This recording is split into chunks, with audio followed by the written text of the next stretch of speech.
Chapter 635. Li Zhaoda walked out of the myriad divine palace and straightened his back, feeling a deep weariness. Compared to those old prime ministers who were easily in their 70s or 80s, the 60-something-year-old Li Zhaoda could be considered a man in the prime of his life. But with the entire world pressing down on his shoulders, he still felt somewhat powerless. Many matters were discussed in today's court session, but the first matter was particularly important. This was the achievement that Wu Zetian was most proud of, the recovery of the 4 garrisons of Anxi. This achievement was the most glorious achievement of the Wu Zhou dynasty. Thus, Wu Zetian had not been stingy in publicizing it and rewarding it. The 100-some civil and military officials who had participated in the recovery of the 4 garrisons of Anxi had all been rewarded. Commander-in-Chief Wang Xiaojia had been promoted from Great General of the Left Guard, promoted to Minister of Xia, a third-rank official of the Phoenix Pavilion, and promoted to Prime Minister. Wang Xiaojia had made such a great achievement that his promotion to Prime Minister was inevitable. Li Zhaoda would not stop him, nor did he need to. Wang Xiaojia's title of Prime Minister was the same as Lu Shi's. It was only an honorary title that would not divide his authority. Power was something that could make one feel like they were walking on clouds. Good food and silk clothes could not compare, children and grandchildren could not compare, beautiful women could not compare, a long life of 100 years could not compare. It was the greatest temptation in the world. For the sake of power, the empress could even kill her own children and grandchildren, her own flesh and blood. He was only dragging his old body, working a little harder and getting a little more tired. What did this count for? The second matter discussed in today's court session could be said to be the icing on the cake of the first, the completion of the heavenly pivot. The heavenly pivot was erected at the Duamen Gate of the imperial city, consuming 2 years' worth of the entire nation's steel production. The heavenly pivot was 105 feet tall, with 8 sides, each side 5 feet in diameter. Beneath the heavenly pivot was an iron mountain, 170 feet in circumference and 2 zhang tall. Copper coiled dragons coiled around it, with a qilin coiling around it. At the top was a cloud-bearing plate, 3 zhang in diameter, and 4 dragons holding fire pearls, 1 zhang tall. On the Tian Shu were engraved the names of the civil and military officials and the chieftains of the 4 barbarians, as well as the inscription that recorded the achievements of Wu Zetian in appointing Wu Lizhou. There is also a line of words written by Wu Zetian, praise Tian Shu of the 10,000 kingdoms of the Great Zhou dynasty. The completion of Tian Shu coincided with Wang Xiaojia's return to the imperial court, and Wu Zetian wantonly rewarded the meritorious officials, so the inscription recording Wu Zetian's achievements was even more convincing. Therefore, Wu Zetian cherished this opportunity to publicize her achievements very much, and ordered the civil and military officials to discuss a grand celebration ceremony. Now, Li Zhaoda could make decisions on important matters in the imperial court with a single word. The so-called discussion among the officials was completely planned by him alone. In order to make this grand ceremony look awe-inspiring and dignified, Li Zhaoda racked his brains and finally satisfied the empress. Of course, this matter also consumed a lot of his energy. There was another matter that did not seem to match the festive atmosphere, because the third matter was about killing people from the imperial censorate. Originally, there were ministers who suggested delaying the execution. Seeing blood on such a joyous occasion was not very auspicious. But Wu Zetian herself objected. She had stepped over countless corpses and waded out of a sea of blood. Why would she care about killing people? In her view, killing people added a bit of solemnity to this grand ceremony. Compared to the 100-some officials who had recovered Anxi being rewarded, it made her seem even more impartial in her rewards and punishments. Since the empress herself did not care, Li Zhaoda naturally followed her advice. Moreover, he had long since wanted to execute those ruthless officials from the imperial censorate as soon as possible. A long night was fraught with trouble. Ever since Wu Zetian ascended to the throne, the situation in the imperial court had become even more unpredictable. It was safer to kill these people as soon as possible. As a result, the last item in the imperial court was to announce the crimes of the ruthless officials from the imperial censorate and publicly execute them. Huang Jingrong and Lu Guangye had already died in the southern border, so they were only relieved of their official positions.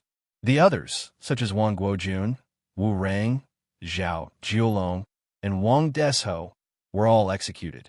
The once glorious imperial censorate, which even the prime ministers of the political affairs hall feared like snakes and scorpions, was thus wiped out in one fell swoop. All the civil and military officials of the imperial court celebrated. It was as if the cruel politics of the Wu and Zhou dynasties had come to an end with the deaths of these people. The criminals were paraded through the streets and then dragged to the 3 cities of the north, south, and east for public executions. They were also abandoned for 3 days. The execution grounds of the North City were crowded with people.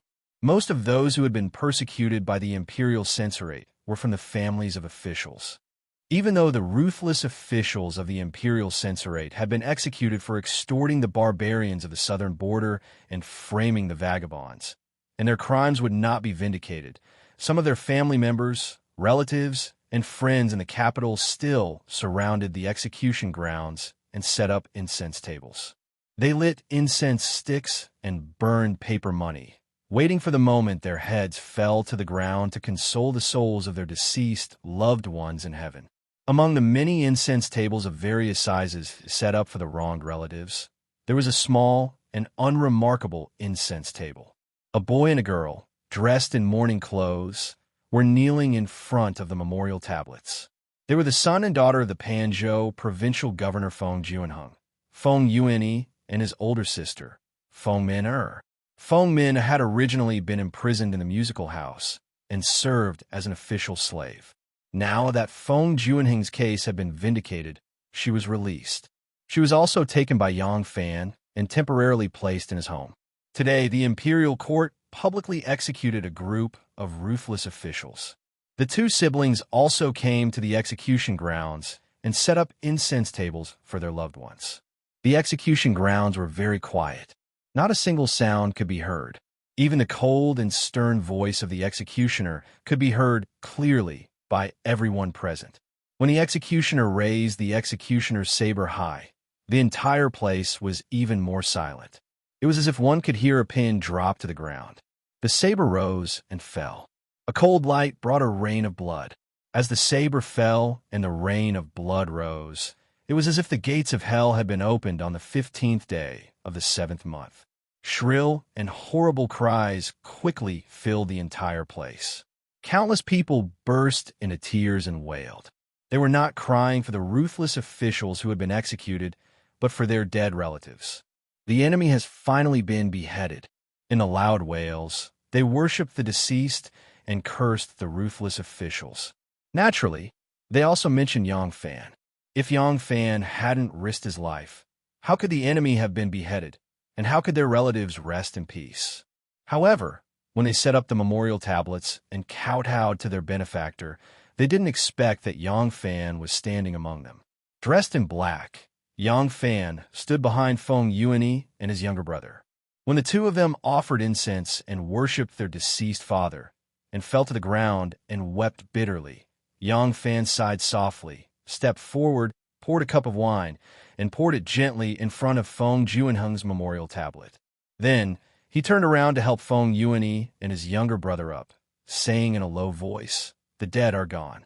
Now that the enemy has been beheaded, your father can also rest in peace. Don't be too sad." Big brother Yang. Feng Yuanyi threw himself into Yang Fan's arms and cried loudly. Yang Fan gently patted his shoulder and comforted Feng Minor, who was wiping away her tears, saying, "Now that your father has been rehabilitated, you have regained your freedom. In a few days, I will send a carriage to send you back to Lingnan." When Feng Yuanyi, who was crying bitterly on Yang Fan's shoulder, heard this, he opened his mouth to speak, but then he saw his father's memorial tablet. In front of his father's memorial tablet, how could he bear to speak of his plans and cause his deceased father's spirit in heaven to suffer? The words that were about to come out of his mouth were swallowed back. Li Zhaoda returned to the political affairs hall. There were 2 tall stacks of documents waiting for him. Li Zhaoda had been standing in the imperial court for the entire morning. His heels were aching, so he ordered a young servant to fetch a bucket of hot water, took off his official boots, and put his feet into the bucket of hot water. Only then did he heave a long sigh of relief.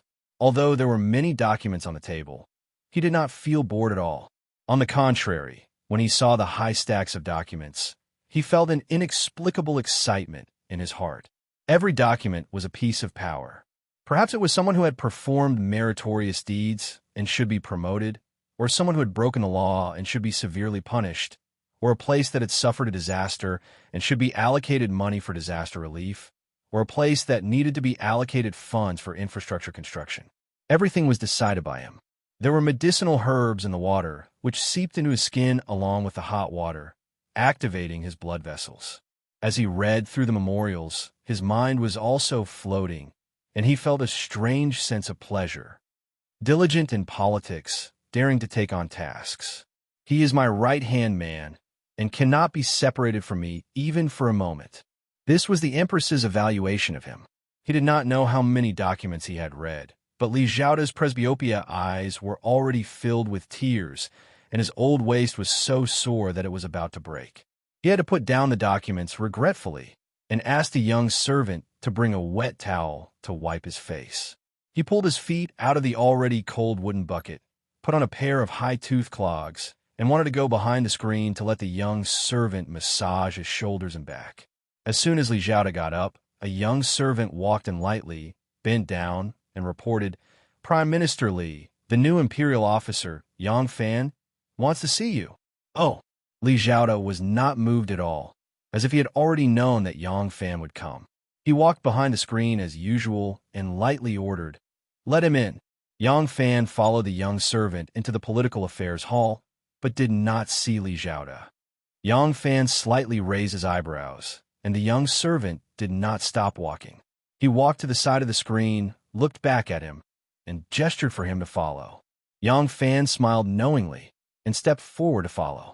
He walked around the screen and saw a space surrounded by a painted screen with a bed in the middle and a stick of sandalwood burning at the head of the bed. Li Zhaoda had loosened his official robe, and his feet were bare. He was only wearing a snow-white shirt, and he was lying on the bed. A young eunuch was skillfully massaging him. Li Zhaoda's chin was resting on the back of his hand, and his eyes were closed. He did not open his eyes, even when he heard Yang Fan come in. Yang Fan stood still and made a deep bow to him. "I am Yang Fan, greeting Prime Minister Li." Li Zhaoda closed his eyes and said, "Oh, I wanted to invite Erlang to my residence for a banquet yesterday, and unexpectedly your teacher also held a banquet to welcome you. Today I am busy with work and have no time to drink.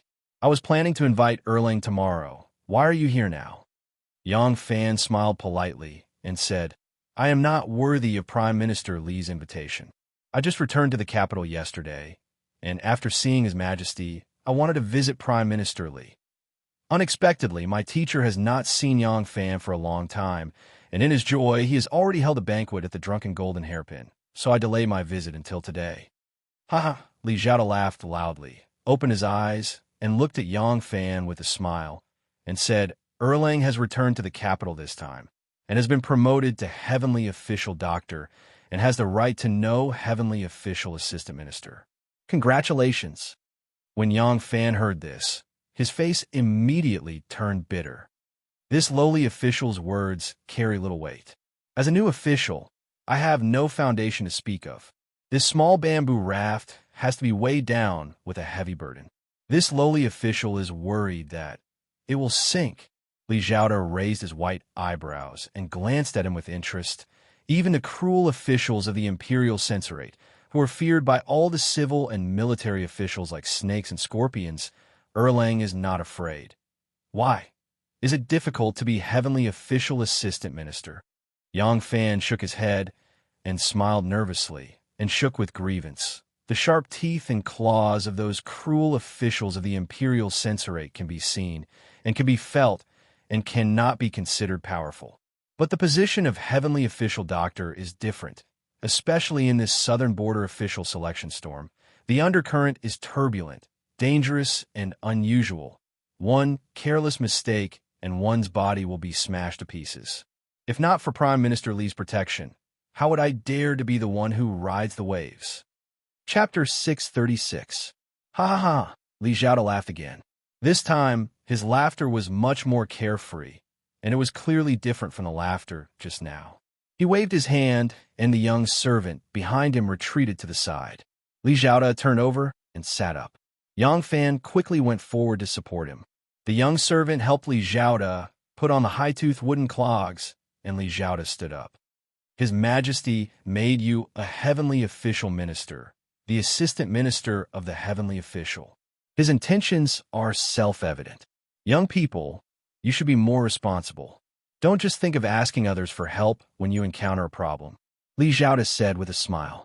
His tone was cordial and his attitude was benevolent, like a family elder teaching his own nephew. Yang Fan's words just now were clearly expressing his loyalty to him. Li Xiaoda was pleased, and his attitude towards Yang Fan became more intimate. When he first learned of Yang Fan, he only felt that this young man was too impulsive and not capable enough. He was dismissive of his actions of presiding over the Ministry of Justice's challenge to the imperial censorate. When Yang Fan broke into the door and angrily rebuked, argued for what was right, and went to the southern frontier to stop the atrocities of those cruel officials without regard for his own future, he felt a bit more admiration for this young man. But admiration was admiration, and he still didn't think that this young man was anything special. Compared to many capable and shrewd officials of the court, in his eyes, Yang Fan was just a young man who had just come out into the world. Now that Yang Fan could see that this seemingly limitless glory of the heavenly official minister position was filled with endless dangers and decisively turned to him, the prime minister who was below only one person and above millions, he felt that this young man seemed to have made a little bit of progress. Of course, the main reason for this good impression was because of Yang Fan's respect, seeking advice, and loyalty. Prime Minister Li is not an outsider. Ever since this junior abandoned martial arts and became a Minister of Justice, I have received Prime Minister Li's guidance and training. For this important matter, I still need Prime Minister to give this junior an idea. The lower official that Yang Fan called became a junior. He immediately took advantage of the opportunity and became a step closer. There were two young servants next to him. By right, they should be more careful with others around. But since Li Xiaoda did not care, Yang Fan did not need to hide. It was obvious that these two little eunuchs were Li Xiaoda's people. It would be easy for the Prime Minister to bribe these two little eunuchs to be his confidants.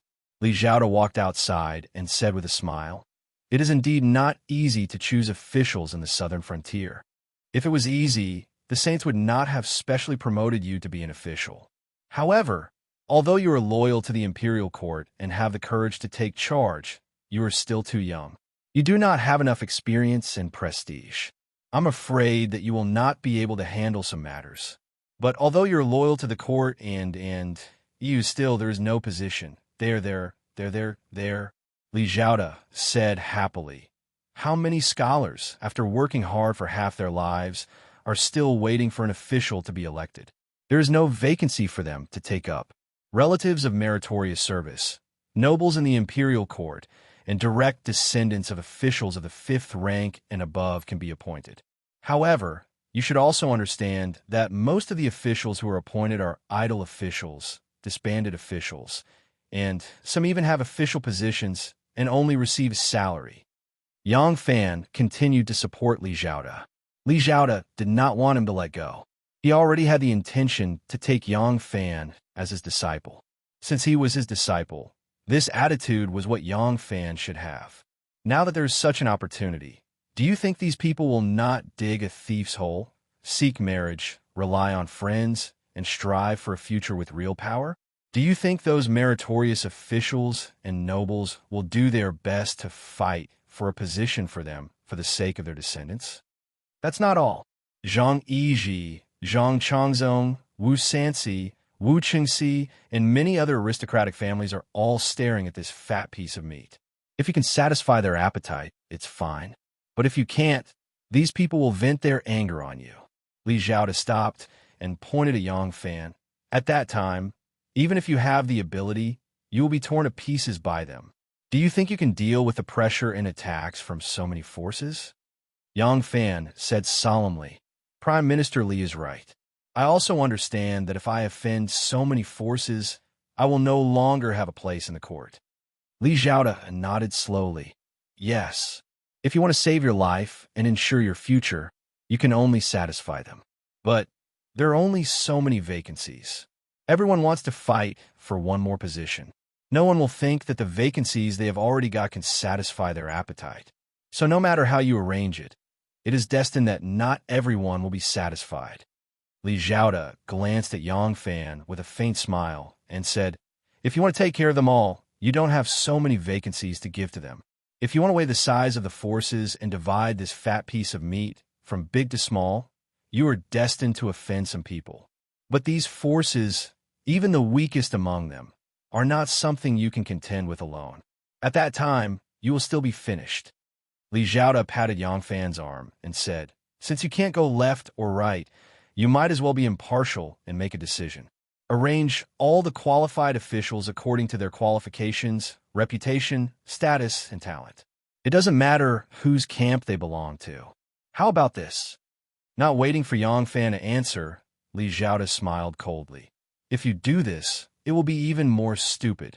Even if you're fair, even if you put up a notice and announce your criteria for selecting talents, so that everyone in the world can't say anything and can't find any fault with you. So what? Indeed, no one will use this matter to make a fuss about you.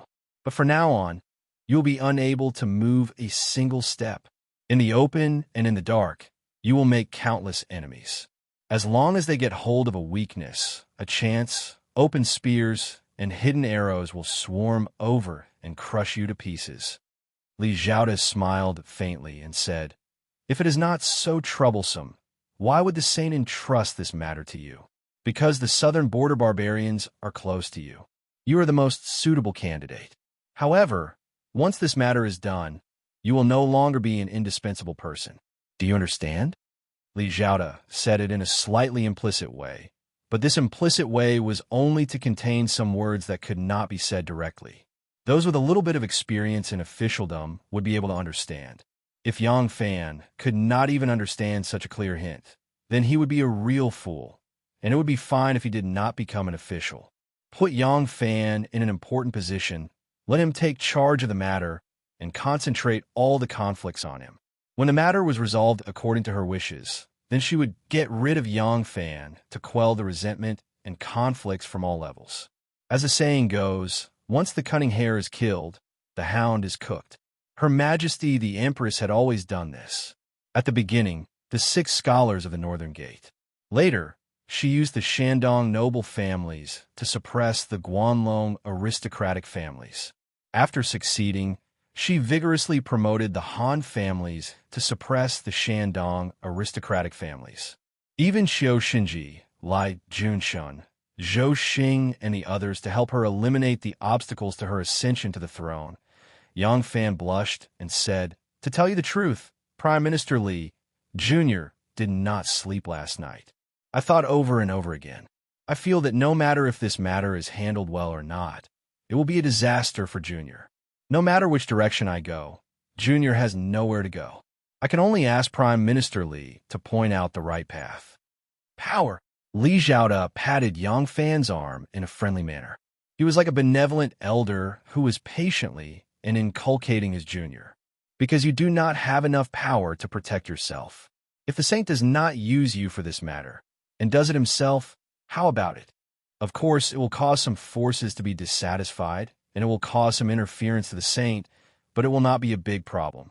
Because the saint holds the greatest power, so the power that can tear your body to pieces will at most cause some trouble for the saint. The bamboo raft that Erlang used just now is very accurate. If you're asked to carry 2 baskets of stones, you can sail it. If you're asked to carry a mountain, it will sink.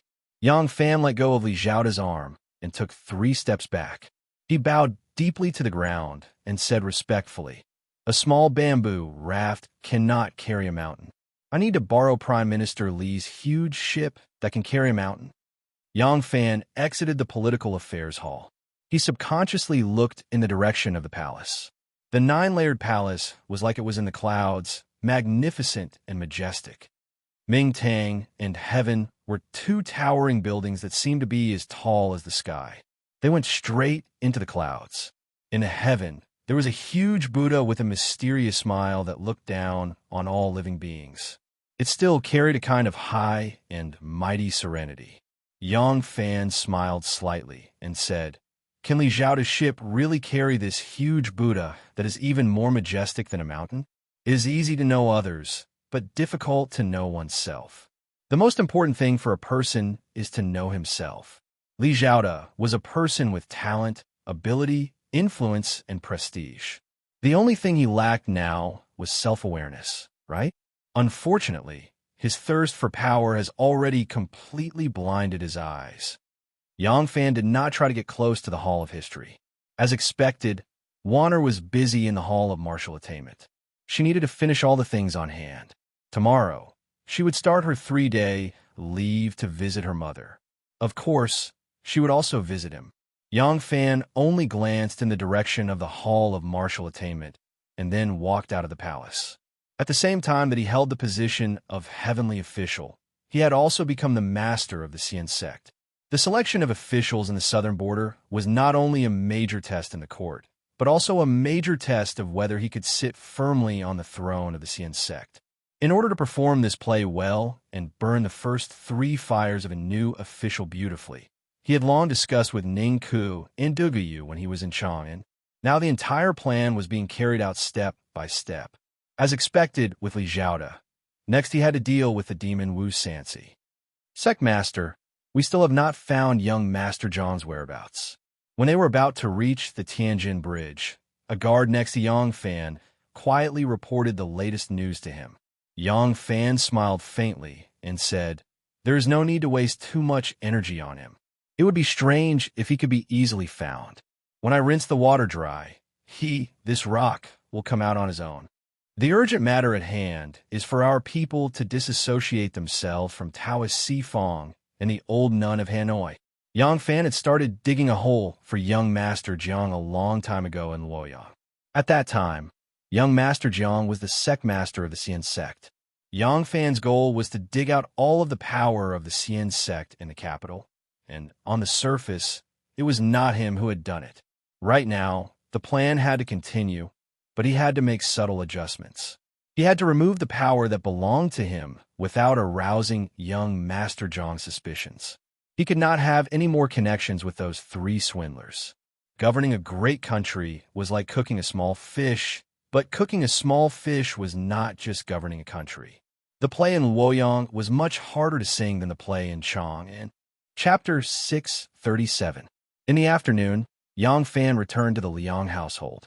Wu Sansi of the Liang household had not done anything to help Yang Fan, but he felt extremely good about himself and had always regarded himself as Yang Fan's benefactor.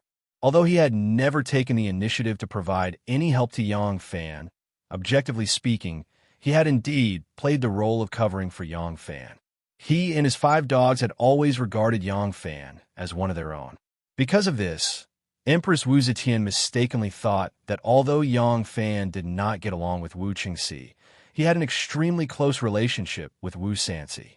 There were 3 main reasons why Wu Zetian had considered making Yang Fan the heavenly official doctor. First, Yang Fan had a friendly relationship with the barbarians of the southern border, and the people he selected would not be opposed by the local tribal leaders. Second, Yang Fan was hostile to the aristocratic families and was the representative of the Han race. Third, he had the brand of the Wu faction on him. This was also the main reason why Yang Fan had always maintained contact with Wu Sansi. As long as Wu Zetian was still in power, he would not easily abandon this layer of protection. Wu Sansi did not treat Yang Fan as an outsider. When he saw Yang Fan come to visit, he immediately led him into the small study. With a few words, he bypassed the necessary formalities and excitedly threw him a small booklet. Yang Fan opened it to take a look. On it were lines of small words. He did not know who wrote them, but they were written neatly and beautifully in small regular script. Looking closely, he saw that it was a person's name, and behind it was their background, qualifications, and career history. The various details were not inferior to the official files of the Ministry of Appointments. Yang Fan fiddled with the booklet and asked curiously, "Your Highness, this is—" Wu Sansi looked at Yang Fan and pretended to be annoyed. "Erlang is a clever person. Don't play dumb with me. Now that you have taken up the post and been honored as the heavenly official doctor, do you still not understand my intentions by giving you this list?" Yang Fan flipped through the booklet. There were more than 30 pages in total. Each page contained one person, which meant that there were at least 30 people. If these people were all placed in important positions, they could fill up more than half of the vacancies in the southern provinces. The reason why there was only one person per page was naturally because Wu Sansi was considering this disciple of his. If he wanted to recommend people, he had a list of reasons. This booklet recorded in detail the background, and achievements of these people. If the records were completely true, Yang Fan would not need any more information from the Ministry of Appointments and could just directly copy the booklet. Yang Fan didn't know whether to laugh or cry. "Are these people arranged by Your Highness to serve as pastors?" Wu Sansi said in a loud voice. "Of course. These people are either officials waiting to be elected, or they're small officials with no work. If they're still small officials, why send them thousands of miles away from the capital?" Yang Fan pondered and said, "If these people are all placed in important positions, I am afraid that all parties in the court will oppose it." Wu Sansi said in a carefree manner. "All parties in the court? What side?" Wu Sansi suddenly stood up and said in a clear voice, "You do not need to care about the aristocratic families. You do not need to care about Li Tang's royal family either. This will certainly be in line with the emperor's wishes. As for Wu Qingxi, don't worry. Let me deal with him." Yang Fan asked in return, "What about Prime Minister Li?" All the civil and military officials in the court respect the Political Affairs Hall. The Political Affairs Hall only follows Prime Minister Li's lead. Although Prime Minister Li is from the Danyang branch of the Longxi Li family and is from the same branch as Duke Wei Li Jing, he is a concubine's son and was mistreated when he was young. Therefore, his relationship with the Longxi branch and the aristocratic families is not good. Now that he has received His Majesty's recognition, he has transcended the aristocratic families and formed his own faction. This is the time when he urgently needs to expand his power. Will Prime Minister Li be indifferent to these empty positions? Wu Sansi frowned. Although he was arrogant, he was still somewhat wary of Li Zhaoda, who was even more arrogant than him. Yang Fan said again, "Moreover, although the aristocratic families are an independent force, their power is invisible and untraceable. They are integrated into the court and share weal and woe with the country. They are both a hindrance and a help. To completely separate them is as difficult as ascending to the heavens. It is easy to distinguish those who belong to the aristocratic families on the surface, but how to distinguish those who belong to the aristocratic families in secret?" Wu Sansi's frown deepened. Yang Fan's tone became even more sincere. "This lowly official is under King Liang's tutelage. I wish that all the vacancies in the southern border will belong to Your Highness and help Your Highness achieve great things. But has Your Highness ever thought that if we monopolize this benefit, the aristocratic families, Minister Li, King Wei, and Second Zhang, who is currently favored by the emperor, will not let it go easily? At that time, won't Your Highness make enemies of the entire court?" Wu Sansi's large eyes swayed a few times. He stared at Yang Fan and said, "Then in your opinion, what should we do?" Yang Fan said respectfully, "As a tutelage, I will naturally do my best to fight for a few good positions for Your Highness. But this benefit, we cannot monopolize it all. We must give some positions to others so that they will not be satisfied. But because of the benefits they have already obtained, they will not be able to harden their hearts and go against Your Highness." Wu Sansi thought for a moment, and his anger turned to joy. He said, "Erlang's words can be considered an honest and prudent opinion. Since that is the case, I will listen to you. You can arrange it carefully. If there are any difficulties, feel free to tell me. I will support you." "Many thanks, Your Highness." Yang Fan stood up and bowed deeply to Wu Sansi. He put the register into his sleeve and said without batting an eyelid, "Then I will take my leave." Wu Sansi said, "Hey, what's the rush? In a while, set up a banquet and have a few drinks with me." Yang Fan laughed and said, "I've just returned to the capital, and I have a lot of work to do. The Ministry of Justice hasn't been handed over, and the Ministry of Appointments hasn't taken office yet. I'm itching to be torn into two, so I really don't have the time to drink. Wait until I have settled this matter. Then I will enjoy it with your highness." Wu Sansi laughed and said, "That's fine. Go and do what you need to do. Remember, I will make all the decisions for you. Just be decisive and do not worry." "Yes." When Yang Fan returned to the residence, he immediately called for the second steward. He took out the roll of register from his sleeve and handed it to him, saying, "Take it and quickly make a copy." The second steward did not say much and bowed in response. He took the register and left. Yang Fan's residence originally only had one old steward and did not have many servants. However, in the past few days, there have been many gardeners, coachmen, cooks, doorkeepers, and even the number of maids and servants in the backyard has increased. The Yang family had more than 10 shops in the southern city. They made a lot of money every day and could afford to keep so many people. However, Yang Fan and his wife did not like to be ostentatious, so they did not increase the number of servants. Now that Yang Fan had been promoted again and held an important position in the court at such a young age, it was normal for the family to increase the number of servants. However, although these people had a normal background and were registered in the broker house and the government office, anyone who investigated could only prove that they were slaves who sold themselves. However, Yang Fan and his wife were very clear about their real identity. These people were sent by the succession hall to protect the sovereign's family. These people were all under the second steward's responsibility. The second steward's surname was Liu, and his name was Liu Rini. He was mainly in charge of the accounting department. The accounting department had originally been personally managed by Xiaoman. Ever since she had given birth to her son, she had devoted all of her attention to raising him. Now that Steward Liu, who was skilled at managing finances, was here, she had some time to spare. The name list that Wu Sansi had handed to Yang Fan clearly contained the main forces of King Liang's faction. Of course, King Liang's subordinates, who already held important positions in the capital, were definitely not on this list. However, there was no way these lowly officials could be in direct contact with King Liang. If he could figure out these people's identities and follow the clues, he would be able to get a clear picture of the main forces of King Liang's faction. Yang Fan naturally attached great importance to this name list. Right now, Yang Fan only wanted to figure out King Liang's faction in case he needed it.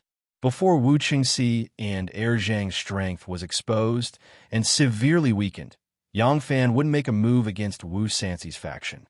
As long as those people didn't fall, Wu Sansi would still be of great use. In Yang Fan's plan, even Li Xiaoda was a target.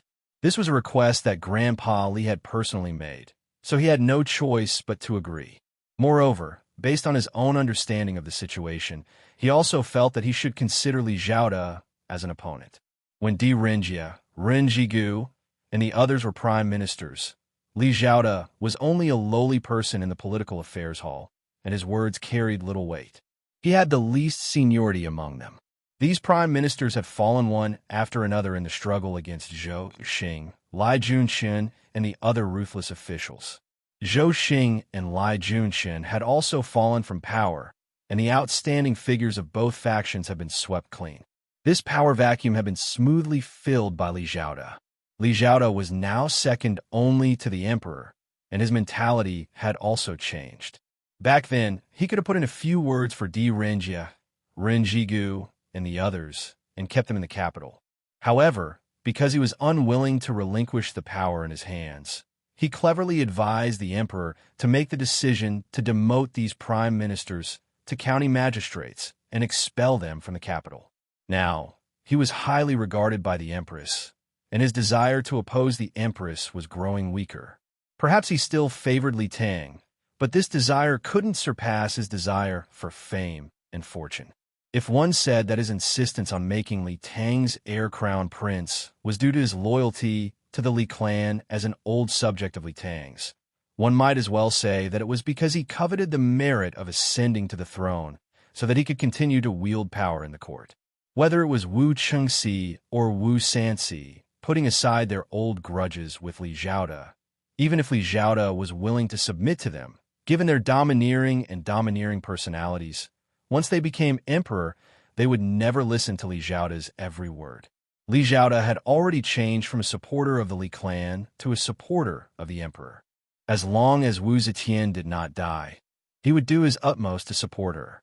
As for the future, as long as he remained in power and supported the Li clan in the future, Li Xian and Li Dan, given their cowardly personalities, would only be puppets in his hands. This was the primary reason why Yang Fan had decided to deal with him. The other reason was that although Li Zhaoda was from the Longxi Li clan, he was now too powerful and was no longer under the control of his clan. Not only did he not care for his own clan, he often acted as an enemy. This was why Grand Duke Li had decided to deal with him. In the court, because of Li Zhaoda's acerbic and unkind conduct, he had already offended too many people.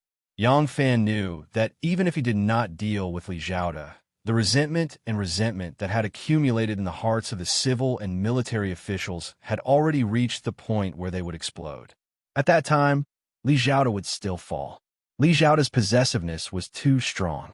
The aristocratic families, the Zhang clan, the Wu clan, and everyone else were not allowed to share his power. He firmly controlled the power in his own hands, and even the other prime ministers had become his lackeys. This was a road to death. However, it just so happened that he did not know how to win over those independent officials who did not belong to the above forces. He only humiliated and urged them to do so. He only exerted his authority, but did not know how to show kindness. Now, this number one person below the emperor had enemies all over the capital, but he was still unaware of it. If he wanted to fall, all he needed now was a straw. Chapter 638. Yang Fan handed the roster to Lu Rennie and walked toward the back of the residence. He had just reached the back door when he suddenly heard an indignant roar from behind the rock garden. "I'm not going back. I'm not going back. If you force me again, I'll die in front of you." Then another girl cried out, "Yuani, don't." Yang Fan stopped abruptly and dashed to the back of the rock garden. He saw Feng Min, and Feng Yuani with tears streaming down their faces. Min, it was hugging Feng Yuani tightly. Feng Yuani looked like he was about to crash into the protruding rocks of the rock garden. "Yuani, what are you doing?" Yang Fan hurried over and scolded with a dark expression. When Feng Minor saw Yang Fan, she called out happily, "Brother Yang, come and help me persuade Yuani. He's not willing to return to Lingnan with me." At this point, Feng Minor's tears that had just stopped flowed again. He wants to enter the palace." Yang Fan pressed down on Feng Yuani's shoulder and said in a low voice, "What are you doing? You're a good man. Why are you seeking death?" Feng Yuani stopped struggling and lowered his head sadly. He said in a low voice, "Brother Yang, what kind of man am I? I'm ashamed to face my ancestors. I don't want to return to Lingnan, ever." Yang Fan frowned and said, "You want to enter the palace?" Feng Yuani raised his head and said seriously, "Yes, that is where people like me should go. Only there will not be so many people mocking and despising me." He grabbed Yang Fan's arm and begged, "Brother Yang, please send my sister back to Lingnan. I won't go." Yang Fan frowned and said, "Entering the palace is not that easy. You can't enter the palace as long as you succeed." Yang Fan was afraid of hurting Feng Yuani's pride and did not say the word eunuch. Feng Yuani smiled sadly and said, "I know. That's why I wanted to ask Big Brother Yang for help. But there's no need for that now." Feng Yuani's eyes slowly lit up. "On the way back to the capital, I've been serving Eunuch Gao and won his favor.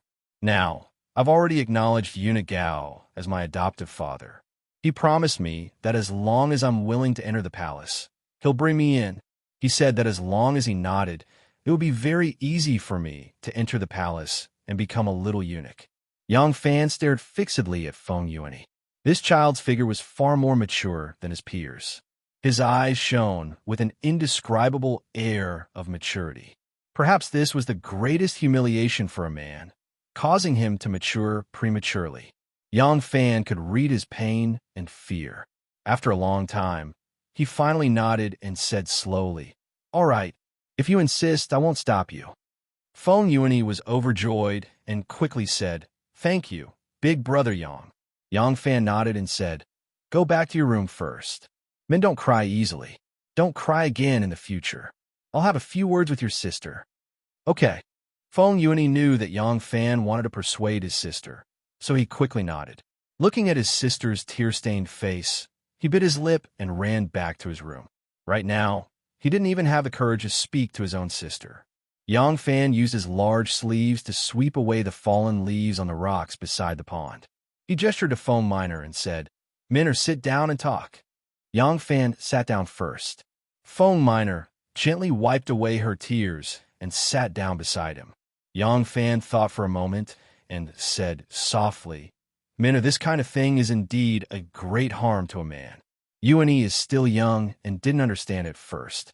But later on, he heard some rumors. Foam Miner said, "If he returns to Lingnan, who would dare to bully him like this? Who would dare to mock him? Just because he's young. How could I bear to?" Yang Fan pressed down his palm and stopped her words.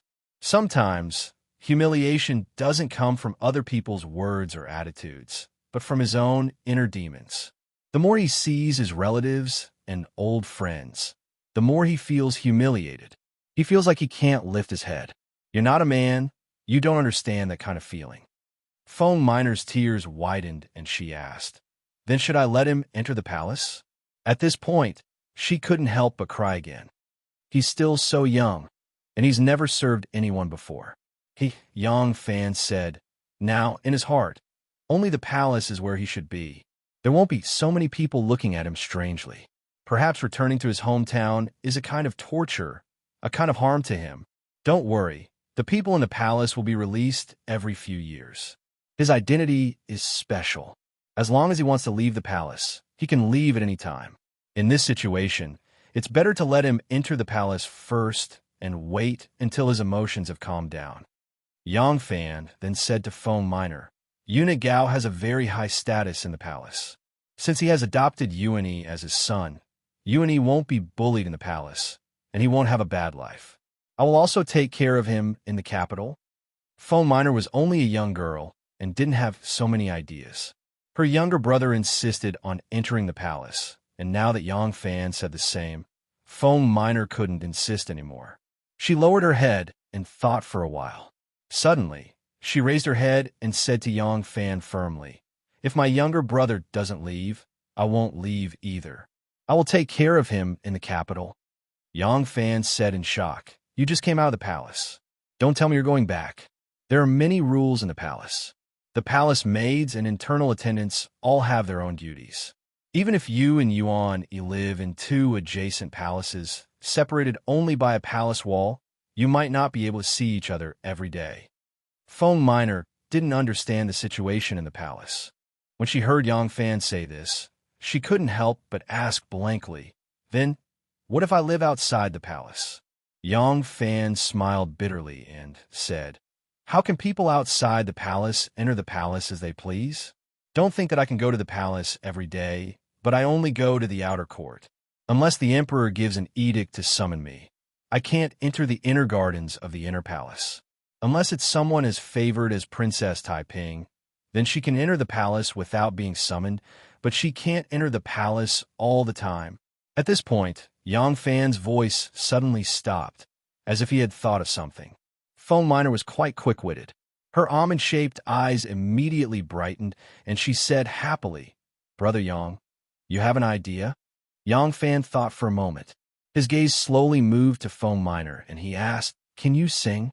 In the second division of the Lu Dao Lane in the southeast of Luoyang, other than the commoners and some unsatisfied scholars, there were two large families.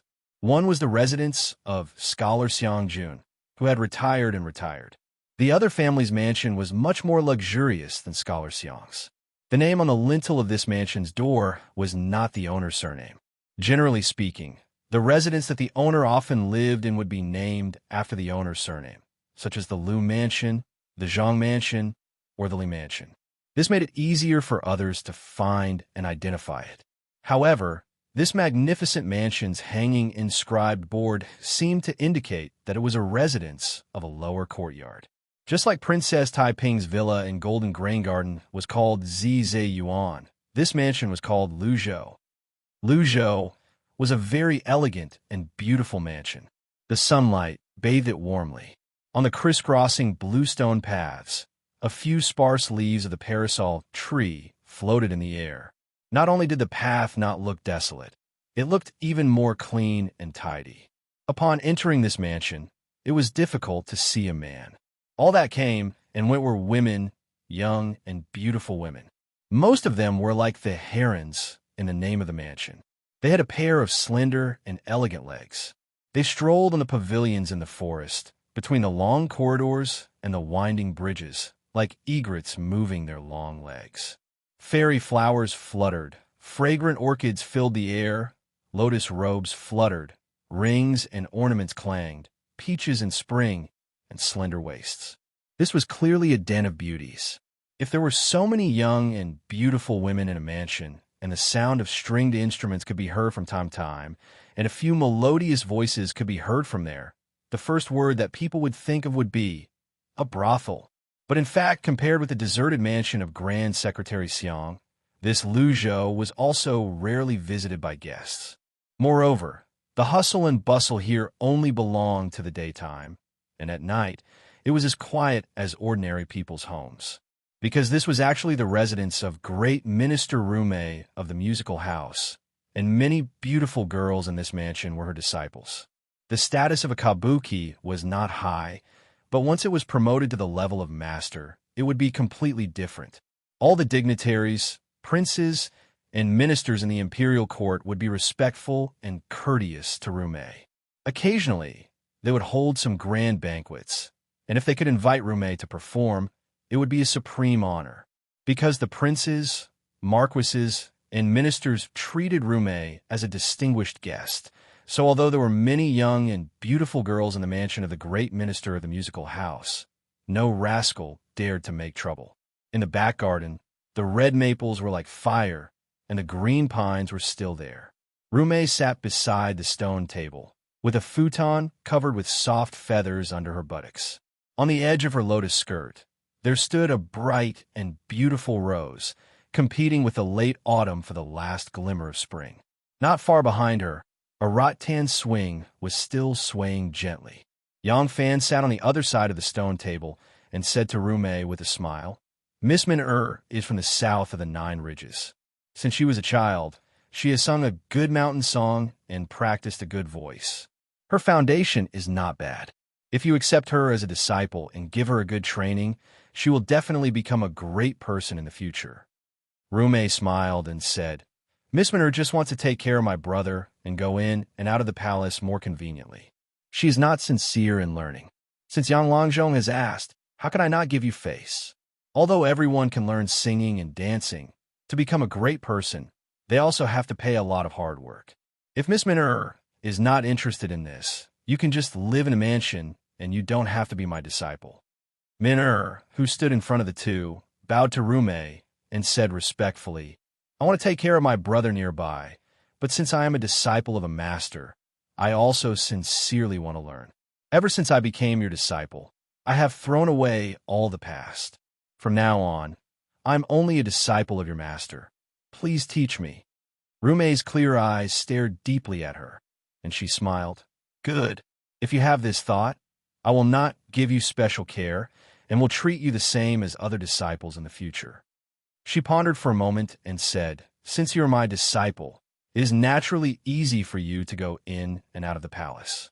However, being able to see your brother often doesn't mean you have the ability to take care of him. After becoming my disciple, you will be an official. Practice your skills well, and when you become a wife, you will have a say in the palace. The female artists who entered the musical house were collectively called officials, and the female artists who reached a certain level of status were called wives. Consecrated was the highest level of artists in this industry, but those who could become consecrated could already be on equal footing with the nobles. Looking at the whole world, there were very few people who could reach this level. Rume did not dare to hope that this new disciple would have this kind of luck, but as long as she could reach the level of wife, she would have a certain say in the palace, and would have good and close contact with the stewards, eunuchs, and female officials in the palace. Taking care of a little servant would only be a matter of a word. Minna bowed again happily and said from the bottom of her heart, "Master's kindness to this disciple is the same as giving me a new life. This disciple is extremely grateful." Chapter 639. Yang Fan and Feng Yuani walked out of Luzhou and stopped at the bottom of the stairs. He turned around and cupped his hands in obeisance, smiling. "Everyone, Ru, please wait a moment. I won't trouble you to send me off." Master Ru Mei brought her new disciple Min to the top of the stairs. She smiled and nodded. "Dr. Lang, take care." Mir did not dare to speak out of turn in front of her master. She only looked deeply at her brother. Feng Yuani's eyes were filled with tears. He suddenly knelt down and kowtowed 3 times. It was unknown whether he was kowtowing to Ru Mei or to his sister, who would rather stay in the capital and learn from him. Yang Fan picked him up by the crook of his arm and brought him up. He nodded to Master Ru Mei and led him away. The carriage slowly moved forward. In front of them was an undulating wavy garden wall with white walls and black tiles. There was a row of pear trees along the wall. Among the leaves, there were some unplucked ripe pears that weighed heavily on the branches. Yang Fan comforted Feng Yuani in a low voice. Ever since he got on the carriage, tears streamed down his face like pearls from a broken necklace. He would never have thought that young Master Jiang, whom he could not find even after searching everywhere, was just a wall away from him, behind these pear trees, in this very scholar Xiang's residence. Young Master Jiang clasped his hands behind his back and gently frowned. He crushed the half-withered leaves of the pear tree under his feet. He was defeated. First, he was defeated by Shan Mu and had to cede half of his territory. Then, he was defeated by Yang Fan and had to give up the remaining half of his territory. He was forced to retire and hide here. Although his plan to use Yang Fan's wife and son to force Yang Fan to be his own failed, it was not completely hopeless. He still had one last chance. This chance was originally Yang Fan's. The aristocratic family originally wanted to divide a part of his power for Yang Fan and cultivate a third representative. It was because Yang Fan had become the key to the selection of officials in the southern border. Also, because his subordinate Yu Haoyang thought himself clever, Yang Fan decisively took control of the situation and took away his power. However, there were 2 sides to every coin. Yang Fan's opportunity was also his risk. Before Yang Fan, the 2 sect masters of the succession hall, Obvious Sect and Hidden Sect, did not have official positions in the imperial court, but Yang Fan was hidden in the imperial court. Therefore, as long as he could use the creation of officials in the southern border to create a storm and ruin Yang Fan's plan, not only would Yang Fan fail on the verge of success, but he would also very likely be beheaded by the emperor. If Yang Fan died, he might have a chance to make a comeback. Those old men of the aristocratic families weren't good horses that wouldn't return to eat grass, but a bunch of crafty old men who put profit above everything else. This opportunity was not difficult to find. The reason why Yang Fan was able to rise to power was that he could use his position to provide convenience to the aristocratic families. Therefore, his list of officials would definitely be filled with the children of the aristocratic families. Perhaps most of them were more secretive, but this matter could be hidden from others, but it could not be hidden from young Master Jiang. If the emperor found out about this, Yang Fan would definitely die. What he needed to do right now was to add fuel to the fire and use the remnants of his influence to help Yang Fan fight for as many seats as possible for the aristocratic families. Afterwards, how should he expose this matter? He had to remove Yang Fan from the picture and avoid suspicion. Outside the wall, the rumbling of wheels and the clattering of hooves could be heard. These were the sounds of Yang Fan's carriage and his guards passing by.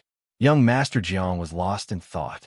He could never have imagined that the person he had schemed so hard to consign to eternal damnation was just a wall away from him. Wei Manor. Wu Qingxi was seated behind his desk, his face as dark as still water. Phoenix Pavilion's benevolent Zhang Jiafu was chattering away in front of him. Yang Fan hasn't reported to the heavenly official manor yet. He went to see Li Zhaoda first, and then King Liang. It's clear that he wants the support of those two. Li Zhaoda's family is the only one in power right now. With his support, Yang Fan can do whatever he wants. And His Majesty only wants the Wu clansmen to hold the authority. He doesn't care if it's you or King Liang. This way, as long as King Liang gains the upper hand, His Majesty won't object. Yang Fan's plan is truly wishful thinking. Your Majesty, if Yang Fan succeeds, Li Zhaoda and King Liang's influence will expand even further. Wu Chengxi waved his hand with a gloomy expression, cutting Zhang Jiafu off. There's no need to say anything else. I have my own plans. Wu Chengxi's fierce brows furrowed slightly, and he began to laugh sinisterly. It seems like I won't be able to change this unfavorable situation if I don't use any drastic measures. Go back and continue to keep an eye on Yang Fan. See if he makes any moves. I have my own ways to deal with him. Zhang Jiafu hesitated for a moment, but when he saw Wu Chengxi's gloomy expression, he didn't dare say anything else. He could only cup his hands in greeting, then tiptoed out. Wu Chengxi fished out a handkerchief from his sleeve, covered his mouth with it, and coughed a few times. When he removed the handkerchief, he saw that there were traces of blood on it. He couldn't help but frown. He hurriedly opened an exquisite porcelain box on the table and took out a scarlet pill the size of a longan. He swallowed it with a mouthful of water. After a short while, a sickly flush appeared on his face, but his expression was much more spirited. Wu Chengxi let out a long sigh, then ordered, "Servants, invite Taoist Zhang in." After a short while, a Taoist dressed in a Taoist robe of the 8 trigrams strolled in, led by a servant in the study. This old Taoist had white hair and eyebrows, and his skin was rosy. He held a horsetail whisk in his hand, and had the demeanor of an immortal. When he saw Wu Chengxi, he cupped his hands together and smiled. This humble Taoist was meditating, and my mind was wandering into the great void immortal realm. I was suddenly summoned by your highness. I wonder what's the matter? Have you used up all the youth-restoring pills? Wu Chengxi hurriedly came forward to welcome him, and said with a face full of smiles, "It's a sin to disturb a mortal senior's peaceful cultivation. This humble prince hasn't used up all the immortal pills. I've specially invited Immortal Senior over, because there's an important matter that I need Immortal Senior's help on." Wu Chengxi waved his hand to dismiss the servant, and invited the old Taoist to sit on the seat of honor. He lifted his sleeves, then knelt before him, and said with great sincerity, "This humble prince is in a difficult situation and has no way out. I hope that Immortal Senior can help this humble prince." Behind Luo Yang's palace city were Yaoi City, Yunbi City, and a few other affiliated palaces. However, they were all outside the high palace walls. This was a place to store miscellaneous items, and to deal with matters that would affect the environment of the palace city. For example, the large number of toilet bowls in the palace city were gathered here every day and then transported out of the capital. The area here was not small, and not every place was filthy. At this moment, for people were standing on top of a palace in Yaoi City that looked dilapidated on the outside, but was relatively clean on the inside. One of them was eunuch Gao Yanfu. Behind him stood a strong-looking, stocky little fellow who was dressed in the clothes of an inner servant. On the other side was Yang Fan with Feng Yuanyi. Eunuch Gao's duck-like laughter echoed in the empty main hall. Yuanyi has already acknowledged me as his godfather. How can I not take good care of my godson, my dear husband? Yang Longzhong, don't worry. No one will bully him. Yang Fan smiled and said, "I know Eunuch Gao very well, so of course I trust you. However, I have always regarded Yuanyi as my own brother. Before we enter the palace, I have to be long-winded. I hope Eunuch Gao won't laugh at me." As Yang Fan spoke, he rubbed Yuanyi's head and said, "Hurry up and greet your adoptive father. In the future, be careful in your work in the palace and be filial to your adoptive father. I will not let you suffer." Feng Yuanyi obediently went forward and knelt down solemnly before Eunuch Gao. He kowtowed 3 times and said, Yuani greets adoptive father. Good child. Good child. Eunuch Gao happily helped him up.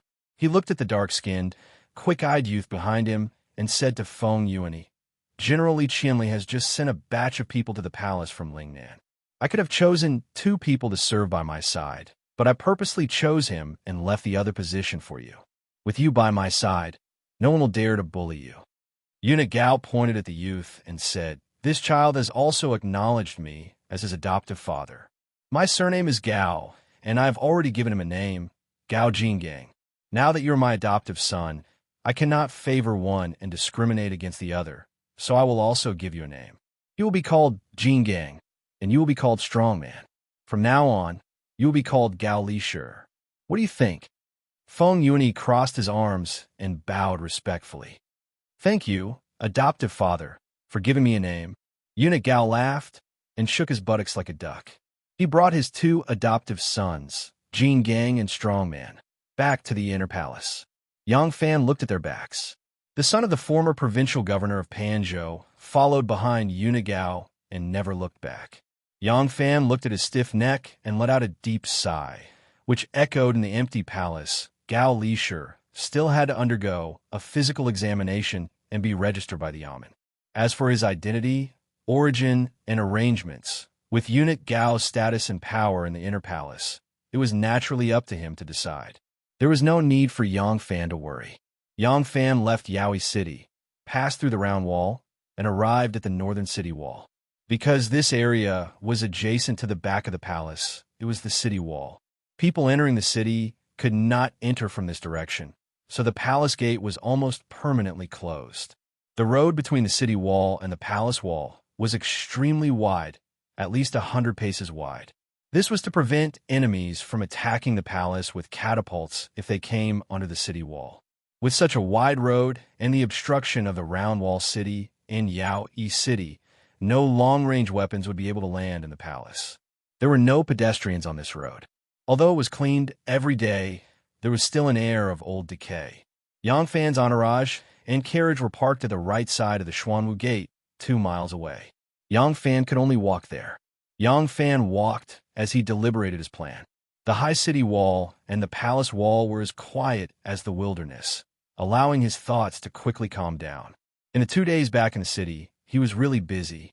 He settled his family, met Shui Huai, Li Zhaoda, Wu Sanxi, and the others, smoothly carried out his plan for the selection of officials in the southern border, and took some time to understand the affairs and sphere of influence of the successor hall, that he controlled. The handover of the Ministry of Justice and the Ministry of Appointments had not been completed. A group of civil and military friends had not had time to meet. The matter of Feng Yuani and his brother had just been settled. Young Master Zhang's whereabouts were still unknown. He did not know how and when he would act. It was inevitable that there would be a battle between the 2 of them. There were so many things to worry about. Fortunately, he was young, strong, and full of energy, so he did not collapse. Wanner had left the palace today to visit her relatives. She had just returned and would inevitably be with her mother, Zhang. When night fell, he would have to go through the wall and steal her. Busy, really busy. Chapter 640. Yang Fan had been back in the capital for 3 days. According to Princess Taiping's personality, she should have invited him to see her, even if it was just a meeting and a few words.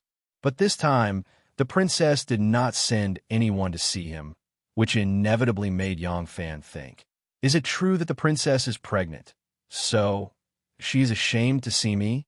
At the thought of this, Yang Fan felt uncomfortable in his stomach. Thinking about it carefully, he really had no right to be jealous, because Yuji was Princess Taiping's legitimate husband. But he still felt uncomfortable.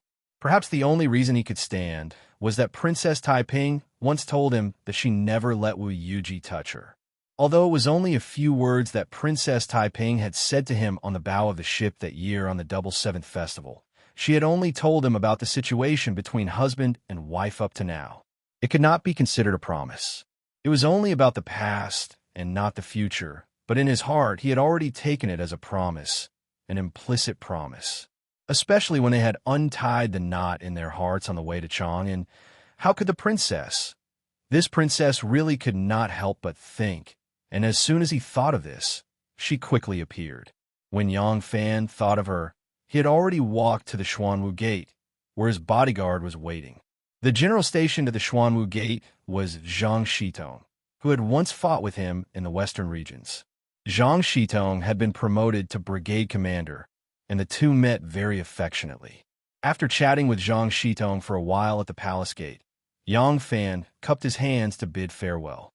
Just as he left the Xuanwu Gate with his 4 attendants, he saw a man and a horse waiting on the road. Although Yang Fan did not remember this man's name, he remembered his appearance.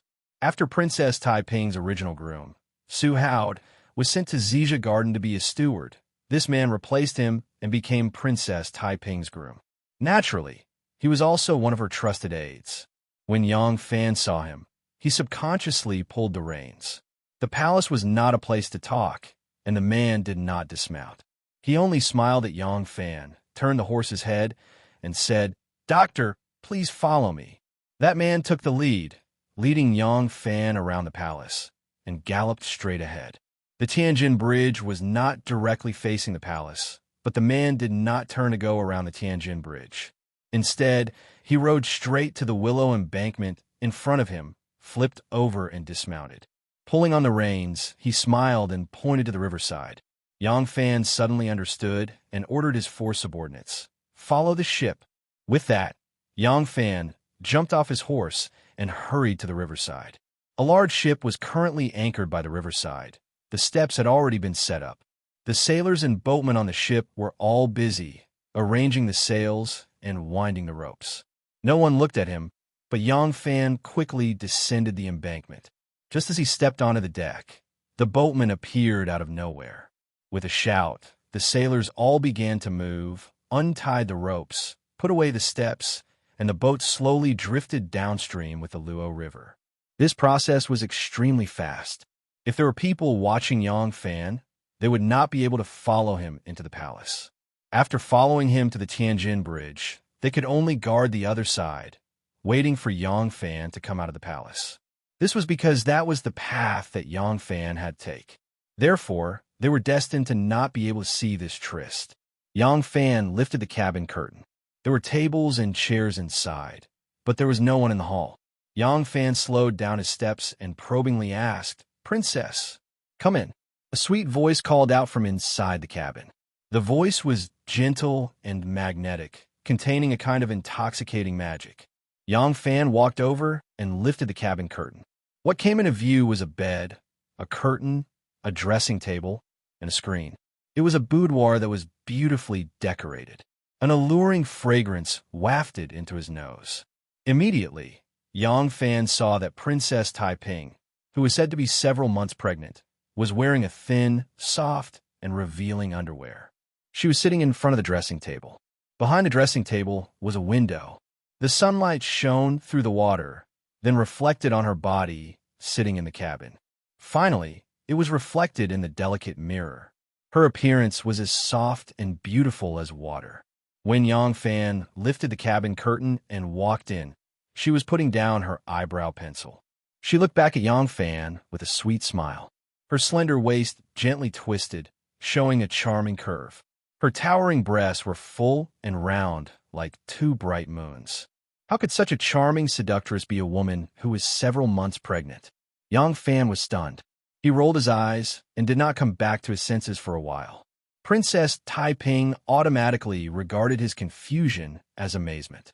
She smiled charmingly and stuck out her proud chest. She gracefully stood up and walked to the side of the bed to sit down. The distance from the dressing table to the side of the bed was only 1 step. Her Royal Highness took 3 steps. 1 step, she stuck out her chest. 1 step, she twisted her waist. And 1 step, she swayed her buttocks.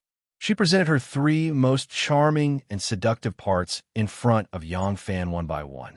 Then she leisurely sat down. Not only did her body movements have an extremely strong and silent temptation, but even her beautiful face had a kind of delicate amorous feeling.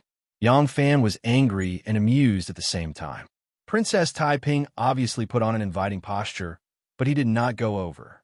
Instead, he hugged his body against the cabin wall crossed his arms, and said with a teasing smile, "What is your Royal Highness doing this time?" Princess Taiping giggled mischievously, but intentionally or unintentionally, she stuck out her chest a little higher. The thin and transparent sleeves could not cover her full snow-white breasts. Her plump breasts trembled. Because of the angle of the cabin, her pair of slender and perfectly round thighs appeared even more slender.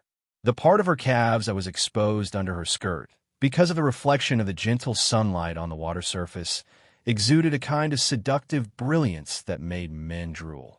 Prime Minister Li is below one person and above millions of people. He can grant you power and influence. Prince Liang is a member of the royal family. He can grant you wealth. I have thought about it. Since I can't grant you power and wealth, then I can only give you my body and give myself to you. Princess Taiping was lying on the bed. Her two slender, snow-white thighs were crossed.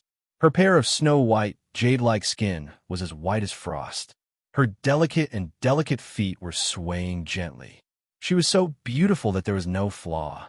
Just this perfect body alone was already emitting a kind of bewitching magic that made one's heart beat faster. Coupled with her bright and beautiful eyes that were filled with tenderness, she was truly a stunner that could take one's life. Yang Fan snorted. Her enchanting arousal immediately calmed down a lot. From Princess Taiping's words just now, he knew that the princess did not see him today just because she missed him. However, although he was not used to talking about things when they were in love, women seemed to be the exact opposite. After the lovemaking with him, Bucci's body was as limp as spring mud. It was as if she couldn't even move her little fingers. However, only her mouth could still speak. She could still earnestly talk in his ear about her plans for her family's shops and how much money they could make every day after her improvements. Warner was the same. After making love with him, her face was pink, her eyebrows were raised, and her body was burning hot. But she could very calmly tell him about the movements and changes in the court and the changes in personnel. Her analysis was incomparably detailed and thorough. This enchantress Princess Taiping was even more so. No matter how important it was to talk about, she could perfectly blend these ice-cold power struggles into romantic talk. Yang Fan walked to the side of the bed and sat down. Princess Taiping immediately came over like a beautiful snake. She softly wrapped around his body. Her soft and fragrant chest was next to his arm. Her plump and sexy lips gently bit his earlobe. Her soft and flexible tongue licked it like a cat. Then she giggled and said, "You just arrived in Chang'an. I went back to Luoyang. I left you for the official selection in the southern border. But in the end, this matter still fell on you. I still have to wait for you to come back. Don't you think it's funny?"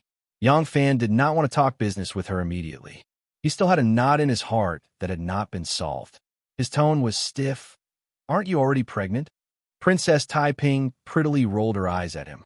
Little Yao wrinkled her nose and said angrily, "You still know about this. You have been back in the capital for 3 days. You did not ask about me at all. Humph. I thought you have forgotten about me." Yang Fan did not let it go. He put on a sullen face and carried out his power as a man. "Say it.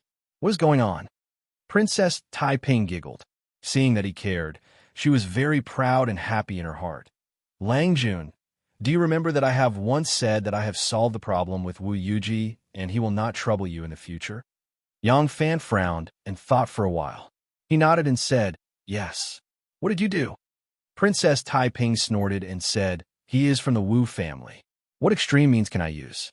I just promised him that I will not care about him, no matter how much he indulges in debauchery. I don't care how many concubines he brings back.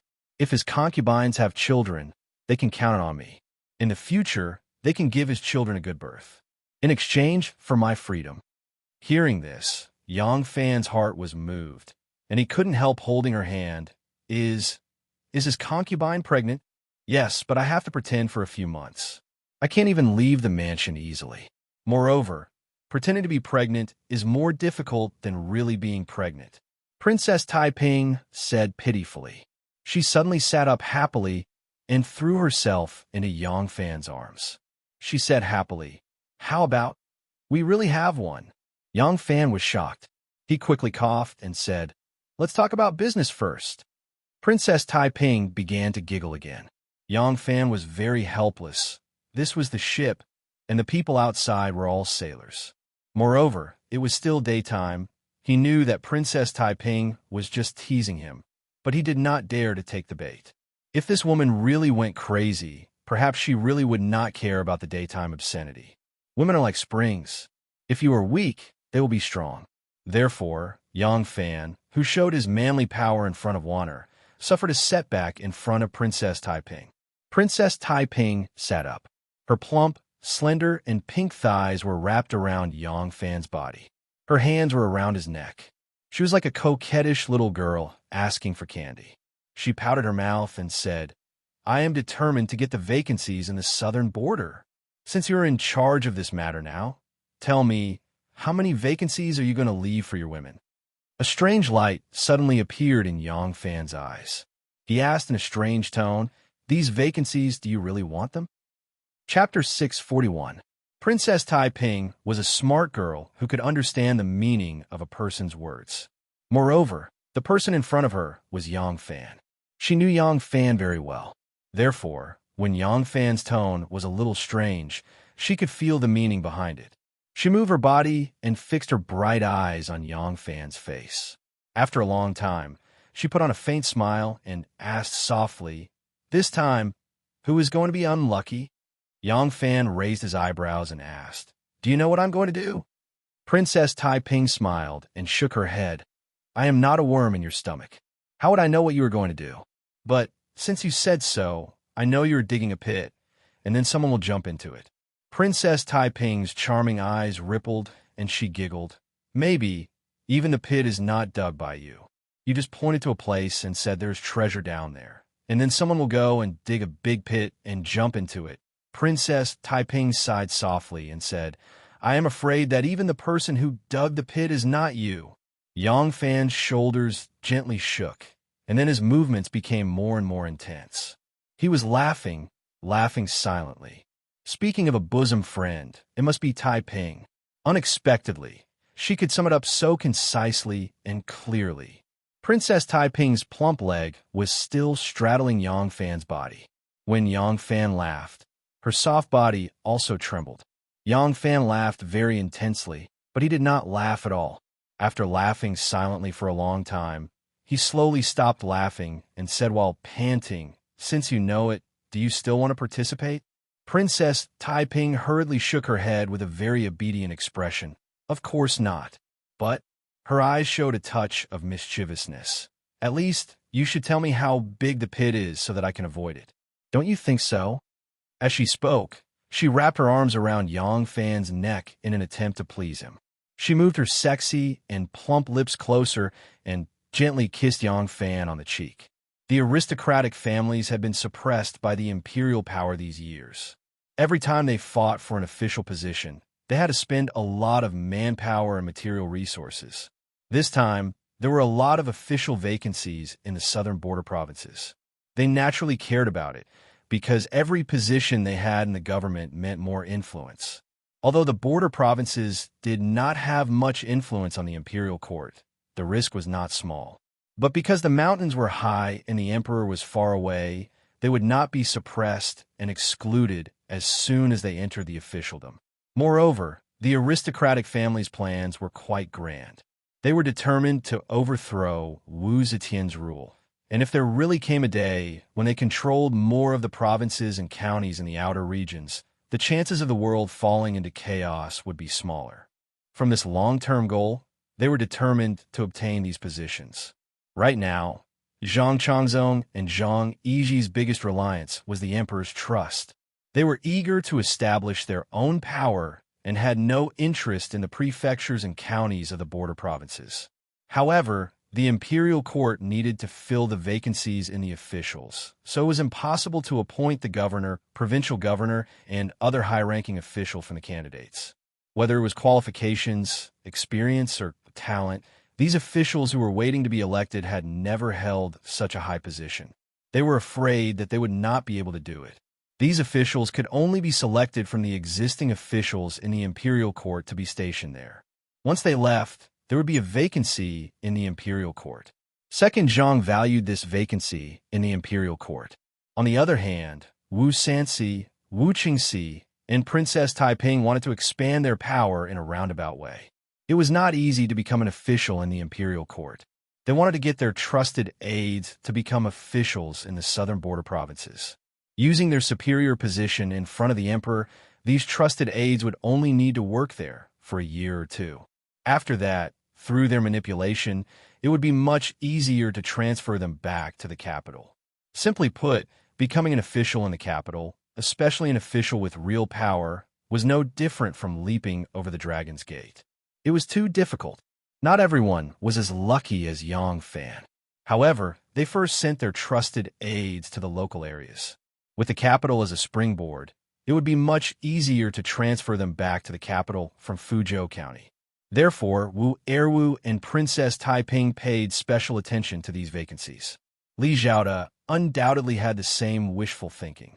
But now, after Yang Fan's words, Princess Taiping suddenly realized that her little husband was not so simple. It seemed that there was a great risk hidden in it.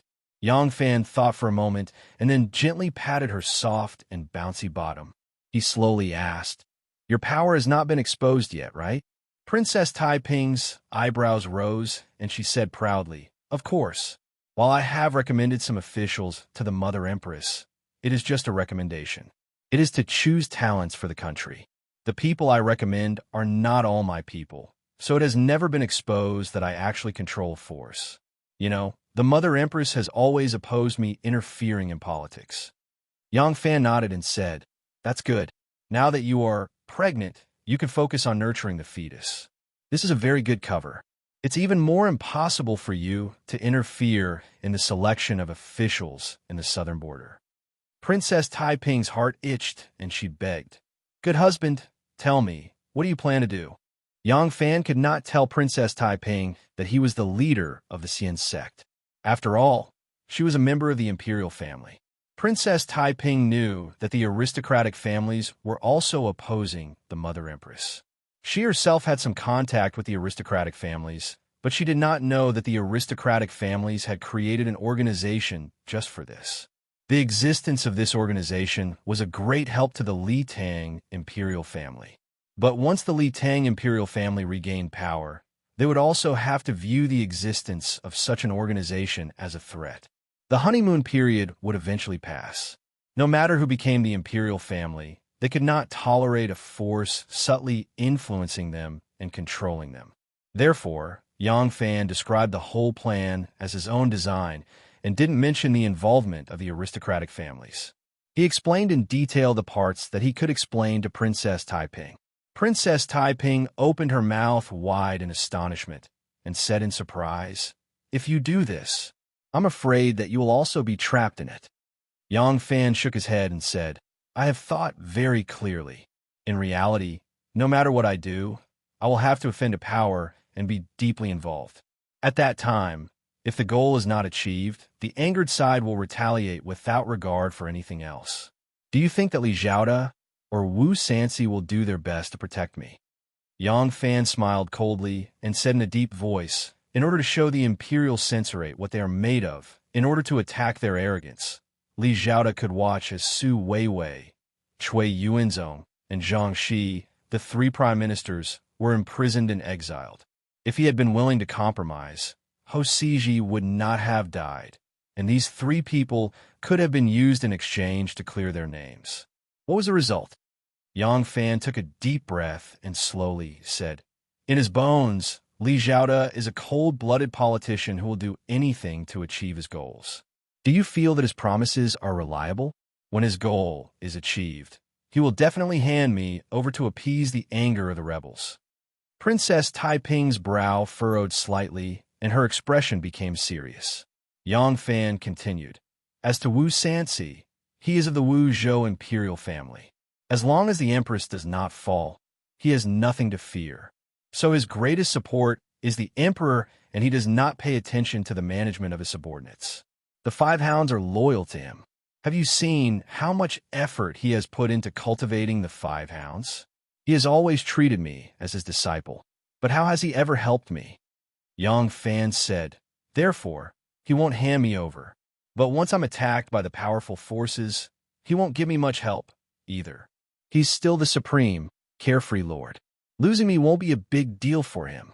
Yang Fan gently patted Princess Taiping's smooth cheek and softly said, What will you do at that time? Princess Taiping's eyes were glistening. She hugged him tighter and said with a firm expression, Of course I will do my best to protect you. You know, I have never treated you as a lackey like Li Zhaoda or Wu Sansi. I know. Of course I know. Yang Fan saw that she was a little anxious, so he quickly patted her shoulder and comforted her. But even if you can protect me, your power will be exposed. Although the Empress is a woman, she has never considered letting other women have such great power in the imperial court. Even you're no exception. At that time, what will you do? Princess Taiping was stunned. Yang Fan said seriously, I believe you can protect me, but at that time, I will definitely be transferred to an idle position and will never be entrusted with important tasks. As for you, all your forces will be destroyed. Whether you are willing or not, you can only travel around and attend banquets like a princess. You will never be able to get involved in politics again. How can you help your brother restore the Li Tang Empire? Princess Taiping said worriedly, But I will be fine. Yang Fan smiled strangely and said, In the eyes of the Empress, I am her watchdog. This watchdog helps her to guard her yard. If it barks at the guests, she will kick it and scold it. If this guard dog is a traitor and helps others to move things out of her house after taking a piece of meat from her, then that's the end of the line. Princess Taiping was silent for a long time. She sighed softly and said, In that case, it seems that there is really no better way. But after this chaos, how to clean up the mess? We originally wanted to have more places to strengthen ourselves. I didn't expect that you took a different way and used this matter to weaken the opponent. Weakening the opponent is equal to strengthening ourselves in disguise. But it is a pity to give up these vacant positions in the southern border. Yang Fan smiled and said, Who said that I will give up? This is just a way to survive in a desperate situation. Princess Taiping's eyes lit up again. You still have a plan? What do you want to do? Yang Fan rolled his eyes slightly. He didn't answer her directly, but asked, Who are the important people in the secret power in your hand? I am talking about the people who can play a big role in the imperial court, not the power in the army. Princess Taiping said vigilantly, Why do you ask this? Chapter 642. Yang Fan said calmly, If you tell me, I can arrange the next action. Don't worry, I won't let you suffer any losses, only benefits. Princess Taiping squinted her eyes like a cunning fox. Why don't you tell me your plan? I can give you some advice. Yang Fan interrupted. No need. My plan is very thorough. It doesn't need to be perfected. Princess Taiping bit her lips and said unwillingly, Then, you can also tell me. I will ask my people to cooperate with you. Yang Fan's eyes faintly showed a smile. I am asking you now because I want your cooperation. You just need to tell me which people you control. I will tell you how to cooperate with those who are suitable, and you don't need to worry that I will harm those who are not suitable, right? Princess Taiping bit her lips tighter and tighter. Her eyes slightly drooped. It seemed that she was still hesitating. Yang Fan was not in a hurry at all. After all, the initiative was in his hands. He just lightly patted Princess Taiping's plump buttocks twice and mischievously said, I won't touch your private money. But how much private money do you have? You have to be honest with me, right? Otherwise, this fat meat of the southern border. Yang Fan did not say anything more. He just shook his head, smiling and shaking his head gently and elegantly. You bad guy. You want to eat me, don't you? Princess Taiping pouted coquettishly. She pounced on Yang Fan like a female beast in heat, pushed him down on the couch, held his shaking head, and kissed him fiercely. For a moment, no one knew who was eating who. It was only after a long time, when her hair was in a mess, her delicate breathing was soft, and her coquettish eyes were like silk, that Princess Taiping finally calmed down. She bit Yang Fan's ear and whispered several names to him. Amazing. You have quietly roped in so many people. Yang Fan exclaimed. Not to mention, These people are all useful. Princess Taiping asked, "What do you want them to do?" Yang Fan smiled and said, "It's just waving flags and shouting battle cries. Don't worry, I won't let them charge and break through the enemy lines. You don't have to worry too much about this matter. Just wait for my news. When I need them to take action, I'll let you know. After it's done, you'll naturally get your share of the benefits." Yang Fan stood up, straightened his clothes, and adjusted his hat. Princess Taiping was still lying face down on the couch. Her thin and soft clothes were wrapped around her curvaceous body. There was a seductive hollow at her waist. Soon after, it arched into an amazingly round ball, as if there was a sweet and juicy peach hidden there. Her big eyes were also watery, as if they were filled with honey. She looked at Yang Fan and said coquettishly, "You're really capable now. When you first came to the Ministry of Justice, you told me everything. Now, you only let me tell you. Men are really not good people." Yang Fan smiled and was about to leave. His hand had already lifted the cabin curtain. Suddenly, he stopped, turned his head, and asked curiously, "Oh yes, why did you decorate this place like this? You're just inviting me to meet on the boat. Do you still need to decorate this place like a boudoir? Even the clothes you're wearing are." Princess Taiping said bitterly, "I just want to seduce you, so what?" Yang Fan smiled and did not answer. Then the curtain fluttered, and his figure disappeared outside the curtain. After a moment, Yang Fan's voice came from the bow of the boat. "Pull to the shore. I want to leave the boat." Princess Taiping sat on the couch and turned her head to look at the beautiful face in the bronze mirror. She bit her rosy lips with her white teeth and burst into laughter. She did not say anything, but her pretty face turned red first. She bared her fangs and brandished her claws, saying, "Why are you so arrogant? I'll sleep with you sooner or later." An extraordinary person appeared in the Ji prefecture of the Hedong province in recent days. This extraordinary person was a sloppy Taoist with a turtle's body and crane's back. He had big ears and round eyes, and his appearance was very simple. When this person first arrived at the Ji State prefecture, he carried a worn-out bag and held a bamboo stick in his hand. He seemed to be a Taoist who came from afar. The reason why he became famous in the Ji State prefecture in just a few days was that this Taoist was good at divination, and all his divination was accurate. When he first arrived at the Ji prefecture, 2 fat pigs raised by a villager's family were stolen. At this time, the imperial court's ban on slaughter had been issued for a long time. However, because it prohibited people from eating meat, and everyone was to follow old Madame Wu's unimaginable request to be a vegetarian, it was unanimously opposed by the officials and the people. This ban was only in the beginning, and it was strictly controlled under the feet of the emperor for a while. After that, it was left unsettled. Nowadays, the sale of meat and livestock was just not so blatant.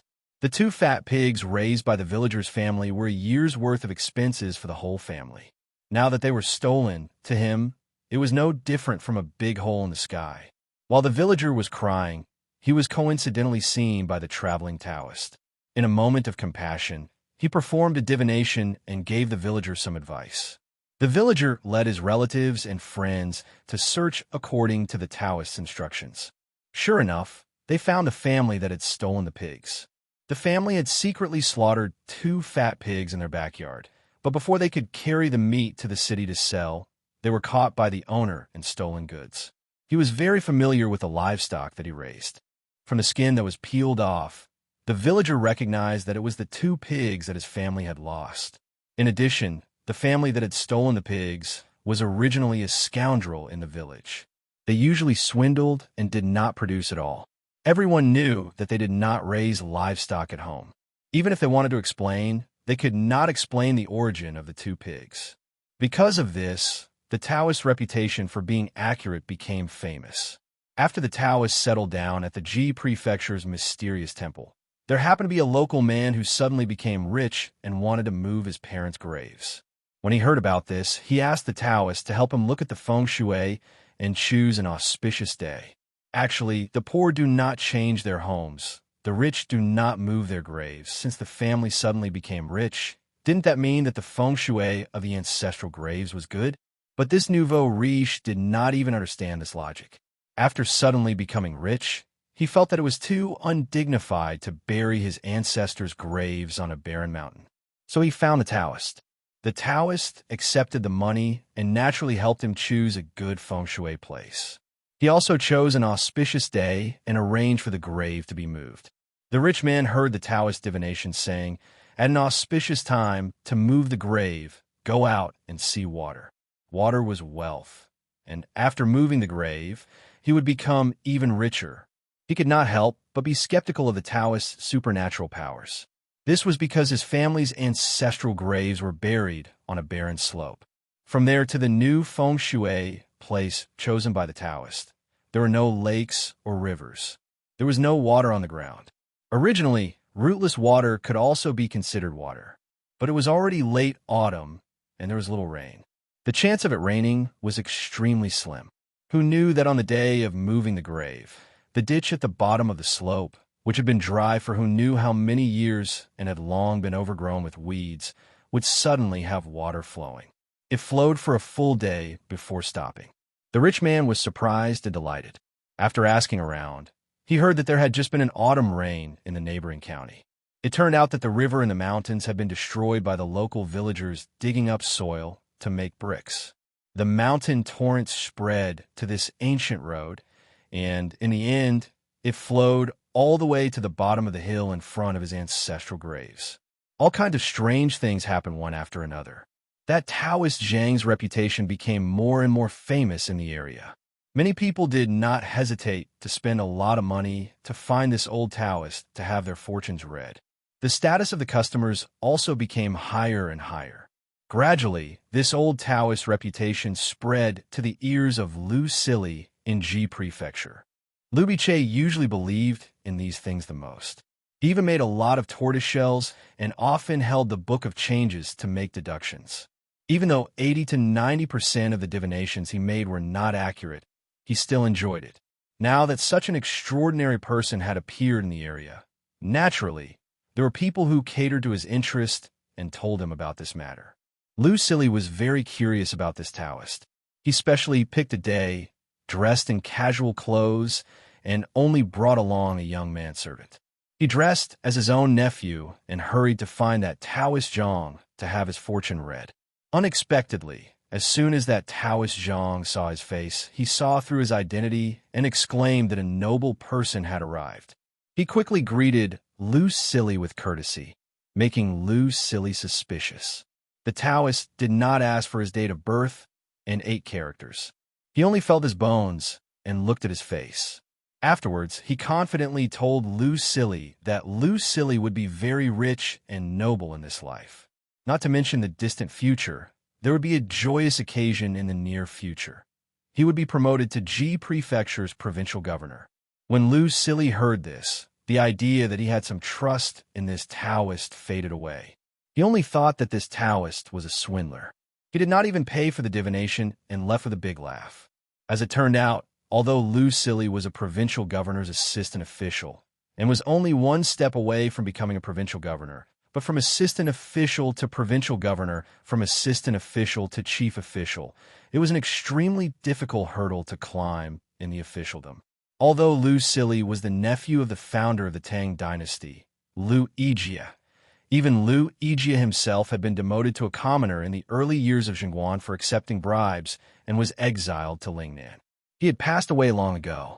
Lu Sili's family did not have any capable elders in the imperial court. He had been Lu Sili for many years. His qualifications were quite long, but he was still a distance away from becoming a provincial governor. Not to mention that this province's provincial governor, Lin Xuan, had not yet finished his term of office and had an extremely powerful backer. He was the disciple of Wei Wang Wuqingxi.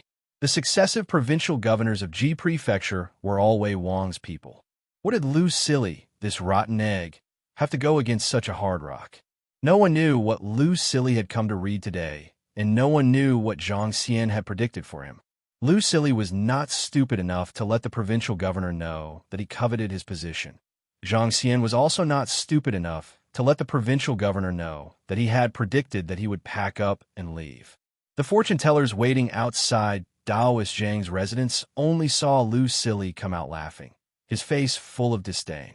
The door was wide open, and Dao Zhang was sitting behind the table, stroking his beard and smiling, not angry at all. This caused everyone to be very curious. After a few days of guessing, no one talked about it anymore. In Luoyang, Yang Fan had already taken up his post as the heavenly official physician. After Yang Fan took up his post at the heavenly official residence, the minister had indeed arranged for him to handle the selection of officials in Nanjiang. Many of the officials in Nanjiang were waiting to be promoted and needed to be replaced in time. The journey there was long, and even if everything was arranged here and all the new officials took up their posts, it would probably be next spring, so the task was very urgent. Yang Fan was busy organizing the files and picked one up to take a look. Suddenly, he was stunned.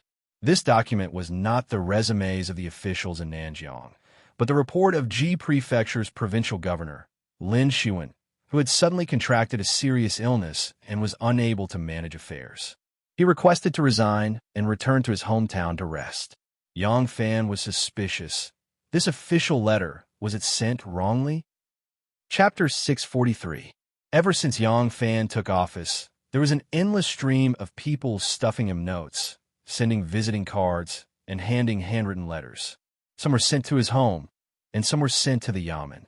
Most of the people who sent letters to his home were of the same rank or subordinates. Naturally, those who asked for his help were accompanied by generous gifts.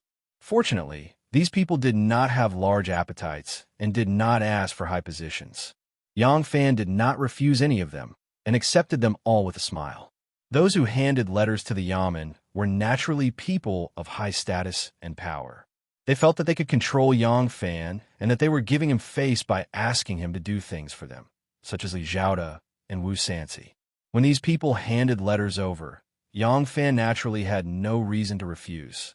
The subordinate officials of the imperial official had already screened the resumes of a large number of officials and non-official candidates.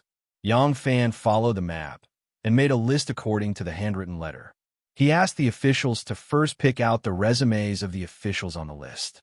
Just the qualifications of these people were enough to fill up his official desk. These few days, Yang Fan had only dealt with the resumes of the officials and had not touched on anything else. Now that such an official letter had suddenly appeared, he was naturally full of doubts. Yang Fan opened his mouth and called out, "Officially." Official Li Zhenghu was a thin scholar in his 40s. Hearing the imperial official's call, he quickly put down his brush and came over with his goatee. He cupped his hands and said, "Imperial official." Yang Fan handed over the official document and said, "Old Li, take a look. This official document was handed to the wrong person, right?" Li Zhenghu took the official document and hurriedly skimmed through it. He grinned and said, "It was smuggled in. Hee, but it can't be considered a wrong person. You are the examiner. Although you are currently in charge of the selection of officials in Nanjiang, you still have the authority to handle the promotion and appointment of other officials. You see, Official Chun has already approved it. You only need to circle it and go through the procedures." "Oh." Yang Fan came to a realization and smiled. "I have just been appointed, so I'm not very familiar with the various affairs of the Ministry of Personnel. Thank you for your guidance." Li Zhenghu hurriedly waved his hands and fearfully said, I don't dare. This lowly official is only reporting what I've seen and heard in the Ministry of Appointments over the years." Yang Fan smiled and said, "Got it. You could go back to your work." "Yes." Li Zhenghu bowed and retreated. Yang Fan reopened the document and saw that there was a reply from Zhu Ran, the Vice Minister of the Ministry of Appointments, recommend that Lin Xuan be allowed to resign and enjoy a luxurious life. Lu Sili, the other governor of Ji Province, will take over as the provincial governor. Yang Fan picked up the pen and was about to circle it when the tip of the pen slightly pressed down on the notebook. Just as he drew a blank, his heart suddenly shivered and he hurriedly stopped the pen. No, even if it was a small position like the Secretary of the Treasury or the Secretary of the Treasury, there would be people who would fight for it. The position of provincial governor is such a lucrative position, yet no one is fighting for it. When did these officials become so noble and unquestionable integrity? Among the 6 ministries, The Ministry of Personnel can be said to be the easiest to handle and also the most difficult to handle. The reason it was easy to do was because the Ministry of Revenue, Rights, Punishment, Military, and Works were all very professional yamen. They were responsible for hosting ceremonies, conducting scientific examinations, receiving foreign guests, tallying accounts, calculating money and grain, prosecuting prisoners, building projects, training soldiers. Which one of them is easy to handle? Which one of them is not complicated and complicated? What is the purpose of the Ministry of Personnel? The Ministry of Personnel is only a place to manage officials. What difficulty is there to speak of? Whether there are achievements or mistakes, it can be seen at a glance during the curriculum vitae examinations. If there are no achievements or mistakes, then it is very easy to handle. Based on seniority, they will be promoted in order. No one could say anything, but can it really be so simple? In reality, the most difficult yamen to handle among the 6 ministries is the Ministry of Personnel. Regardless of whether it is to promote, move, or demote a person, it all has to be considered from top to bottom, left to right, inside to outside, inside to outside. All kinds of relationships have to be considered.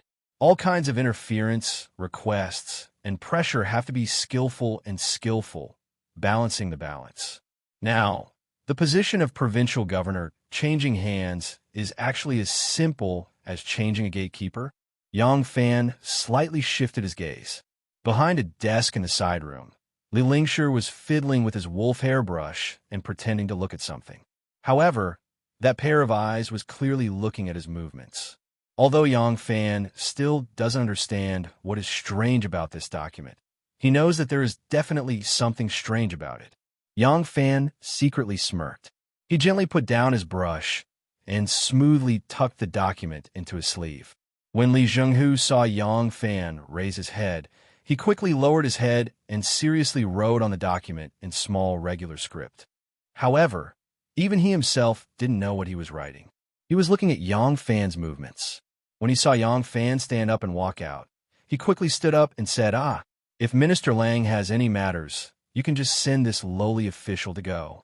Yang Fan said with a smile that isn't a smile, this official wants to go on official business. Can Li Lingshi go on behalf of this official? Li Zhenghu made an sound. His goat-like face flushed red. He embarrassedly said, this lowly official. Yang Fan didn't make things difficult for him anymore. He stepped out of the office and walked towards the back yamen. As the head of the 6 ministries, the heavenly official's position is high and powerful. That's why there are 2 assistant ministers. Coincidentally, these 2 assistant ministers are both part-time. One is the Run Wang of the Phoenix Pavilion and the left assistant minister of the heavenly official, Wang Lei. The other is the right assistant minister of the heavenly official, Yang Fan. The left assistant minister is half a rank higher than the right assistant minister. In addition, Wang Lei is the official assistant minister, while Yang Fan is the acting assistant minister. Therefore, Wang Lei has become Yang Fan's immediate superior. As for Wang Lei, Yang Fan isn't familiar with him. However, Yang Fan has long heard of Wang Lei's brother, Wang Bo. This great scholar, Wang Bo, who wrote the famous line, a bosom friend in the sea, a neighbor in the distance, is Wang Lei's younger brother. However, this great scholar is both talented and arrogant. First, he offended Emperor Gaozong because of his play King Ying. Later, he committed a capital offense by killing officials and slaves. Fortunately, he was pardoned by the imperial court and didn't die. However, he implicated his father and was demoted to a magistrate in Jiaoji. He had to travel thousands of miles to Annan. Later, Wang Bo went south to visit his father, who was an official in Jiaoji. When he crossed the sea, he fell into the water and died. Among the 3 brothers of the Wang family, the other 2 are not as talented as him. However, they're not as arrogant as him. These 2 brothers are conscientious and diligent. Now, they have become high-ranking officials. The elder brother, Wang Lei, is the Ren Huang of the Phoenix Pavilion and the assistant minister of the heavenly official. The younger brother, Wang Zhu, is also the supervising imperial censor. They are very noble. Yang Fan directly rushed to Wang Lei's office. Wang Lei's office is filled with calligraphy and paintings. The smell of books is very strong. There are no piles of official letters on the table.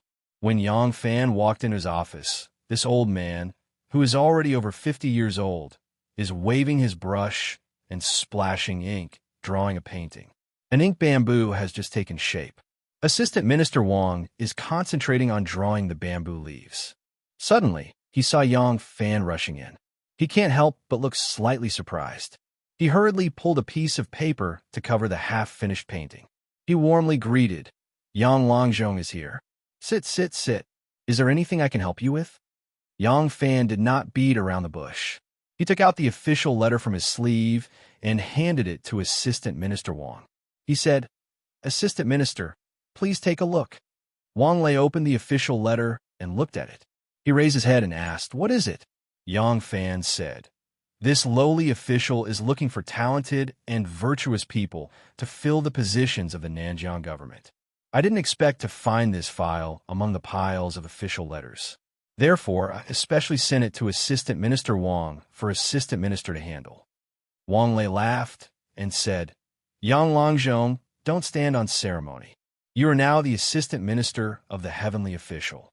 You have the right to handle this kind of matter. This is just a normal resignation and appointment. After you read it, you can handle it according to the rules." Yang Fan seriously said, "The Heavenly Official is in charge of the appointment, dismissal, assessment, promotion, and transfer of the officials in the country. This is the foundation of the Imperial Court's selection of officials. How can this lowly official dare to be careless? With this stroke, it will determine the parents and officials of a region. However, this lowly official has just arrived at the Heavenly Magistrate's mansion not long ago, and I do not know if the various officials are virtuous, prudent, fair, and diligent. Although I have the authority to know the Assistant Minister, I do not dare to deal with it carelessly. This file should be personally approved by Assistant Minister Wang. This lowly official still has a lot of resumes on my desk. I won't disturb you any longer. Goodbye." Yang Fan modestly smiled at him and turned to leave. One of Wang Lei's hands froze in the air as he watched Yang Fan stride away. He then lowered his head to look at the official letter on the desk. He couldn't help but shake his head and smile bitterly. This Yang Fan is clearly a cunning fox. "Your Highness Wei Wang, you want to kill two birds with one stone? Difficult." His Highness Wei Wang, Wu Chengxi, was at the Hall of Flying Fragrance, waiting for the emperor. Wu Zetian was now spending time with the two beautiful youths, Zhang Changzong and Zhang Yizhi.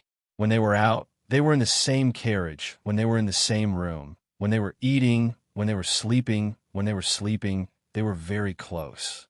This was something that the entire imperial court had heard about. Most of the time, when Wu Zetian summoned her close officials, she didn't shy away from having them wait on her. However, Wu Chengxi was her nephew after all. It was not good for Wu Zetian to have him appear in front of her close relatives and juniors, so she specially moved to Flying Fragrance Hall to see him. At this time, Wu Zetian was sitting on a chair, excitedly looking at the three long boxes on the desk. The three boxes were made of small red sandalwood with soft silk padding on the inside. Inside each box was a ginseng, a Polygonum multiflorum, and a lingzhi. The Polygonum multiflorum was in human form, especially the Polygonum multiflorum. Even its facial features were vivid and lifelike. Wu Qingxi stood behind Wu Zetian and gently massaged her shoulders. He said in a soft voice, "These three ginseng, lingzhi, and Polygonum multiflorum are at least 300 years old. Lai Junxin spent a lot of effort to get them to help Aunt nurse her dragon body. Right now, Lai Junxin is only a small soldier from Tongzhou.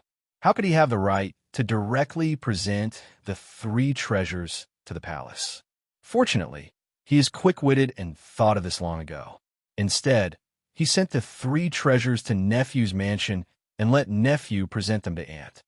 In the past few years, Lai Junxin would occasionally send some things to the palace to arouse Wu Zetian's pity. Unfortunately, Shang Wanwan was in the palace, so Lai Junxin's news couldn't be sent in at all. Later, Lai Junshan discovered that there seemed to be people in the palace who were against him, so he turned to Wu Qingxi. Unfortunately, he was too successful as a lone official. Not only did the loyal officials hate him, even the treacherous officials didn't like him. He sent a lot of things to the Wei Wang Fu, but Wu Qingxi still accepted the gifts but didn't do anything for him. This time, it was Wu Qingxi who took the initiative to help, because this mad dog was the mortal enemy of Li Zhaoda and Yang Fan. Wu Qingxi wanted to bring him back to the capital to bite people. Wu Ziqian looked at the human-shaped polygonum multiflorum and nodded slightly. It's not easy to see this thing in the palace. It must have been hard on him. Wu Qingxi quickly said, "That's right. This spring, Aunt was unwell and court was suspended for 3 days." After Lai Junshan heard about it in Tongzhou, he was deeply concerned and hurriedly went around to get these 3 treasures that can prolong life and strengthen the body. He had people quickly send them to the capital. Wu Zetian stroked the polygonum multiflorum and smiled faintly. She lazily said, "Lai Junshan has been in Tongzhou for a few years now, right? After spending a few years there, his temperament should have been much more restrained. It must have been hard on him to show his filial piety. Let him return to the capital to be a military officer. Don't be like a pitiful child." Chapter 644. Being an official, from ancient times until now, had always been the most popular profession. Because of the fierce competition, people who were too unpopular, had too little experience, had a terrible reputation, and lacked talent would not be considered. However, things like talent and character were definitely not the most important criteria. One's life experience, background, backing, and connections were the deciding factors. However, the newly appointed Heavenly Officer Yang Fan was not in charge of a single vacancy, but a group of vacancies. This matter attracted too much attention. Under such circumstances, very few people dared to play any tricks. Even if they wanted to take care of a certain faction, they would not be too unscrupulous. In this kind of situation, the most likely way was to give the faction he wanted to take care of a few more positions, but the degree could not exceed the limits of the other factions. The other factions could also gain something. While they would not be full, it was not as if they had nothing to eat. This way, people would not turn against each other and only compete in the shadows. But Yang Fan was not like this. In the resumes of the people he had personally looked at, there was only a small portion of people from noble families and cold clans. Wu Sanxi and Li Zhaoda's factions were the majority. These people were originally from the cold clans, noble families, or official families, but they all had the most obvious political label, Wu Sanxi or Li Zhaoda. After young Master Jiang lost the position of master of the Xian sect, his power had greatly weakened. He could not keep track of Yang Fan's movements at any time. He had spent great effort to obtain a list of the officials that Yang Fan had looked at. Looking at this list, young Master Jiang was puzzled. He had thought that most of the names on the list would be from aristocratic families. Perhaps there wouldn't be many officials who had a close relationship with aristocratic families, or those who were born in aristocratic families, but those who were secretly supported by aristocratic families or had inextricable connections with aristocratic families would definitely make up the majority. The imperial court might not know the backgrounds of these people, but he knew most of them. Yet this list was clearly beneficial to Wu Sanxi and Li Zhaoda's factions. Just from this list, Yang Fan was clearly Li Zhaoda's or Wu Sanxi's people. All the aristocratic families had pushed Yang Fan to the top and given him so much power. Was it just so that he could serve Wu Sanxi and Li Zhaoda, who was born in an aristocratic family, but later broke away from the aristocratic families and formed his own faction? Young Master Jiang held a list of names in his hands and looked at it over and over again. Every time he saw a name, he would combine it with the information he had on hand to analyze that person's background. He looked at the list for more than 2 hours and still hadn't put it down. Yuan Tingyan had been standing behind him. The slender bamboo outside the window would occasionally sway in the autumn wind, but he remained motionless. But after more than 2 hours, he couldn't hold back anymore. Yuan Tingyun coughed lightly and tried to make his voice as soft as possible. "Young master, is there something fishy about this? Something's wrong. Something is fishy. In the past, Young Master Jiang had never spoken in such a tone. Now that he had stepped down from his pedestal, he seemed to be much more easygoing than before. It was rare for him to be humorous for once. Young Master Jiang pointed at the list in his hands and said in a low voice, "Yang Fan must be planning something. Before we figure out his goal, we can't act rashly. This is our last chance. We must be cautious. Right now, we just need to wait and see and stop with silence." After young Master Jiang said, "Stop with silence," the room really quieted down. Young Master Jiang didn't speak anymore, and Yuan Tingyan didn't ask anymore. Young Master Jiang held the list and continued to study it, trying to find some clues. But the silence only lasted for a moment before it was broken by a baby's crying. The baby's crying was loud and powerful. Accompanying the crying was a middle-aged woman's coaxing voice. "Oh, good baby, don't cry. Ani will play ball with you. Look, Gulialu, isn't the ball rolling fast?" The baby's crying stopped, but the wooden ball hit the wall and made a dong-dong sound again. Young Master Jiang threw the list on the table in annoyance and shouted, "Tell her to take the baby away." In the Yang family's mansion, little Yang Nianzu was lying in the cradle with his big black eyes wide open. He was trying to snatch the red ball from Annie Nu's hands. When the baby in the scholar's mansion was crying, his little mouth suddenly flattened, and he also burst into tears. Xiao Man was playing with a child's clothes that had just been planted. When she heard the crying, she quickly turned her head. Anu quickly raised her hands and said innocently, "It's not my fault. I didn't bully him." As she said that, she let go of her hands, and the red ball quickly slipped into her sleeve. "Give me the ball." Xiao Man fiercely rushed up to help her baby son grab the ball. She took out the red ball from Anu's sleeve and said angrily, "Do you still have some dignity? You only know how to bully my son all day long." Xiao Man bent down and stuffed the ball into her little baby's hand. She said softly, "Baby, be good. It's Annie Nu's fault. I ignored her. The ball is my baby's. Here, hold it." The little guy held the red ball with his two chubby little hands, but it only lasted for a moment before the ball slipped to the side. The little guy tried hard to shake his pair of chubby little arms. His two little fat legs also scurried like a frog. As long as he touched the ball, he would laugh loudly. Anu bitterly wrinkled her nose at him and said angrily, "You little brat, I have to hold you all day long. You're so stingy. You even complain to your mother. I won't talk to you anymore." The little brat pulled the ball to his chest and foolishly smiled at her. In the heavenly official yamen, in the office of the examiner, Yang Fan carefully flipped through the files in his hands. From time to time, he would pick up a pen and carefully copy down a name on the paper beside him. After a preliminary review of the relevant personnel's resumes, he was doing a preliminary screening. He was seriously counting when a servant suddenly walked into the office and bowed to him, saying, "Yang Longzhong, there is a Dragon Guard Brigade commander surnamed Ma. He said he is your friend and would like to see you." "Oh." When Yang Fan looked up from the file, his eyes were still a little dazed, but he immediately sobered up and said happily, "Ma Xiao." He put the half-copied name list into one of the resumes and strode out to greet him. As soon as the door of the office closed, Li Zhenghu, who was bending over the desk, stood up. He did not even have time to put down the brush in his hand. He rushed to the door and leaned against the crack to eavesdrop on the sound outside. He heard Yang Fan's laughter coming from outside the door. "Brother Qiao, did you find an excuse to sneak out of the army again?" Another man's voice said, "Can you, Yang Longzhong, do you think you can fulfill your duty? Tomorrow is the Tianshu inauguration ceremony. I have been transferred back to the capital to carry out military affairs. I will see you after the military affairs are finished."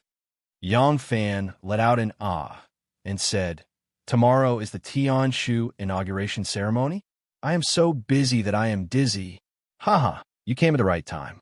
The yamen is about to end. Let's go together. You and I are getting busier and busier. It is rare for us to get together, so we should have a few drinks." As the two people talked and laughed further and further away, Li Lingshi was overjoyed. He quickly rushed to the back of Yang Fan's office and opened the file. When he saw the name on it, he quickly grabbed a piece of white paper and quickly copied it down. In Ji Province, Lu Silly sat in the study room and laughed for a while. Then he jumped up as if he had just woken up from a dream and shouted, "Want you quick, quick, quick, bring me some casual clothes. I want to change. Get someone to prepare a carriage. I want to pay a visit to old immortal Zhang." He had just received an edict from the imperial court to be promoted to Ji province's provincial governor. This absolutely impossible good luck actually fell on his head. The imperial court's letter of appointment had been issued.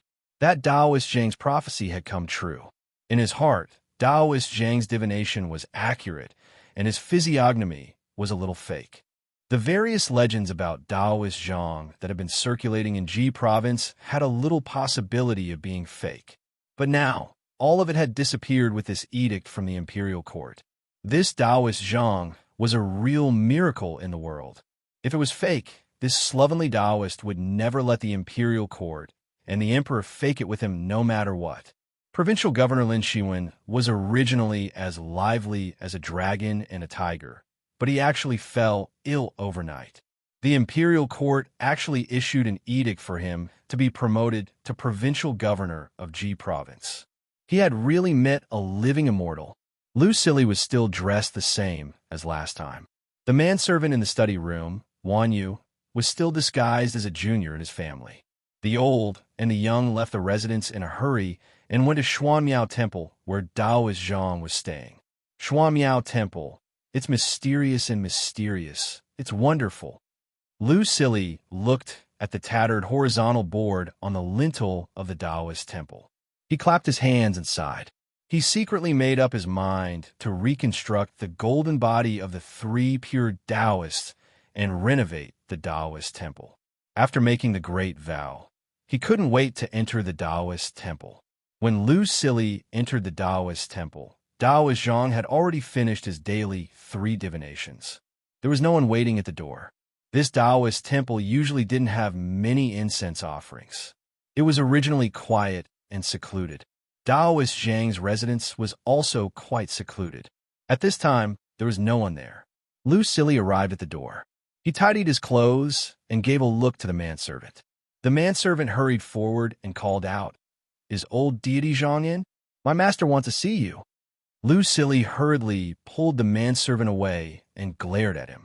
He then turned to the slightly closed door and greeted with a smile, "Disciple Lu Silly requests to see old deity Zhang." "Hee, it's benefactor Lu. Please come in." An elegant voice came from the room. Lu Silly hurriedly agreed and brought the manservant into the Taoist residence. The Taoist was sitting cross-legged on a praying mat. When Lu Silly entered the room, he hurried forward and knelt in front of him. He kowtowed and said, "Disciple is ignorant. I have eyes but cannot see. I didn't know old deity Zhang's face. I have offended you last time. Please forgive me." When the Taoist saw him kowtow, he couldn't help but reveal a surprised expression. He hurriedly got up and helped him up. He said, "Benefactor Lu, please get up. I've only glimpsed the secrets of heaven. I don't deserve a bow from a noble. Benefactor Lu, please don't make such a big bow again. It will shorten my life." Lu Silly said repeatedly, "You deserve it. You deserve it. Old deity Zhang's cultivation is profound. You're an extraordinary person. How can you not deserve a bow from me?" The Taoist Zhang shook his head and said, "You don't deserve it.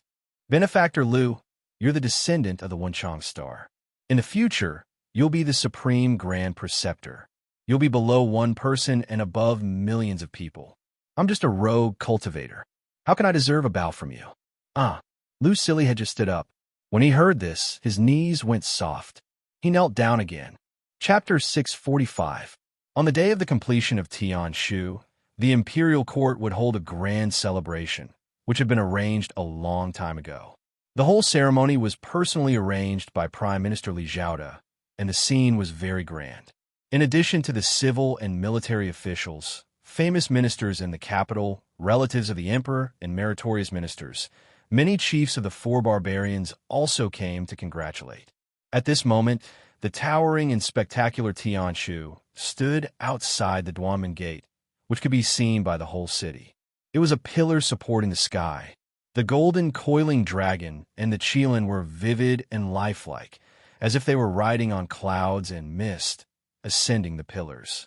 The 8 large characters Great Zhou 10,000 countries praised the virtuous Dubhe, were sparkling with golden light, and could be seen clearly from the bridgehead of Tianjin. Before the emperor arrived, the musical house had arranged beautiful girls to dress as flower-scattering fairies. They wore flower vines on their heads, red dots between their eyebrows, and tassels. Their slender waists were exposed, their navels were covered with gold powder, and their snow-white feet were bare. Although their bodies were tender and petite, they actually had a kind of charming charm. The heavenly maidens all carried bamboo baskets filled with small silk flowers and danced gracefully while scattering flower petals all over the sky.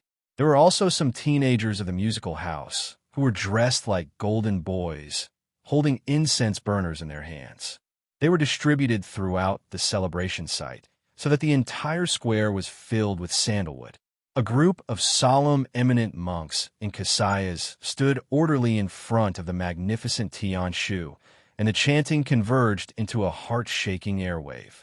Countless people in Luoyang, dressed in neat and bright clothes, came to the front of Tian Shu in groups, worshipped, and then retreated to the side, watching eagerly. Her Majesty had sent people to pull a total of 10 carts of copper coins. They saw strong warriors carrying boxes of copper coins up the gate tower, and the heavy money boxes bent their waists. When the ceremony was over, Her Majesty would ask people to throw down the copper coins one by one. So many people who came today were strong workers of their families. The imperial palace was also preparing. The imperial edict of amnesty had been prepared, and the Chinese language of worshipping heaven had been written with gold powder by Shangwan Wai, which was placed on a tray covered with red silk and held by the eunuch of the ceremony. Great General Wang Xiaojie and the other generals were all dressed in military attire, looking majestic and awe-inspiring. Kesselo and the other leaders of the various tribes were all dressed in their national costumes. For a moment, all kinds of leather hats and pheasant tails were gathered together. Feng Yuni ran back and forth behind Eunuch Gao, his face flushed red. In the palace, he worked as an attendant, but this was where eunuchs should be. At least no one looked at him strangely. He didn't notice that his sister was standing among a group of women, her eyes filled with tears as she looked at him. Grandmaster Ru Mei stood at the head of the group, nervously memorizing the ode to virtue of all nations that the Empress had personally written. Xue Huai hadn't had the chance to enter the palace for a long time. As the imperial sorcerer, duke, and general, he finally entered the palace on such a grand day. Unfortunately, he didn't have the chance to see the Empress. He could only stand there and occasionally chat with Yang Fan. Most of the time, he just looked around impatiently. The buzzing sound of people whispering to each other permeated the Golden Water Bridge until the Empress's carriage appeared. There were actually 2 imperial carriages. The civil and military officials, as well as the relatives of the royal family, all looked solemn, thinking that the crown prince had received an imperial carriage. When the imperial chariots arrived in front of them, they discovered that the person sitting in the front imperial chariot was Her Majesty, who was dressed in a grand regalia, while the person sitting in the rear imperial chariot was Princess Taiping, who was dressed in a bright red peony regalia. On the left and right of the Empress's carriage were Shangwan Wai and Crown Prince Li Dan. The officials were a little surprised at first, but then they realized Her Highness was pregnant, so the Empress took pity on her daughter. Yang Fan, come closer and talk. There was still a while before the auspicious hour, and the palace gates hadn't opened yet. Wu Zetian's carriage had to stop here for a while. As soon as the carriage stopped, Wu Zetian smiled and glanced at the officials. She didn't expect to see Xue Huai's resentful gaze. Wu Zetian was afraid that this boorish fellow wouldn't be able to restrain himself and rush up to talk. If he said something inappropriate, it would be too embarrassing in such a grand occasion. Her gaze shifted, and she happened to see Yang Fan. Without thinking, Wu Zetian called out his name. Yang Fan didn't expect the Empress to call out to him. He was a little surprised and hurriedly took a few steps forward. Xue Huai had wanted to go forward to greet and strike up a conversation, but seeing that the Empress had summoned the officials, it wasn't appropriate to go forward. He could only stand there angrily. Yang Fan walked to the front of Wu Zetian's carriage and cupped his hands in greeting. Subject Yang Fan greets the sage. Wu Zetian was just calling out to someone in a moment of desperation. Now that he was in front of her, she didn't know what to say. She quickly changed her mind and asked with a smile, "The borders of the southern border is an important place for the country. A day cannot go by without a shepherd. Thus, the selection of officials in the southern border cannot be delayed. How is it going?" Yang Fan crossed his hands and said, "This subject is following Her Majesty's orders and is screening people day and night. The selection will end in a few days. At that time, the list will be submitted to the political affairs platform for the prime ministers to review." Wu Zetian was basically looking for trouble now. She deliberately dragged Yang Fan to speak so that her lover, who had fallen out of favor, wouldn't come forward and act like a spoiled child. Hearing this, she nodded slightly and smiled. She asked, "Subject Yang, what are the criteria for the selection of officials?" Yang Fan didn't understand why she was testing him in public. The 4 good and 27 best had always been the criteria for the selection of officials in the imperial court. Even a lowly official could recite these regulations. Of course, he couldn't rigidly follow the regulations and say these things. He hesitated slightly and replied in a clear voice, "This subject is appointed as a heavenly official to select officials for Her Majesty. I abide by 3 principles. The first is loyalty. Not only were there civil and military officials, there were also relatives of the imperial family and the chiefs of the 4 barbarians. The Empress arrived and ignored everyone else. She only called Yang Fan to come forward and test him.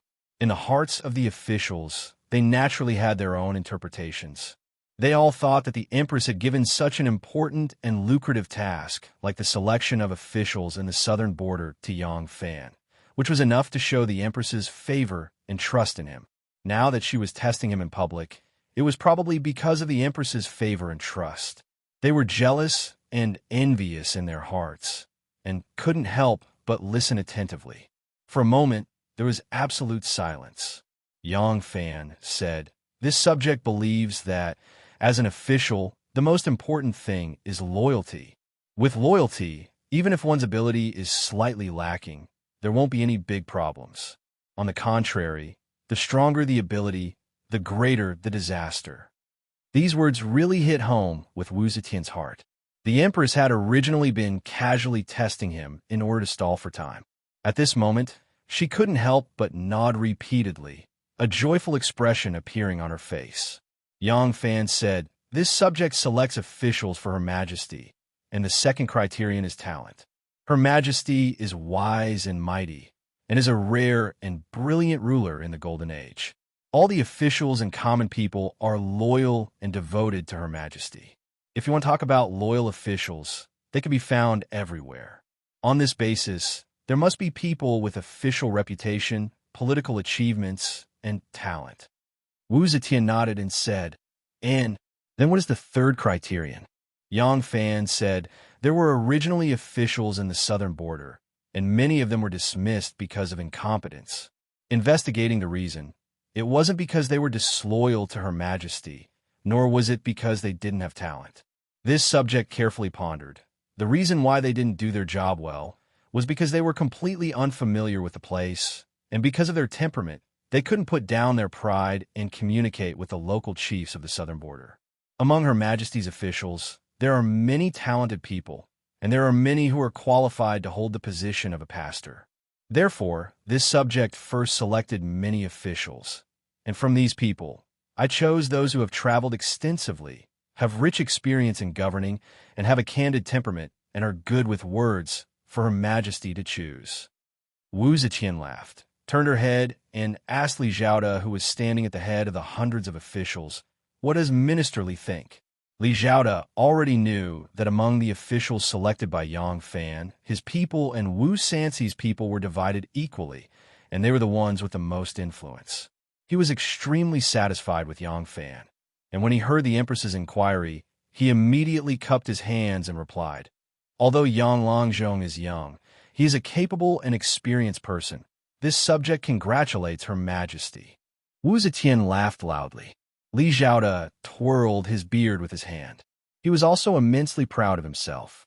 He didn't notice that because he had monopolized so many official positions and destroyed the hopes of many of his colleagues, many officials were secretly looking at him with jealousy. When Yang Fan heard Wu Ziqian and Li Zhaoda talking, he knew that the memorial was over, and then he straightened his back, and when he looked up, he saw Princess Taiping. Princess Taiping was wearing a red peony robe, which made her face look extremely beautiful, but her belly was slightly protruding and her body was slightly bloated. Yang Fan saw her just a few days ago, and he didn't know how enchanting her slender waist was, but now she looked like this, and he didn't know what kind of messy things were hidden under her clothes. He couldn't help but feel angry and funny at the same time. Duke Taiping saw that when he looked at him and saw his own face, he was at first absent-minded, and then his eyes fell on her belly, but revealed a slightly strange expression, as if he knew what he was thinking. He couldn't help but smile at him, and a mischievous look appeared in his eyes. At this time, the bell and drum sounded, and the door opened wide.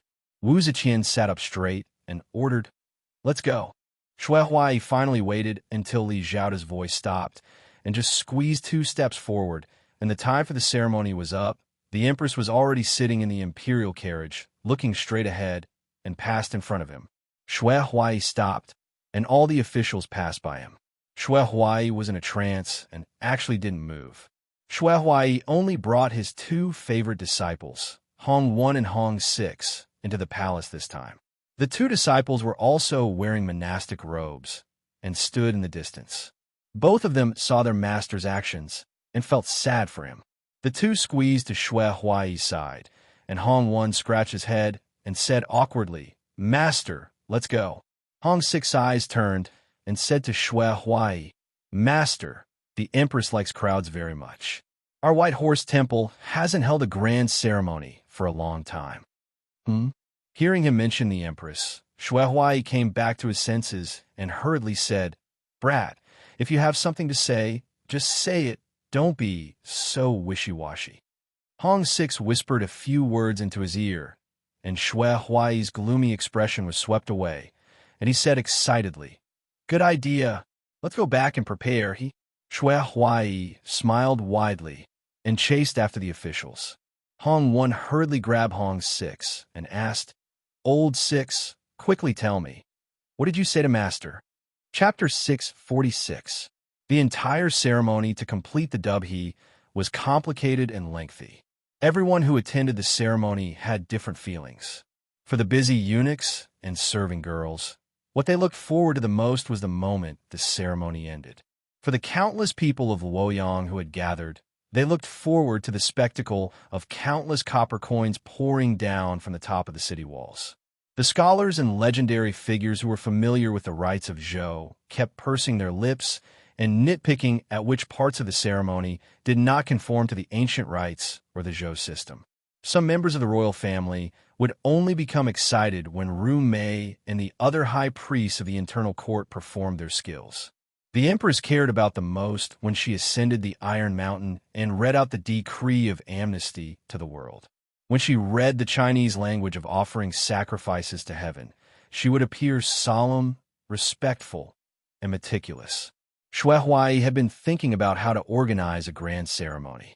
As long as he could invite the Empress, with his strong body, he would definitely be able to win back the Empress's favor. Yang Fan was looking up at this towering pillar that had never existed since ancient times and probably would not exist in the future. It was 105 feet tall, 10 feet wide, and had 8 sides, each with a diameter of 5 feet. The base was an entire Iron Mountain. The Iron Mountain had a circumference of 170 feet and a height of 20 feet. Giant dragons and cheilants made of brass were flying on top of it. What a magnificent building! It was likely impossible to find another such pillar made of iron in the world. It was incomparably large. Behind it was the magnificent Ming Hall. Behind the Ming Hall was the heaven that was as tall as the sky. In the heaven was an unparalleled giant wooden Buddha. But in terms of visual impact, none of them could compare to this towering pillar that pierced the clouds. If such a huge pillar was left for thousands of years, it would certainly be a precious cultural relic in the eyes of future generations. Future generations would be endlessly proud of it and use countless beautiful poems to praise the greatness of their ancestors. But they would never think of how much blood and tears of their ancestors had flowed into this towering pillar. It had used up 2 years of the total steel production of the Tang dynasty. Because a portion of the steel had to be set aside to meet the needs of the army, countless commoners' hoes and kitchen knives had been mercilessly confiscated by the government and merged into this magnificent pillar. Yang Fan was a little absent-minded. He only woke up from his stupor when he heard a roar that sounded like a tsunami. Yang Fan raised his head and saw copper coins being tossed down from the top of the city wall. Under the sunlight, the coins shone like golden dragon scales. The people cheered and rushed to the bottom of the city to pick up the newly minted copper coins. Wu Ziqian laughed out loud and announced in a clear voice, "Tonight, the curfew will be lifted. All the people in the city, join me." The grand celebration was not over yet. This was just the beginning. The emperor had set up a curfew. Today, Luoyang City was destined to have a sleepless night. The civil and military officials were dispersing, while the officials of the third rank and above, as well as the members of the imperial family, were walking into the palace. The emperor had prepared a royal banquet to entertain them. Yang Fan only found his coachman after most of the people had left. His men were martial arts experts sent by the succession hall to protect his safety. These people were not familiar with the buildings in the palace, nor did they understand the procedures of the palace etiquette. That was why they were scattered by the crowd. Yang Fan mounted his horse. Because he saw that the Tianjin Bridge in the distance was still crowded, and the carriages and horses of many officials and nobles were still there, he was not in a hurry. He only lightly whipped his horse and slowly moved forward. Unexpectedly, before he could go far, he saw a few servants in front of him, escorting a light carriage. They were moving even slower than him. Although the carriage did not have an official banner, it looked very familiar. Yang Fan took a closer look and saw that it was indeed Princess Taiping's carriage. Princess Taiping had one hand on the window and slightly poked her head out, smiling sweetly at him. Seeing that Yang Fan had already seen her, Princess Taiping gently turned her head toward the carriage and let down the curtain. She also withdrew her hand that was covered with cardamom. Yang Fan turned his head to look around. There were few carriages and horses left and right. He lightly coughed and jumped down from his horse. He quickly walked to the side of the carriage, and in a flash, he entered the carriage. His movements were incomparably skillful. Although his subordinates had only been following this suzerain for a short time, they were already familiar with this suzerain's strange behavior when he saw Princess Taiping. One of the knights stooped, picked up the suzerain's reins without any surprise, and led the mount to his side. Yang Fan got on the carriage and sat next to Princess Taiping. He began to inculcate, "If you have any problems, you can ask your subordinates to secretly pass on the message. If you act like this, it will inevitably fall into the eyes of some people, especially in this palace where there are many eyes and ears. It doesn't matter. Everyone should be careful, but I don't need to. As long as I'm with you, no one will think of anything serious."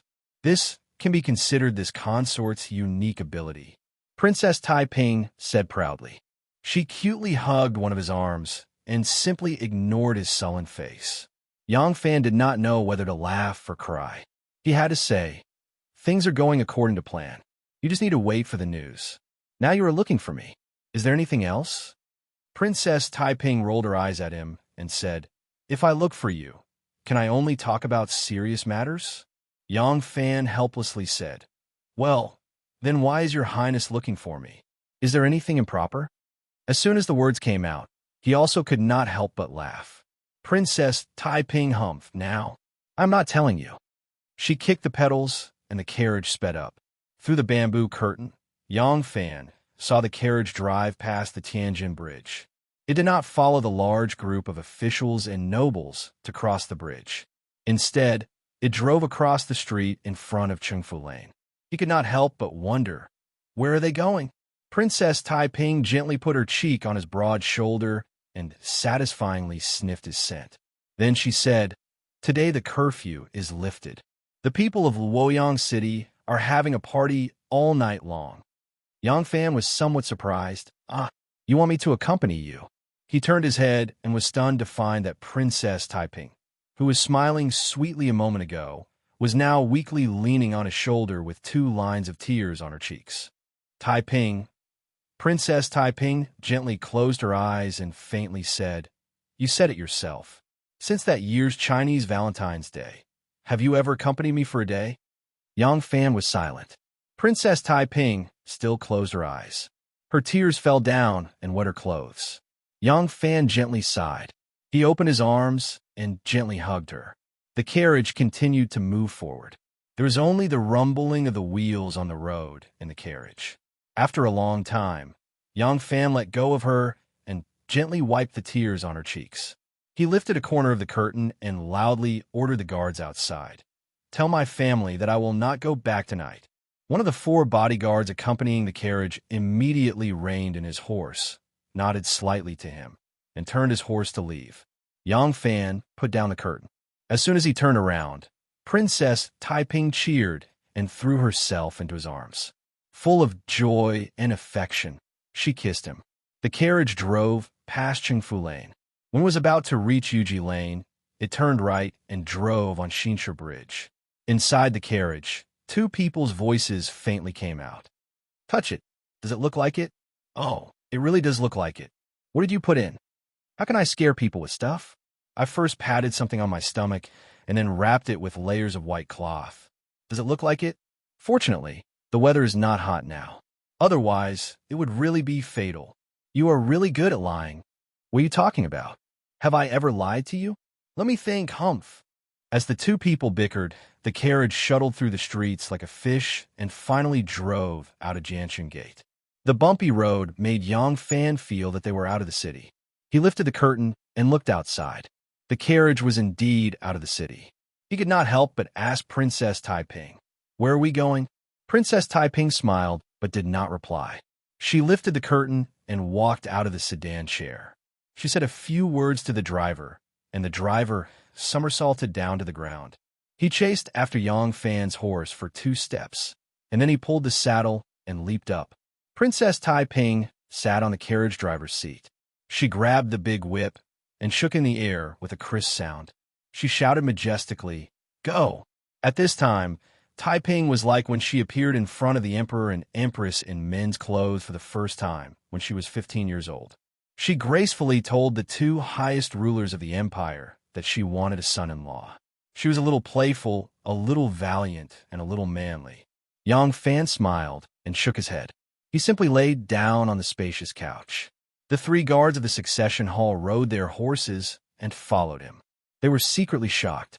They knew about the love affair between their sovereign and Princess Taiping, but they never thought that their sovereign could be so awe-inspiring as to let Princess Taiping be his driver. Compared to their former sovereign, this sovereign was really much more awe-inspiring. The carriage drove on. Yang Fan, who had been lying on the couch for a long time but was not sleepy, had already sat up. He rolled up the curtain and looked outside. The scenery changed along the way. Gradually, it seemed familiar. Yang Fan thought for a while and finally realized that this was the Golden Grain Garden. The Golden Grain Garden in late autumn. Su Hao had been waiting at the entrance of the Purple Grain Garden since early in the morning. Since he was sent to the Purple Grain Garden to be a steward, he had put on a little weight in just a few months. He had also brought his wife and children here. In this manner, he was very leisurely every day. He lived like a hermit. When he liked the liveliness, he would take his family to the city for a stroll. Anyway, it was not far. This autumn, the fruit forest of the manor had a big harvest. Those fruits were all picked and sold in the city. Some of the money was given to his subordinates. The rest naturally fell into his own pocket. It was even more generous than his previous salary as a driver for Her Highness. Today, when he heard that Her Highness was going to the Purple Grain Garden to play, Su Hao had been busy since early in the morning. He had prepared delicious and exquisite dishes. The princess house had been cleaned up. The road from the gate to the princess house had been swept spotless. Then he had been standing at the door until now. From afar, he could see the princess carriage quickly approaching. Su Hao was overjoyed. He quickly led a few of his men to greet the carriage. Seeing that the carriage had arrived in front of him, Su Hao was just about to bow when he suddenly opened his mouth in shock. Her Highness was actually driving the carriage. Su Hao's face was full of surprise. Before he could think of what to say, the carriage had already passed by him like a gust of wind. Only Princess Tai Ping's happy words were left behind. "None of you are allowed to follow me." Su Hao blankly looked up, only to see the back of the carriage disappear at the end of the forest. Almost at the same time, Lai Junshun returned to Luoyang. 3 long-distance carriages entered from the Ding-Ding Gate. Lai Junshun sat in the first carriage with the curtains rolled up. As soon as the carriage entered Ding-Ding Long Street, Lai Junshun couldn't help but rush out of the carriage. Standing at the front of the carriage, he laughed loudly. "I, Lai Junshun, have returned." Chapter 647. Lai Junshun's proud and arrogant laughter spread to the second carriage.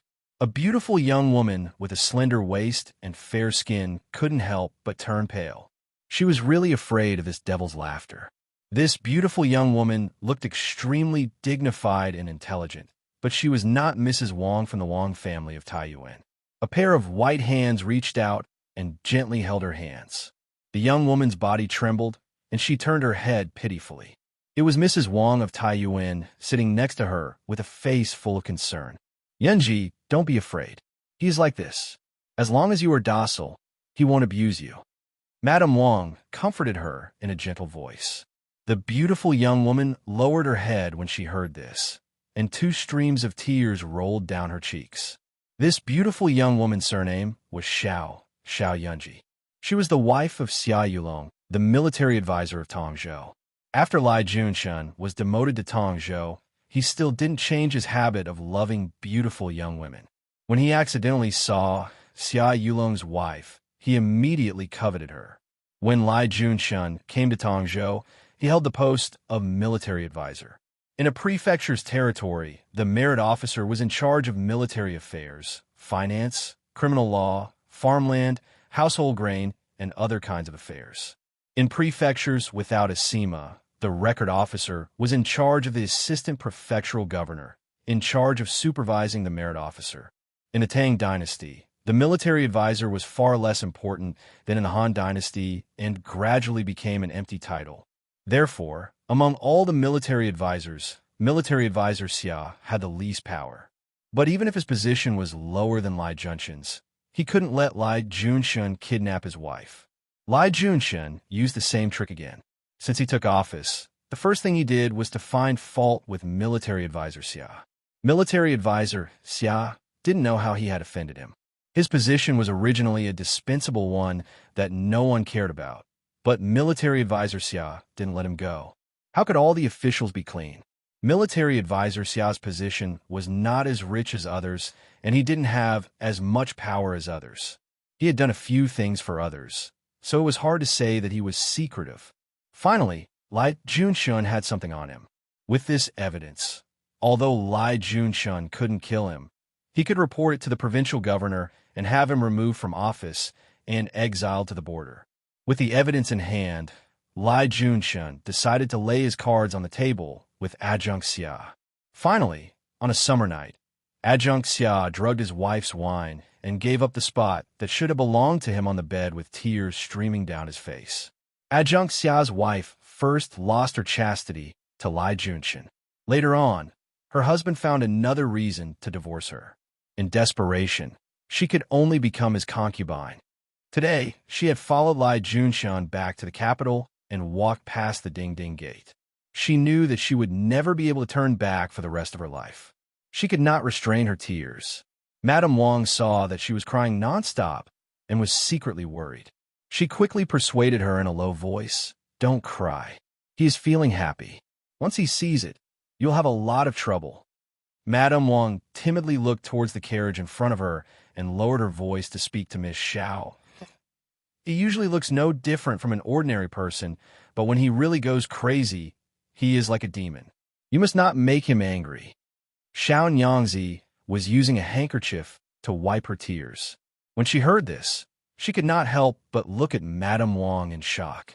Madame Wang said in a low voice, In the past, I only felt that his actions were slightly different from ordinary people, but I could not tell that he was a little crazy.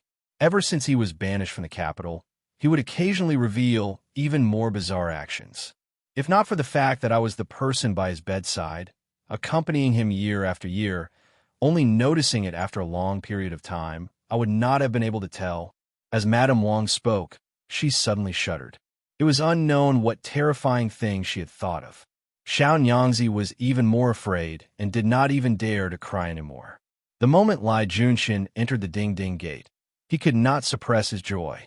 Fortunately, other than that wild shout when he first reached the main street of Ding-Ding, he did not do anything too out of line. It was only when he returned to his own residence that the smile on his face disappeared and turned into a gloomy expression. At the entrance of his residence, only Wei Suzhong, who had just received the news, rushed over to welcome him. He stood alone under the setting sun. Wei Suizhong was the latest to be promoted to an imperial censor. Due to his lack of seniority, he was left behind to guard the censorate that day and did not get the opportunity to become an imperial envoy. As such, he managed to escape the calamity. The censorate was now emptied. When Lai Junshin left the capital, he still had many lackeys under him. Today, when he returned to the capital, only Wei Suizhong was left. Deputy Prime Minister. The moment Wei Suizhong saw Lai Junshin, he prostrated himself on the ground and burst into tears. "What are you crying for?" Lai Junshin kicked Wei Suizhong to the ground and strode into the mansion. He saw that the ground was covered with fallen leaves, and a few birds and crows flew up in a panic as he barged in. The mansion that had been left unattended had become a piece of ruin. Lai Junshin could not help but let out a strange cry and howled to the sky. "This is what you all owe me. This is what you all owe me. I will definitely collect all of my debts with interest. Just you wait, ha ha ha. Lai Junshin, am back to collect my debts." The strange cry that sounded like an owl crying and laughing scared even more crows and sparrows away. A wild cat scurried towards the entrance of the residence in a panic and just happened to scurry under Miss Xiao's skirt. Miss Xiao screamed and fell into Madame Wang's arms. Madame Wang grabbed her hand tightly and said in a low voice in fear, His madness is acting up again." The sun was setting, and it was already dusk in Ji Province's Shuamiao Monastery. Since that day when Priest Zhang made a mistake and revealed the secrets of the heavens, who knew how many times Lu Silly had come to visit and begged and kowtowed? Priest Zhang was forced into a corner and was only willing to explain to him in detail. Candles were lit in the room in advance. Each candle was as small as a bean, and the light flickered. The doors and windows were closed, and even the servant was excluded from the door. The flickering candlelight shone on the faces of the two of them, giving off an indescribable sense of strangeness. "Provincial Governor Liu, you are fated to be the Grand Preceptor. However, this Grand Preceptor should not be in this dynasty." "Should not be in this dynasty?" "Old Immortal means..."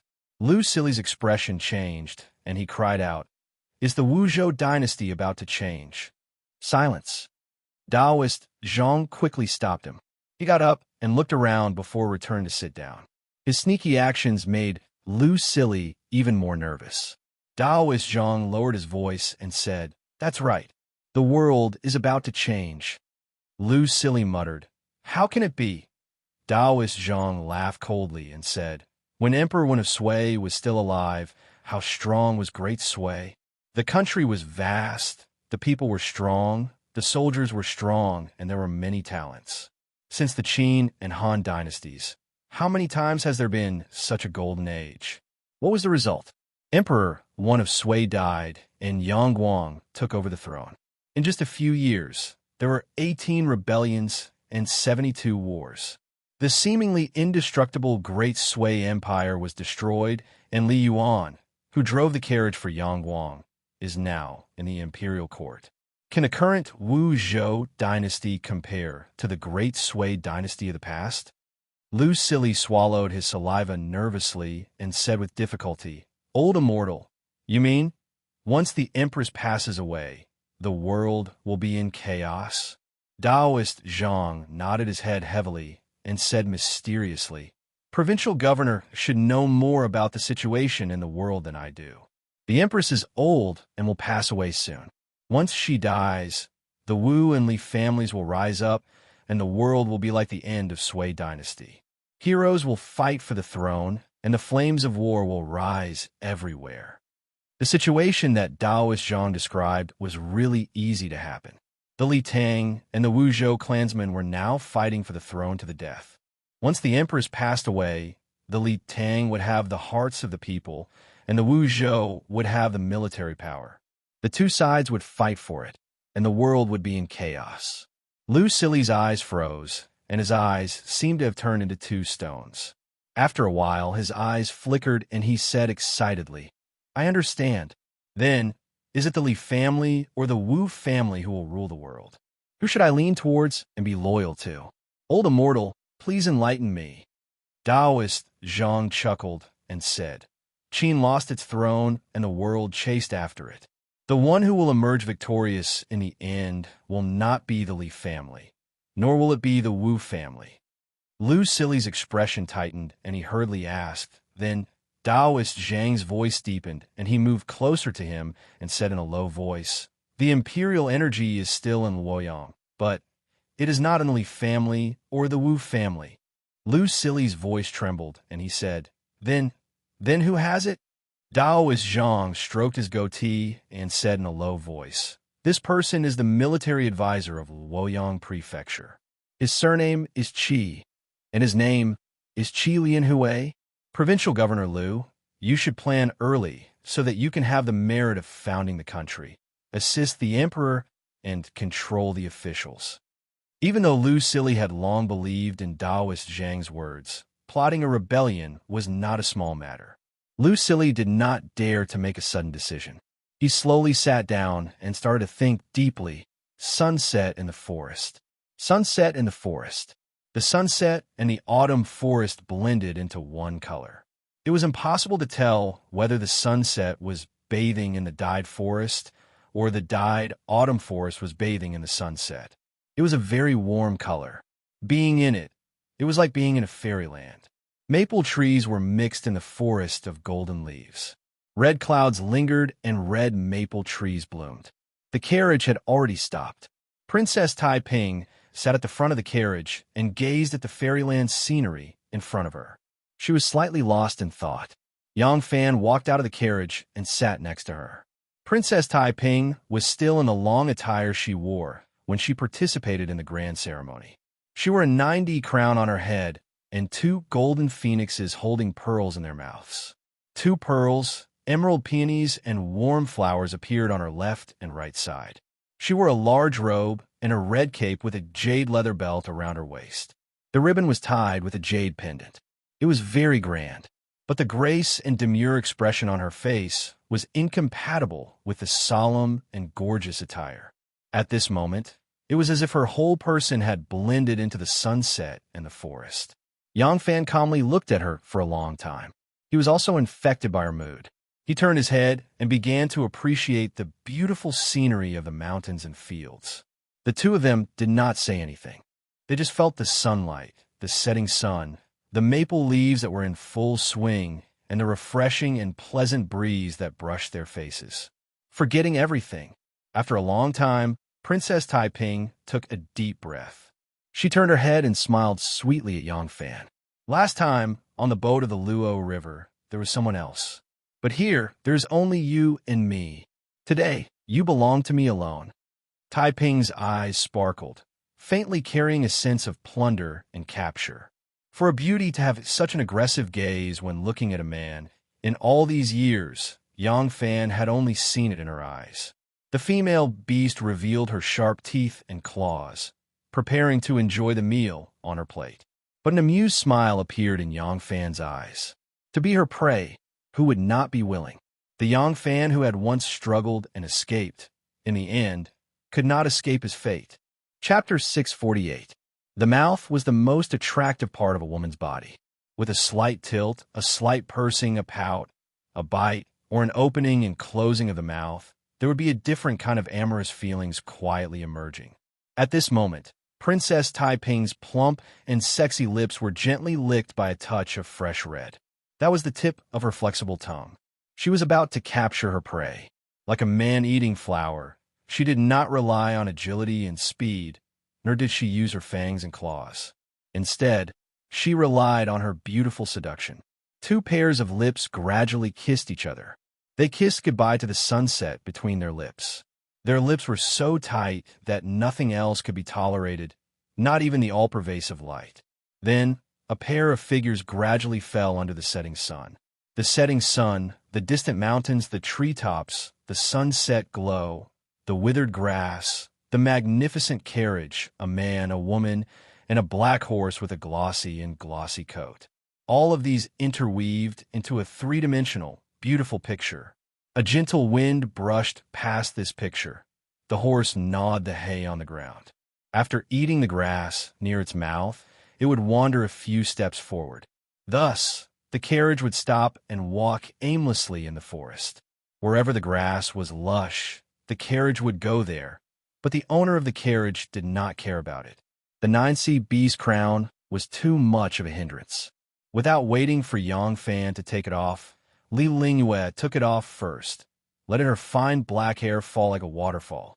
The 9C beast's crown, which had been casually thrown aside, knocked against the board of the carriage.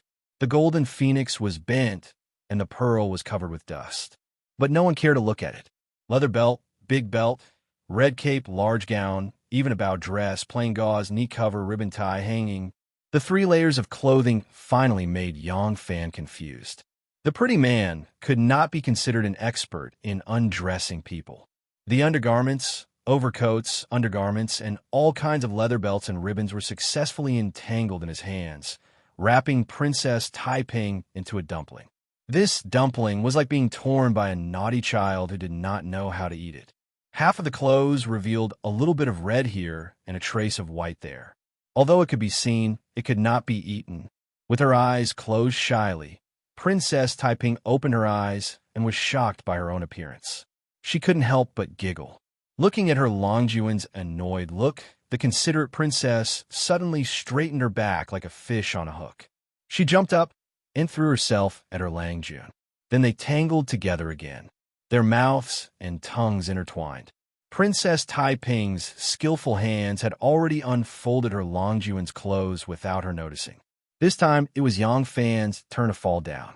Princess Taiping, who was wrapped like a rice dumpling, sat by his side. She glanced at him with her watery eyes and then bent down with a sweet smile on her face. As soon as the warm and moist feeling touched his body, Yang Fan's body trembled violently and his soul left his body. Princess Taiping really loved this little Langjun to death. She wished she could swallow him and a mouthful of water into her stomach. Thereupon she swallowed mouthful by mouthful with great effort. Unfortunately, her Langjun could not swallow it no matter what. As a result, one was stuttering and the other was hovering between life and death. The sunset also seemed to feel shy. It was so shy that its face became redder and redder. Finally, it covered its face and hid itself under the distant mountains and behind the woods. Only a ray of light peeked out from between its fingers, staring at the passionate scene that it wanted to see but did not dare to see. The world suddenly darkened for a moment. What replaced it was the flirtatious expression of Princess Taiping's lips and teeth. At some point, a violent ripping sound rang out, causing the horse to raise its head in surprise. As far as the eye could see, there was only silence in the forest, and there was nothing. The horse lowered its head in relief and continued to nibble on its grass. After a moment, there was an exclamation from inside the carriage. "Oh my God! And you are wrapped in so many layers of white cloth." Then there was a burst of enchanting laughter. "Langjun, you are so strong. Keep tearing." The man's extremely angry voice sounded very ungentlemanly. "How can you tear it? Get up and take it off." The horse did not understand. Anyway, if it was not giddy up, then it had nothing to do with it. It just continued to eat grass. However, after a moment, the carriage began to shake and shake as if it was driving on a gravel road in the mountains. The shaft was loosened and tightened, which made it very uncomfortable to lower its head to eat grass. Much later, when the handsome black horse was led into the stable, he snorted so loudly and vexedly that a pretty mare in the stable, who was trying to be affectionate with him, turned her head away in fright. The black horse was very unhappy. It did not have a smooth eating process that night. The road in the woods was really too bumpy. A thin man rode a yellow buckskin horse and rushed to Luoyang City in the dark of night. No one could see that he was originally a woman, and a very beautiful woman at that. Even her disciple, Tian Ai knew, who she had never spent much effort in teaching, could disguise herself as a Ku Exine monk without anyone noticing, let alone her Shifu.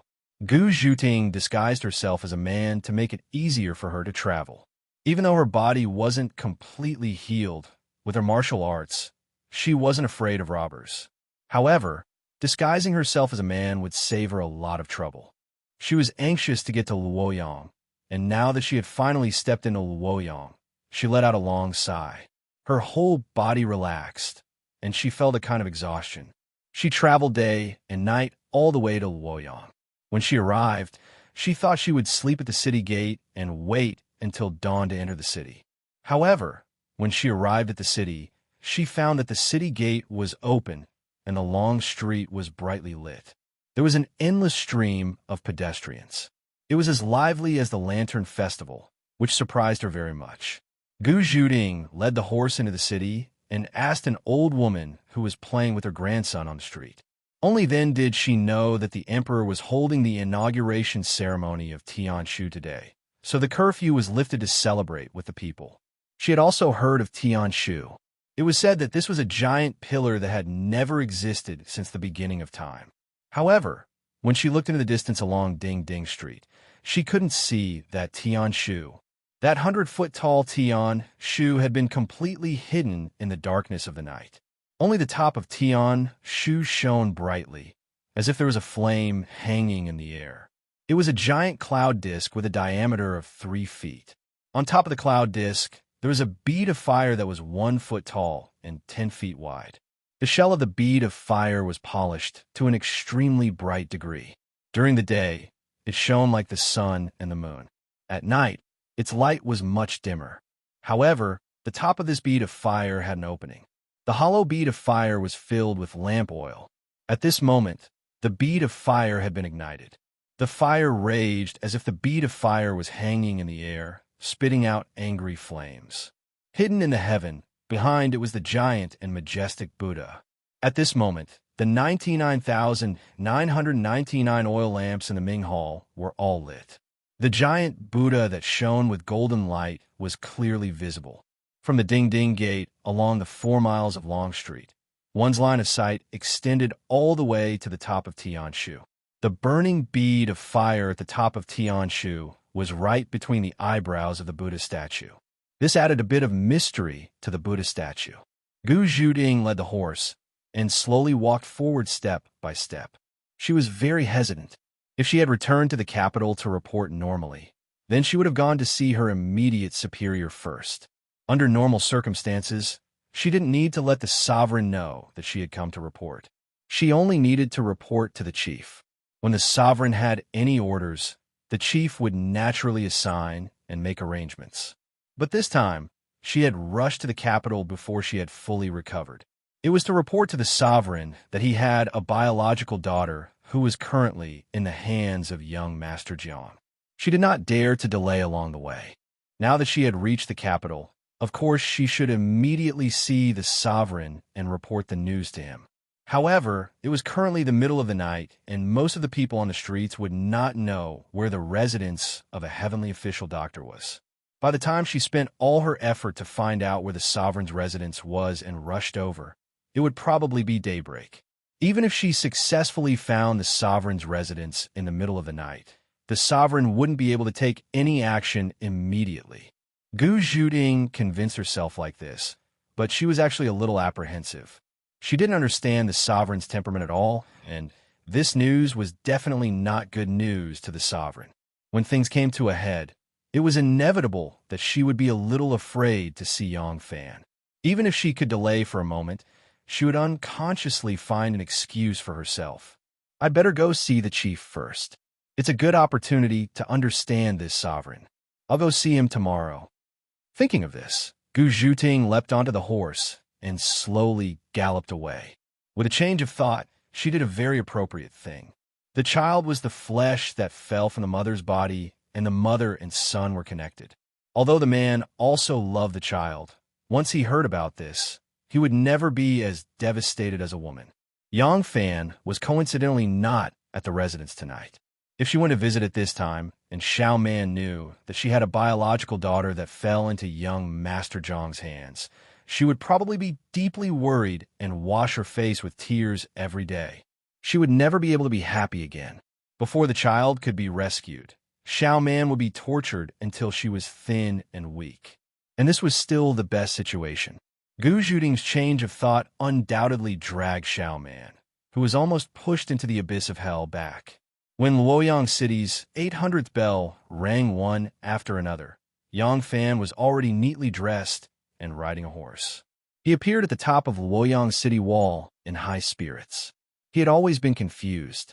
When a man and a woman made love, it was clearly the man who tossed and turned and plowed without end. Why did the woman always appear more tired than the man?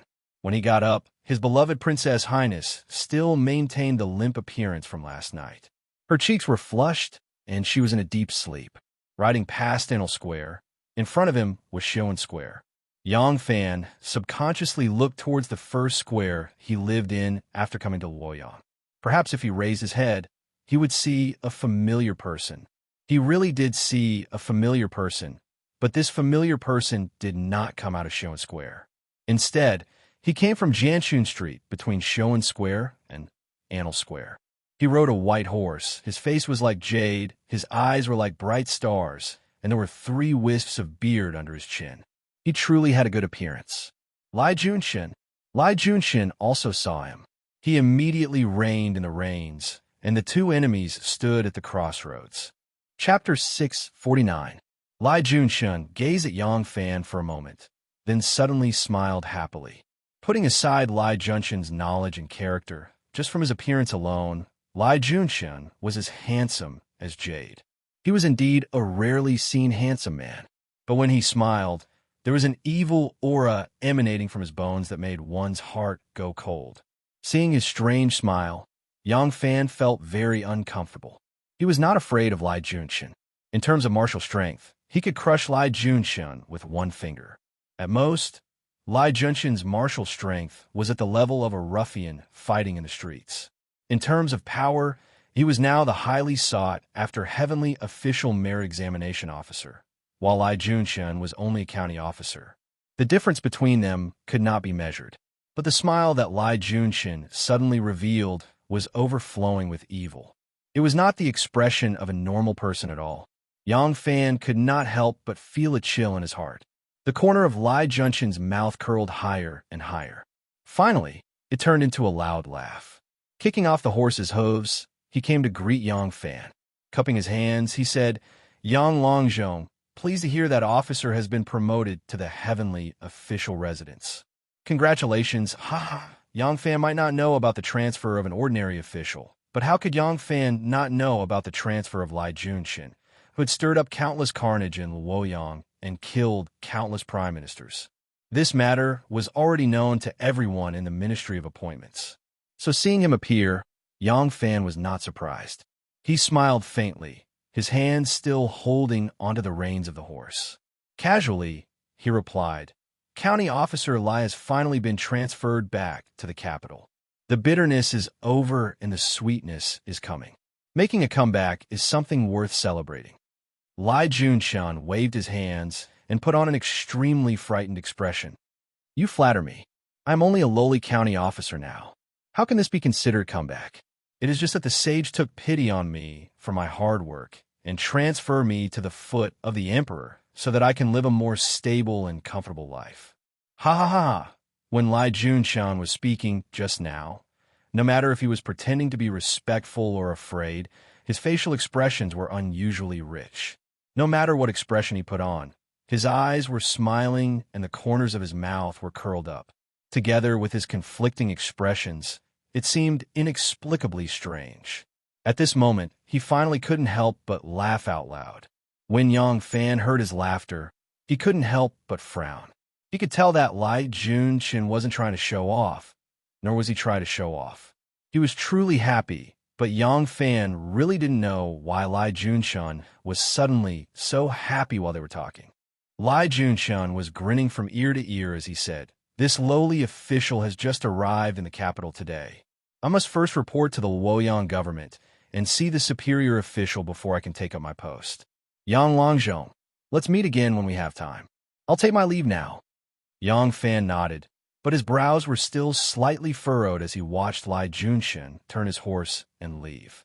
Lai Junxin hadn't taken a few steps on his horse when he suddenly burst into laughter again. The laughter came abruptly and disappeared just as quickly. There was a pause in the middle before another burst of sudden laughter. Yang Fan couldn't help but shake his head and mumble to himself, "Why is Lai Junxin acting so crazy?" As Lai Junxin walked, he couldn't help but want to laugh. He also knew that it was strange for a person to suddenly laugh while riding a horse, but he couldn't help it. When he saw Yang Fan, an inexplicable joy filled his entire body. Yang Fan was the main culprit behind his demotion to the same province. He was his great enemy. His great enemy was still alive and well, waiting for him to personally wear him down. When he thought of the day when he would bring down Yang Fan and make him his prisoner, he couldn't help but want to laugh at the scene of him personally torturing him with all sorts of torture tools. When he thought of Yang Fan's charming wife that he coveted, Lai Junxin was even more elated. He didn't feel that there was anything abnormal about him. On the contrary, he felt that his mind was abnormally clear and his reactions were incomparably nimble. However, his control over his emotions seemed to be somewhat lacking. Who cared, now that he had finally returned to Luoyang? The day he made a comeback was just around the corner. Lai Junxin walked and laughed all the way until he reached the Luoyang government office. He dismounted in front of the screen wall and knew that he couldn't laugh for no reason. He held back for a moment and suppressed the inexplicable joy in his heart. Only then did he tidy his clothes and change into a solemn appearance before walking into the office. He thought about his power and prestige after making a comeback, but he never thought about how he could make a comeback now that he was just a Hugong County magistrate. He thought about punishing Yang Fan, but he never thought about how Yang Fan's current position was much higher than his. How he could bring down Yang Fan. He thought about the joy of humiliating Yang Fan in every way possible after bringing down Yang Fan. Lai Junxin's mental state had always been a bit problematic, but on the outside, he only appeared to be a bit crueler, more paranoid, and more perverted than ordinary people. No one had noticed that he was mentally abnormal. From a ruffian in Chong, and to a deputy minister of the imperial censor, then from a deputy minister of the imperial censor to a Tongzhou military adjunct. These kinds of ups and downs had further stimulated his mental state. However, he didn't feel that there was anything strange about himself. Other than his wife, Madame Wang, no one else had noticed anything abnormal about him. Yang Fan watched Lai Junxin walk away happily, and his brows furrowed even tighter. When he had been framed and imprisoned by Lai Junxin had once threatened Xiao Man, wanting her to dedicate herself to him in exchange for a chance of survival for her husband. He knew that Lai Junxin had designs on Xiao Man, so Lai Junxin's abnormal behavior today made him feel a bit uneasy. Yang Fan thought for a moment and gave up the idea of directly returning to the yamen. He turned his horse and rushed to his mansion. It could be said that he was confused because of his concern. Yang Fan had already entered the fortune house and suddenly remembered that his home was not what it used to be. Even if Xiao Man wanted to go to Nan City to see his family's property, he had a new to accompany him in the open, and there were masters in the succession hall to protect him in the dark, so he didn't have to worry about being plotted against. Yang Fan smiled, thinking that he had already arrived at his home, so it was good to go back and have a look. However, he didn't need to tell Xiao Man to be extra careful when she went out. When Yang Fan arrived at his mansion, he had just pulled the reins when a servant beside him exclaimed in surprise. When he went to Golden Grain Garden, He had brought 3 guards with him. These guards were usually quiet and didn't like to talk. Moreover, they had calm temperaments and didn't have times when they were startled. Therefore, when they heard the guard's exclamation, Yang Fan couldn't help but glance at him. The guard hurriedly said, "Lang Zhong, the girl in front, is one of us." These guards around Yang Fan didn't call Yang Fan sovereign except in very private occasions, but called him by his official position. They completely regarded themselves as the guards of the heavenly official Lang Zhong, not the people of the succession hall. But this way, it was not convenient for him to explain the identity of the person he saw, so he paused. Yang Fan followed his gaze and saw a pretty girl in green, walking towards his mansion step by step. Gu Zhuding had washed off the disguise and changed into ordinary women's clothing. In order not to attract attention, she didn't even ride a horse. She directly walked to the fortune house, according to the way she inquired from the leader. At this time, she had just arrived at the Yang mansion. There were 4 knights standing in front of the Yang mansion. This scene was very conspicuous. Gu Zhuding had already seen them. As soon as she saw the 3 obviously dressed as guards, they were all people of the succession hall that she was familiar with. Gu Zhuding immediately guessed the identity of the person they were guarding in the middle. This person must be their new sovereign. So young, so handsome. This was the first feeling Gu Zhuding had when she saw Yang Fan. The previous sovereign of the obvious sect, young Master Jiang, was not handsome, but his presence and demeanor always gave people the feeling that he was as tall as a pine tree and as pure as ice. The sovereign of the hidden sect, Shun Mu, did not have a stunning appearance and even seemed slightly average. Only those who had interacted with him would feel the unique charm that came from the inside out. Compared to these 2 people, Yang Fan had an advantage in appearance. Gu Zhuding only glanced at Yang Fan and did not dare to raise her eyes to examine him again. She quickened her steps to greet them.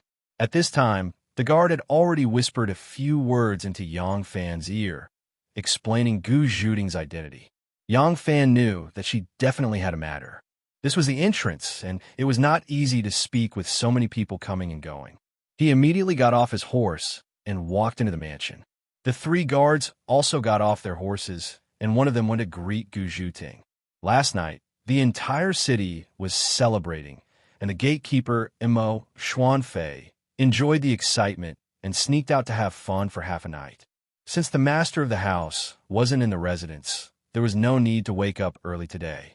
Mo Xuanfei returned to the residence early in the morning and was catching up on his sleep in the gatekeeper's room. Suddenly, he heard someone knocking on the door. He quickly put on his shoes and ran out to greet the door with his disheveled clothes. When the door opened, Mo Xuanfei was shocked and quickly straightened his body. He called out, "All Lang." Yang Fan ignored his disheveled clothes and waved his hand. "Bring that woman to the study room to see me." He then turned around and walked out. In the study room, Gu Zhuding greeted Yang Fan politely and told him everything that she wanted to report. Yang Fan was completely stunned. He thought that this woman brought important news from Li Taigong or some other senior of the aristocratic clan to tell him. He never expected that it would be such an unimaginable matter. Not only did he have a son, but he also had a daughter. Yang Fan sat there and didn't know what kind of feeling he had in his heart. Once upon a time, he was still alone and had no blood relatives in this world. But overnight, he had a son and a daughter. Then, thinking that his daughter had fallen into the hands of young Master Jiang, Yang Fan suddenly felt a kind of heartache. Gu Zhuding stole a glance at Yang Fan's expression. Sometimes he was happy, sometimes he was worried, sometimes he was angry, sometimes he was sad, but he didn't have any intention to question her. Only then did she feel relieved. Just now, when Yang Fan learned that she was the one who delivered Xiaoman, he had solemnly thanked her. As for his daughter falling into the hands of young Master Jiang, she wasn't the one who kidnapped Xiaoman, nor was she the one who helped young Master Jiang take away the child. Instead, because of this, Xiaoman almost lost his life. She still had to worry that Yang Fan would vent his anger on her due to his mood swings. Gu Zhuding stammered, "I really don't understand. Why did young Master Jiang hide the sovereign's daughter?" "Yeah, I know why." Yang Fan interrupted her words and slightly closed his eyes. He had already remembered what Anu had told him about the scene that happened at the peak of Mount Hua. He remembered that young Master Jiang forced her to jump off the cliff. Connecting the two events, the real purpose of young Master Jiang's strange behavior was clear. But knowing young Master Jiang's purpose didn't mean that he could save his daughter. Yang Fan's heart was in a mess. He didn't notice that Gu Zhuting's eyes suddenly turned cold. Her wrist trembled and a flying knife slipped into her palm. Chapter 650. Young Master Jiang is doing this because I have taken his woman. After Yang Fan finished, he was silent for a moment. He sneered and said, "It's just that he thinks that it should be his woman." Gu Zhuting was somewhat at a loss. She knew about young Master Jiang's strange obsession with cleanliness. How could young Master Jiang have a woman? The scene that happened at the peak of Mount Hua was a kind of embarrassment and humiliation to young Master Jiang. So other than young Master Jiang's absolute confidence, no one else knew what happened there. Gu Zhuting only knew that Miss Anu had died unexpectedly in the western region. She did not know that young Master Jiang had revealed his feelings for Anu at the peak of Mount Hua. Yang Fan took a deep breath and said in a low voice, "Because of this, he will not abuse my daughter. I must save the child, but remember, this matter must not be known by others, especially my wife. Also, you cannot show yourself from now on. Young Master Jiang thinks that you are dead. This secret of his will never be known by others. If you let him." When Yang Fan suddenly heard that he had a daughter, and that his daughter had fallen into young Master Jiang's hands, he was indeed confused, but although his heart was confused, he did not panic. His mind was still very clear. He immediately thought that he must not let Xiaoman know about this matter. At the same time, Gu Zhuting could not show herself in public again.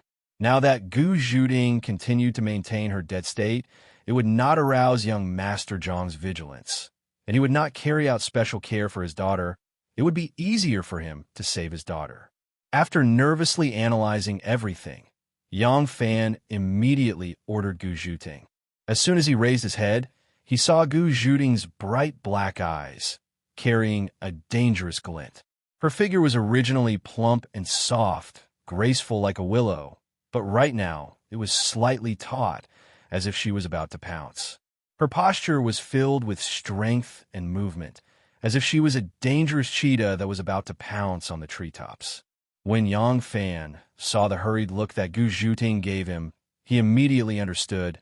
His tone only paused for a moment, then very naturally continued. "If I let him be on guard, he will definitely increase his vigilance. It will not be easy for me to save the child." Before he could finish the word, Yang Fan suddenly gestured to Gu Zhuting, and the two of them rushed out at the same time. Gu Zhuting kicked out an iron pear wood embroidered stool, smashing the window with a bang sound.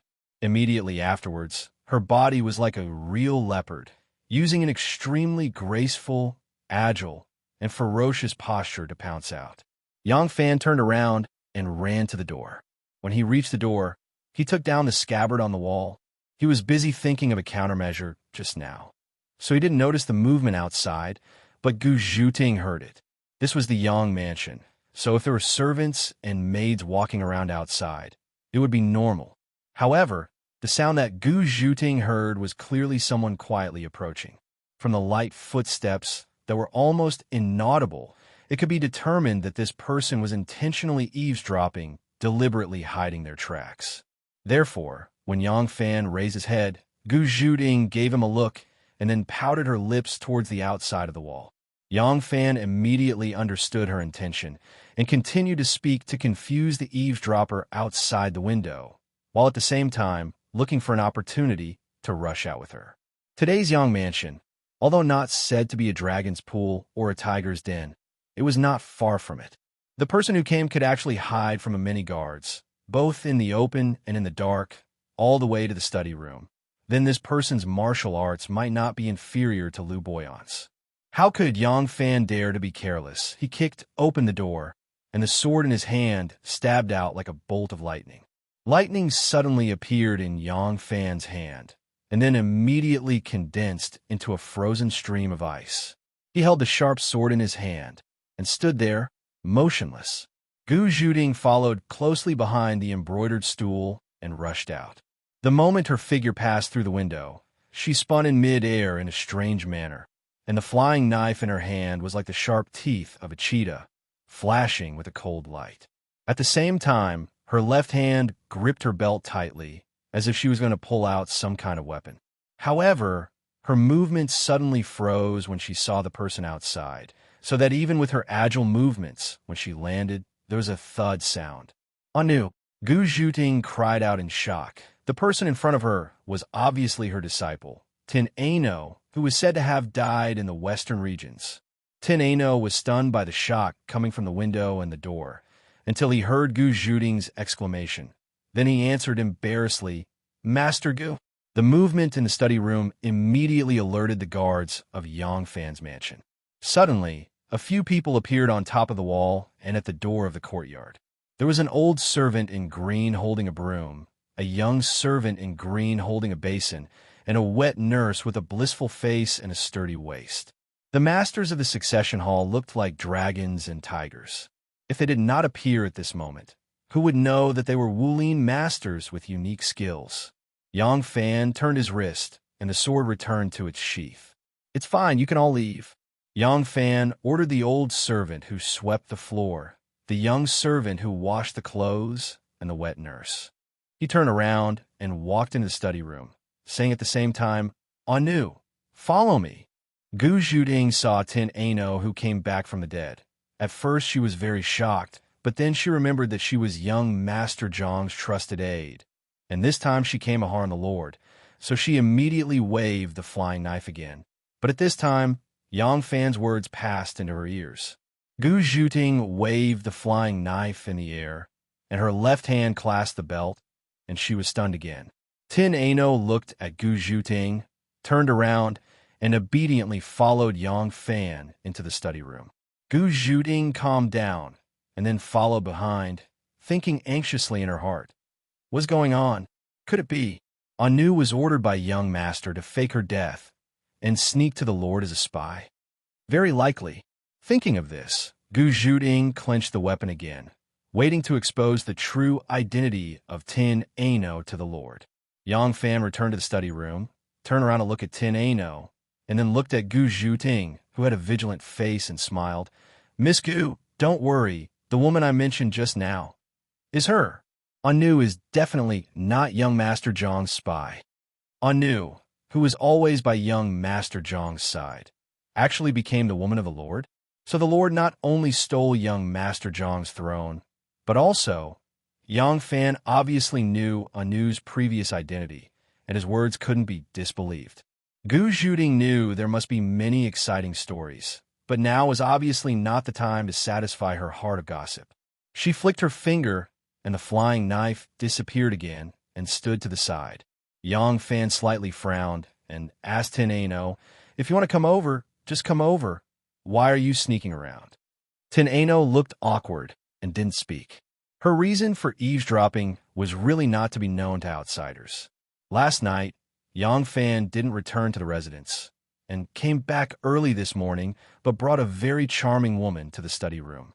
When Tin Ano heard this news, his heart immediately felt somewhat anxious. Xiao Man and Yang Fan were fated since childhood. She not only saw Yang Fan as her husband, but also saw Yang Fan as her brother. Both of them had a very deep affection in their love, so Xiao Man wouldn't be jealous and never worried that Yang Fan would fall in love with someone else. But Anu, who was wholeheartedly looking forward to the wedding next spring, didn't have the capital like her, so how could she not be worried? So, she wanted to see what kind of coquettish vixen would seduce Yang Fan to not return home at night, and even bring her home early in the morning. But in the end, she just happened to hear such shocking news. Seeing Tin Ano's somewhat embarrassed expression, Yang Fan's eyes flickered slightly. He roughly understood Anu's intention and could only smile bitterly and asked again, "Did you hear what we said just now?" Tin Ano bit her lower lip and nodded lightly. Yang Fan sighed and then said to Gu Zhuting, "Just now Anu called you Master Gu, and Anu are..." Gu Zhuting hurriedly explained the relationship between her, and Anu. Yang Fan suddenly nodded. "Miss Gu, you can't expose your identity now. Just stay in my residence." During this period of time, You can live with Anu, your appearance. Anu is proficient in the art of disguise. Tin Ano timidly said, "What Master Gu taught me is the art of invisibility and disguise."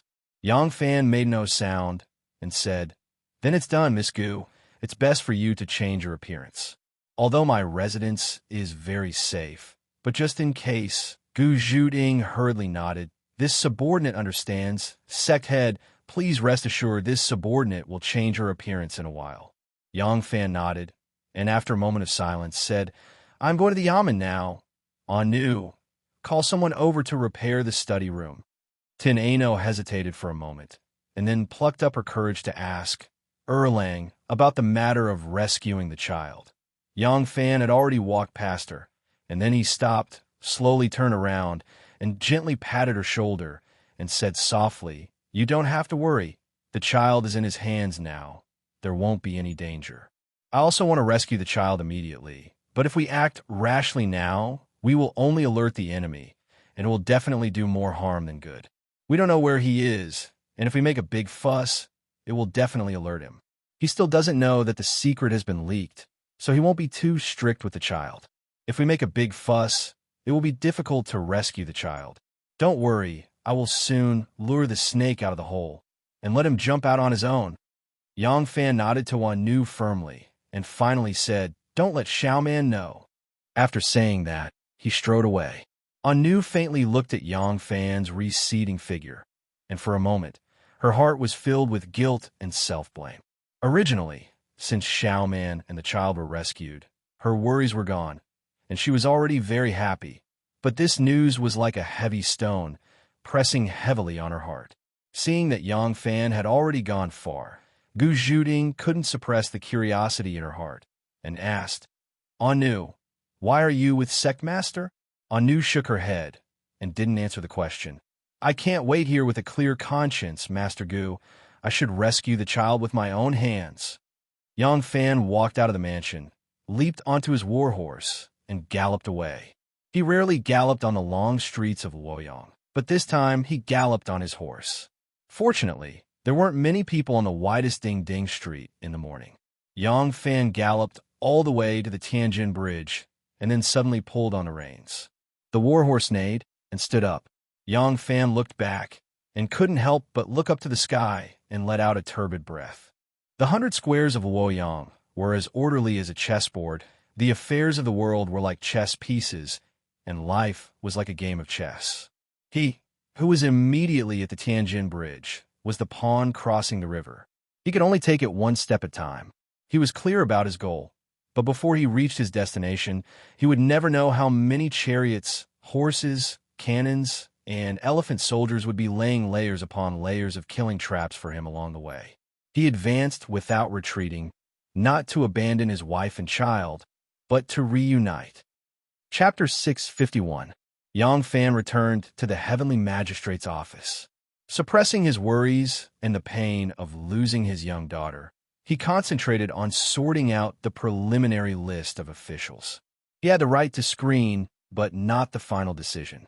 Therefore, the number of people on the list was 3 times the number of Southern Border officials needed. Only by reporting it to the Political Affairs Hall could the Prime Ministers have room to choose. But in the list of officials for every position, Wu Sanxi and Li Zhaoda's people were the absolute majority. After lunch, Yang Fan carefully checked again, and the final list was finally out. Yang Fan called Li Lingshi. Li Zhenghu, who was pretending to be diligent, hurriedly came forward.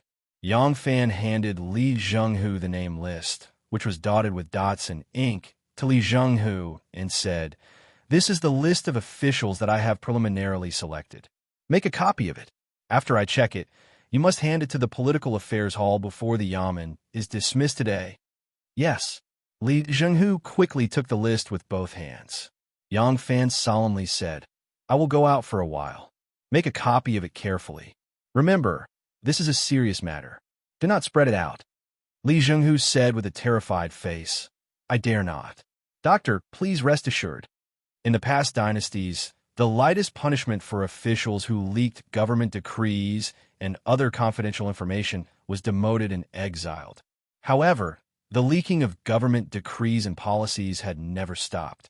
It was just that no one spread the news publicly without compensation. Instead, they had their own specialties and secretly leaked the news to the nobles they were attached to. Yang Fan left the Heavenly Magistrate's office and went to the Ministry of Justice. The 6 ministries were all on the same street to facilitate the official exchanges between the ministries. Riding on the horse, Yang Fan asked his subordinates, "Have our people been completely separated from Taoist Sifong and the old nun of Hanoi?" One of them answered, "Ever since we received the headmaster's order, our people have retreated at full speed regardless of the losses. Relying on the protection of those 3 people can provide us with many conveniences. Therefore, there are many people who are willing to take over. Our losses have mostly been compensated by these people." Yang Fan smiled and said, "These losses are nothing. What's important is that our people have been stripped clean. I originally wanted to delay it for a few more days, but unfortunately, the situation has changed, and I have no choice but to act in advance. Our people have already left, and that's for the best." Yang Fan turned around and said to another guard, "Go to the Golden Grain Garden's Purple Lake Garden and tell Her Royal Highness that everything is ready and we can start as promised." "Yes." The guard galloped his horse in the opposite direction.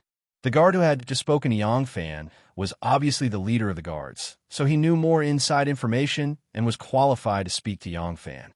He lowered his voice and said, "Sect Master, our people don't need to move?" Yang Fan gently shook his head and said, "There is no one that young Master Jiang doesn't know about our people.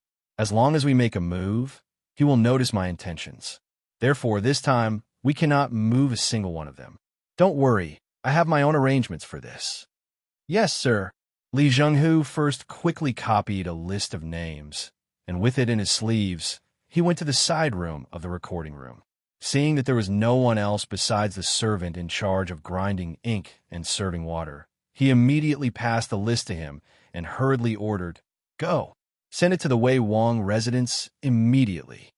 This servant was the son of one of his family servants, and he used his connections to get him to work as a servant in the yamen.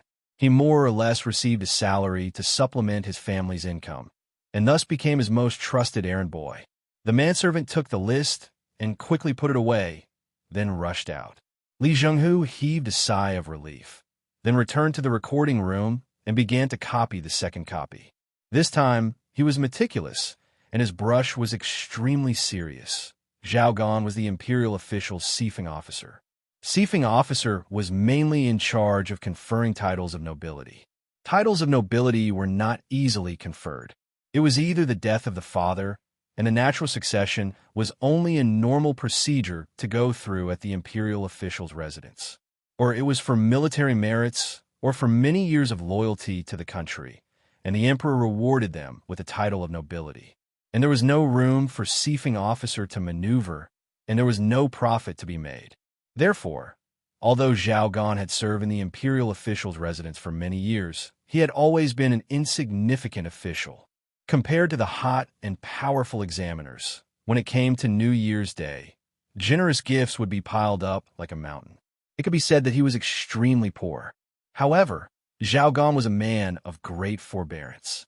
He had been doing his job dutifully, unlike his predecessors who used their connections in the Ministry of Personnel to transfer people to other government offices, or to prepare a generous gift and ask the assistant minister for help to transfer them to the local government offices. Otherwise, he would prepare a generous gift and ask the assistant minister for help to transfer them to a position with real power. As a result, because he had not been transferred for many years, he became the most senior official in the imperial official's residence. Because of his outstanding reputation, he had never had any serious conflicts with his colleagues, so his popularity and reputation were well known. Now, this Dr. Zhao, who had always been respected in the heavenly official's office, was sitting upright in his usually quiet room, where there was rarely a document to be sent in at the end of the day. He pinched his fingers and listened to the crack, crack, crack sounds made by his joints. His nervous mood gradually eased, but on his cheeks that were as sharp as a knife, a touch of excitement did not fade. He was born of the Han family, And when Wu Zetian vigorously promoted the Han officials to fight against the aristocrats of Shandong, he entered the imperial officials' residence with the title of Ming Jing. However, the ratio of entering the imperial officials' residence was generally 10-1, while the ratio of entering the imperial officials' residence was generally 100-1. There was a huge difference between the two, so the imperial officials' residence was not very valued. Therefore, when he entered the imperial officials' residence, his starting position was one level lower than his colleagues. In addition, he had always been an official, and it was difficult for him to show any outstanding performance. Therefore, when he was in his early 40s, there was no possibility for him to go further, and he stopped at the position of Lantian County Registrar. If there were no accidents, he would probably be squatting there like Zhang Jianji. If he did not live as long as Zhang Jianji, he would have to squat in the position of county registrar until he died. However, at this time, a noble person took a fancy to him and gave him a helping hand. This noble person was Madame Dugu of Chang'an. Madame Dugu used the power of her family to help Zhao Gan settle the complicated relationships in Lantian County, provided him with various conveniences, and helped him to create achievements. Finally, he was able to become an official in the capital. From then on, he squatted in the imperial official's residence for another 10 years. From the position of manager, minister-counselor, all the way to doctor, he was always doing the most leisurely and least profitable job. He had also thought of working hard to let go of a foreign official position, but Madame Dugu did not agree. If he lost Madame Dugu's support, he would not be able to keep his current position without any connections or background. Fortunately, Madame Dugu was subsidizing his family. Even in Luoyang, his family's life was not considered poor. He had no choice but to suppress his temper and obediently work as a doctor of Sifan. Until today, Madame Dugu, who sent rice and silver to his family on time every month without saying a word, finally gave him a mission: to impeach Yang Fan. He squatted in the imperial official's residence for 10 years and finally received an order. This matter did not excite him. What excited him was the second sentence that the messenger said: "If you do well, the position of examiner will be yours." He was already in his early 50s, and there were already some white hairs on his temples. He had thought that his career had come to an end, but now there was hope. He entered officialdom at the age of 30. For the first 10 years, he moved around as a minor official in various prefectures. For the second 10 years, he squatted in Lantian County. For the third 10 years, he was the most inconspicuous official in the imperial official's residence, the most prominent yamen. The power was always close to him, but it never belonged to him. 10 years was a cycle, and now the opportunity had finally come. Zhao Gan took a deep breath and tried hard to calm his excitement. He carefully thought about every detail of the entire matter that Master Dugu had instructed him to do. He could not miss this opportunity, so he had to do his best and firmly grasp this opportunity. The list of candidate officials was sent to the Political Affairs Hall on the same day, appearing on Li Zhaoda's desk. At the same time, the list of candidate officials that Yang Fan had concocted also appeared on Wu Qingxi's desk. There were very few people on the list that belonged to Wu Qingxi, and this had far exceeded his tolerance limit. Wu Qingxi finally could not hold back any longer. Wu Qingxi's hair stood up in anger, and he punched the table, shaking a high-quality inkstone to the ground and shattering it. Since there was no room for discussion, then let's fight. The next morning, Long Shangwa presented the great treatise to the emperor. It was a voluminous speech of thousands of words, sharp and impassioned, describing Li Zhaoda's domineering and tyrannical behavior, comparing him to a rat who stole the imperial court's power to fulfill his own selfish desires. Feng Hongmin and Zhang Jiafu of the Phoenix Pavilion immediately seconded the motion and impeached Li Zhaoda. Yang Fan was just a small lackey under Li Zhaoda's tutelage. Killing him would not affect the overall situation. Moreover, the list of southern border officials had not been finalized, and it had not been announced to the public yet. Logically speaking, Wu Qingxi should not even know the details of the impeachment. Moreover, what kind of person was Wu Qingxi? He was the empress's nephew, and he was the head of the Wu clan. If he fought with Yang Fan, he would lose his status. If he wanted to fight, he would fight the big tiger. Therefore, Wu Qingxi's spearhead was pointed at Li Xiaoda, and he cleverly used Li Xiaoda's harsh and domineering manner to arouse dissatisfaction among the civil and military officials in the imperial court. He only impeached Li Xiaoda for abusing his power and acting like a tyrant. As for the southern border officials, Wu Qingxi did not mention a word about it. The three people's continuous impeachments were like a storm, lightning, and thunder. Li Xiaoda did not expect that with his great imperial favor, there would still be people who dared to impeach him. The civil and military officials of the imperial court also did not expect that there would be people who dared to openly challenge Li Xiaoda in such an unbridled manner, even though the mastermind behind these impeachers was also a domineering and insufferably arrogant person.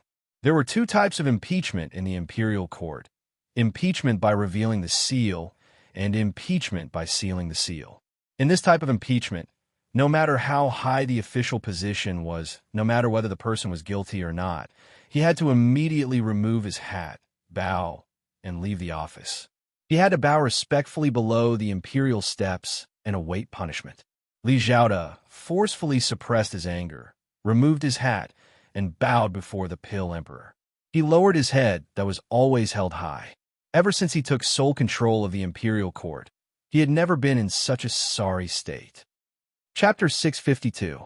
The entire court was in an uproar. Li Xiaoda was usually arrogant and despotic. Even those of the same rank as the prime minister were often humiliated and scolded by him. The court was silent. Even many of the officials who were still attached to Li Xiaoda were secretly pleased to see him in such a difficult situation because they had been ordered around and humiliated by him. They deliberately pretended to be deaf and dumb and refused to come forward to help him argue. Only a very small number of officials whose honor and disgrace were completely tied to Li Xiaoda jumped out to argue with the Prince of Wei Qingxi, and his lackeys. Wu Ziqian saw that there were people attacking Li Xiaoda, whom she had always doted on, and her face immediately showed an extremely unhappy expression.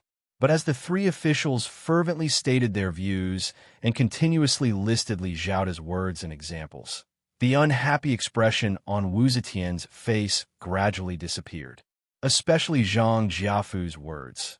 Ever since His Majesty has lived a long life, he has grown weary of petty politics. The important matters of the court are all entrusted to Li Xiaoda. Foreign and foreign memorials, Li Xiaoda approves. His Majesty has no reason not to approve. Li Xiaoda does not approve. His Majesty has already approved, and according to his request, it is changed to not approve. It deeply touched the most sensitive nerve in Wu Zetian's heart.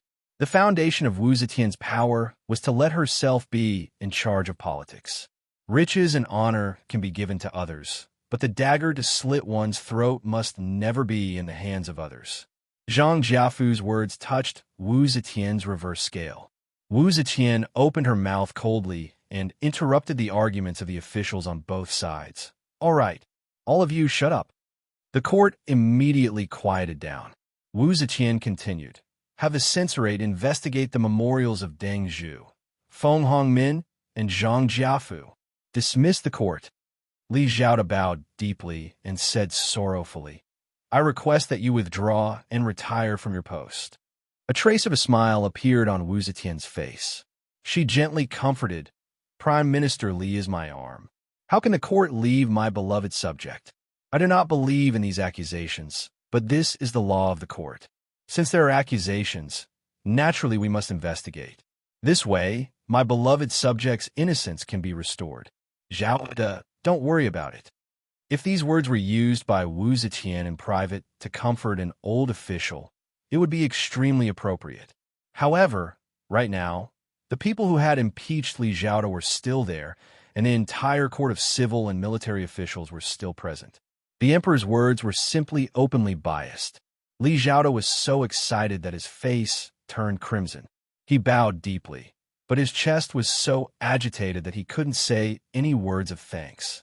Wu Zetian flicked her sleeves, stood up, and walked to the back of Dan Emperor. The eunuch hurriedly waved his horsetail whisk and announced loudly, "Emperor, the court is dismissed." Those officials who had not spoken up for Li Zhaoda earlier saw the empress openly show her bias towards Li Zhaoda and hurriedly tried to think of ways to remedy the situation. The emperor had just left the court when a large group of officials pretended to be filled with righteous indignation and shared a common enemy. The ceremonial eunuch glanced at them, and with a horsetail whisk in the crook of his arm, he chased after Wu Zetian. The officials who knew the contents of the Southern Border's official selection list were very clear why Wu Chengxi was making things difficult for Li Zhaoda. For them, the Southern Border's official selection had little to do with them. If they could successfully curry favor, it would be great to find a place for their relatives and nephews. However, seeing the situation of both sides fighting to the death, how would they dare to get involved? Thus, their focus was on the question of who would be able to topple between Wu Chengxi and Li Zhaoda. Wu Chengxi had only been the prime minister for half a year when Wu Zetian first ascended the throne.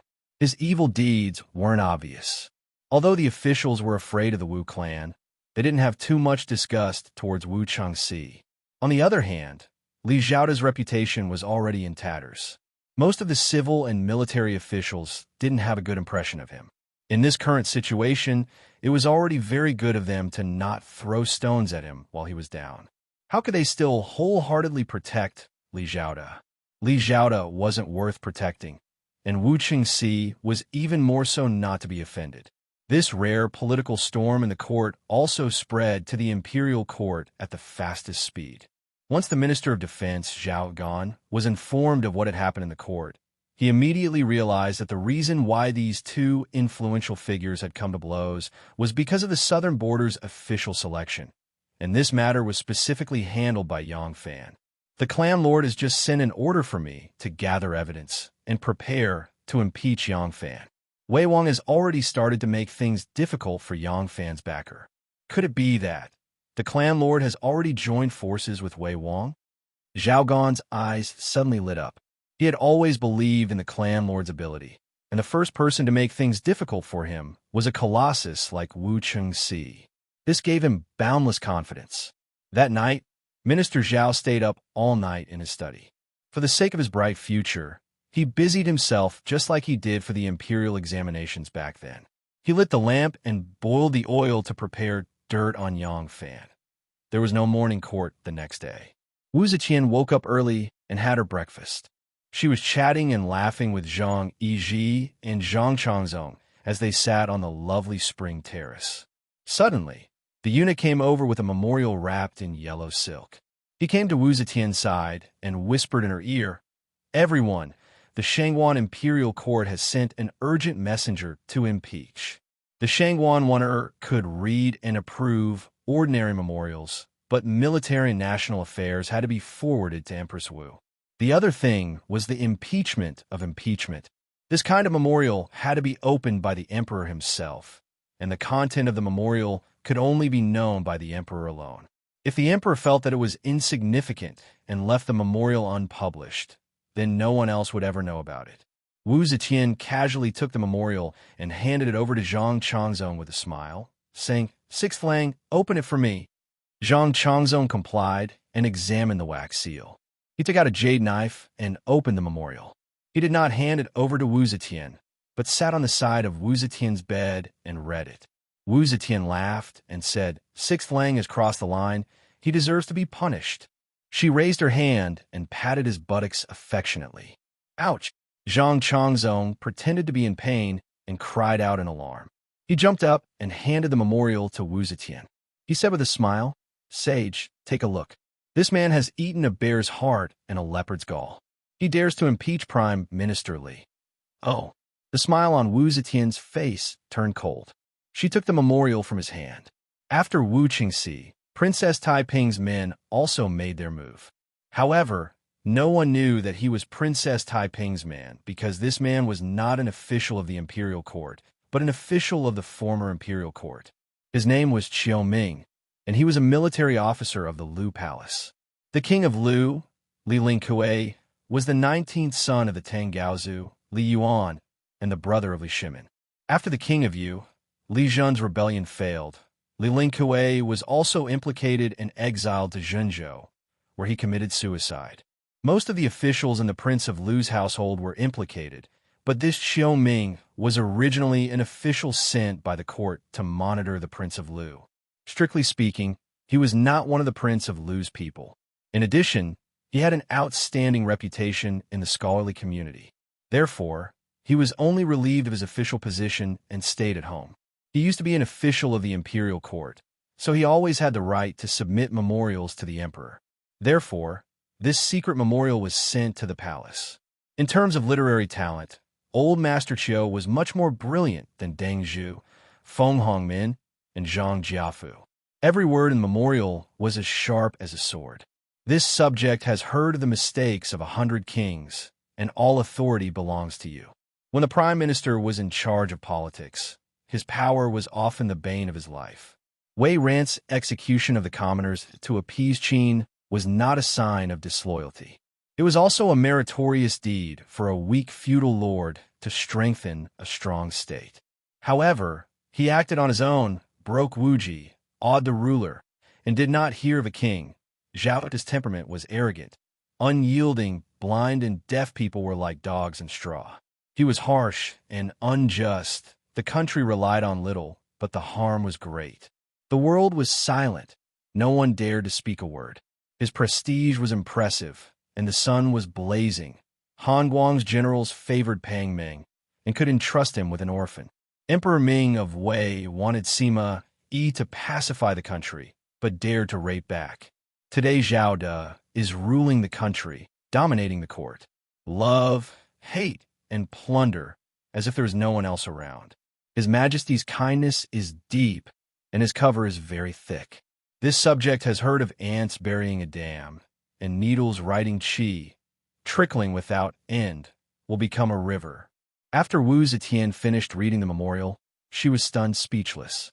Qiu Ming was old, and he had retired a long time ago. He was a famous scholar in the literary world. What reason did he have to attack Li Zhaoda, who had power over the court?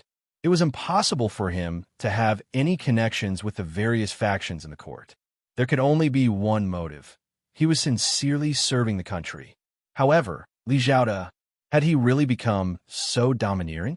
Thinking of the examples of powerful officials in Qiu Ming's memorial, Wu Zetian felt a chill in her heart. The wind blew her white hair, gently brushing past her wrinkled face that could no longer be concealed. There was not a trace of expression on her face. Zhang Changzong whispered the contents of the memorial to his brother.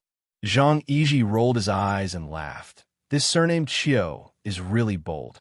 He even dared to impeach Prime Minister Li. He must be tired of living. Oh, Wu Zetian slowly raised her head and looked at Zhang Yizhi. She said without batting an eyelid, "Why? Does Wulong think that this Qiu Ming is arrogant and ignorant?" Zhang Yizhi said, "Of course. Prime Minister Li assists His Majesty and is in charge of the country's affairs. He is conscientious and is respected by all. He is the right-hand man of the saint. I don't know who's bewitched this old dog to dare to slander Prime Minister Li with his greedy words. He really doesn't know what death is." Wu Zetian's body trembled. She turned to Zhang Changzong and asked, "Wulong, do you also think so?" Zhang Changzong had already understood his brother's meaning. He quickly tilted his head and thought. He pretended to be naive and said, "Changzong is still young and doesn't know much about the affairs of the court. However, even though Changzong has been in the court for a long time, I have heard of Prime Minister Li's reputation. Prime Minister Li is the pillar of the country. How can he allow this ignorant man to slander him? The saints should punish him severely to appease Prime Minister Li." "Ha ha!" Wu Zetian laughed for no reason. She waved the memorial in her hand and said slowly, "It is not easy to know a person, and it is not easy to know a person. Zhao De, as the Minister of Internal Affairs, has a special honor. If it is as this memorial says, then he has let me down and let the country down." Zhang Changzong blinked and asked with surprise, "Is the saint saying that Prime Minister Li is guilty?" Wu Zetian slowly shook her head and said, "You don't understand. Leave. I want to be alone for a while." "Yes." Zhang Yizhi and his brother didn't dare to say anything else. They left together. Wu Zetian put her hand on her forehead and was silent in thought. After a long time, a servant quietly walked to her side. He bowed and said, "Your Majesty, Li Zhaoda requests an audience." Wu Zetian looked like she had just woken up from a nap. She shook her body and said calmly to the servant, "The Prime Minister has been slandered and has not met the Son of Heaven. Isn't this giving the truth to others? As long as you have a clear conscience, your heart will be calm. What is there to panic about? Let Prime Minister Li return home in peace." Chapter 653. Li Zhaoda was wearing a brown robe and a pair of shoes. He didn't even wear a crown on his head. He stood outside the palace gate with a bald head. Hearing the servant's words, Li Zhaoda stood there in a daze, his face stupefied. He had come today to take a step back in order to advance. Although the emperor had already shown that he was partial to him in court yesterday, he still wanted to go one step further. Therefore, he dressed himself like this and walked to the palace, pretending to be asking for forgiveness and resignation. According to his expectations, the emperor would certainly treat him well. He would invite him to a banquet or send him back to his mansion in an imperial carriage. The news would spread all over the city in an instant. Those who saw the wind blow would naturally know what to do, and the situation would not be peaceful. Who would have thought? The emperor's words seemed to be comforting, but the emperor's actions clearly had a kind of coldness. At this moment, he deeply regretted his actions. This time, he had outsmarted himself. Who would have thought that the emperor would be so fickle? After the young servant finished passing on the oral order, he smiled politely at him and returned to the palace. Li Zhaoda stood in a daze at the palace gate for a long time until he discovered that the warriors standing at the palace gate were looking at him with sympathy. This deeply hurt his self-esteem. Li Zhaoda suddenly turned around and walked out of the palace with large strides. He walked with his chest out and his head held high, but his straight back, no matter how you looked at it, revealed a sense of sorrow. Prime Minister Li, dressed in a coarse robe, took off his hat and tied up his hair and went to the palace to ask for forgiveness, but the emperor did not see him. The news of his fruitless return quickly spread throughout the city, and the officials immediately smelled something different. Some of them immediately went to the study, dismissed the page boys, and began to write a secret memorial. Some people began to burn the letters and poems exchanged with Prime Minister Li, or they took down the inscribed board that Li Zhaoda had written before. They had their families take it to the backyard and hide it in the woodshed. If the situation turned bad, they would immediately chop it into firewood. The next day, when the court met again, the winds had changed. Although most of the officials adopted a safe position, waiting to see what would happen or submitting secret memorials of impeachment, there were still some bold opportunists who openly joined the impeachment of Li Zhaoda. As always, Li Zhaoda went out without a hat and bowed to listen to the memorials. When the officials finished impeaching him, he asked to leave. This time, Wu Zetian did not ask him to stay and coldly agreed to his request. Li Zhaoda temporarily left the government hall and returned to his mansion to wait for the memorials. The impeachment was not only an opportunity to express their stance and fight for a higher position. It was not only a way to vent Li Zhaoda's merciless humiliation, it was also a way to of their own. Impeachment wasn't just a chance to express their stance and fight for a promotion. It wasn't just a way to vent Li Zhaoda's merciless humiliation and reprimand. It was also a way for them to clear their names. Frankly speaking, Li Zhaoda was not a treacherous official. Admittedly, he was passionate about power, and for this reason, he excluded and suppressed those who might threaten him. The prime ministers that he pulled into the political affairs hall were all people who could not stand shoulder to shoulder with him and could not fight against him. Furthermore, he was arbitrary and tyrannical, but when it came to major issues of right and wrong, he was still able to control himself. Although Wu Zetian was the only empress who had never been before or after, she still had many of the characteristics of a woman. When she trusts a person, it will be absolute. Even if this person does something wrong, she will be extremely lenient and even show a biased attitude. Although Wu Zetian was the first and only female empress in history, she still had many unique characteristics of a woman. When she trusted someone, she would trust them absolutely. Even if that person did something wrong, she would be extremely lenient and even show favoritism towards them. In fact, this was not a characteristic of a woman. Many wise rulers had similar characteristics. Perhaps this characteristic came from their extreme self-confidence. Therefore, before this self-confidence was broken, they could blindly trust a person. Once this self-confidence was broken, they would be extremely lenient and even show a biased attitude.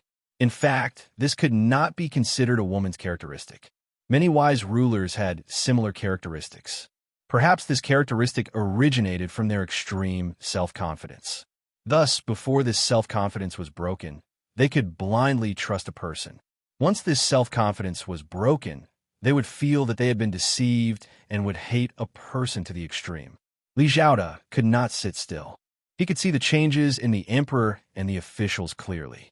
He knew that if he continued to sit and wait, it was the same as waiting for death. He made one last effort.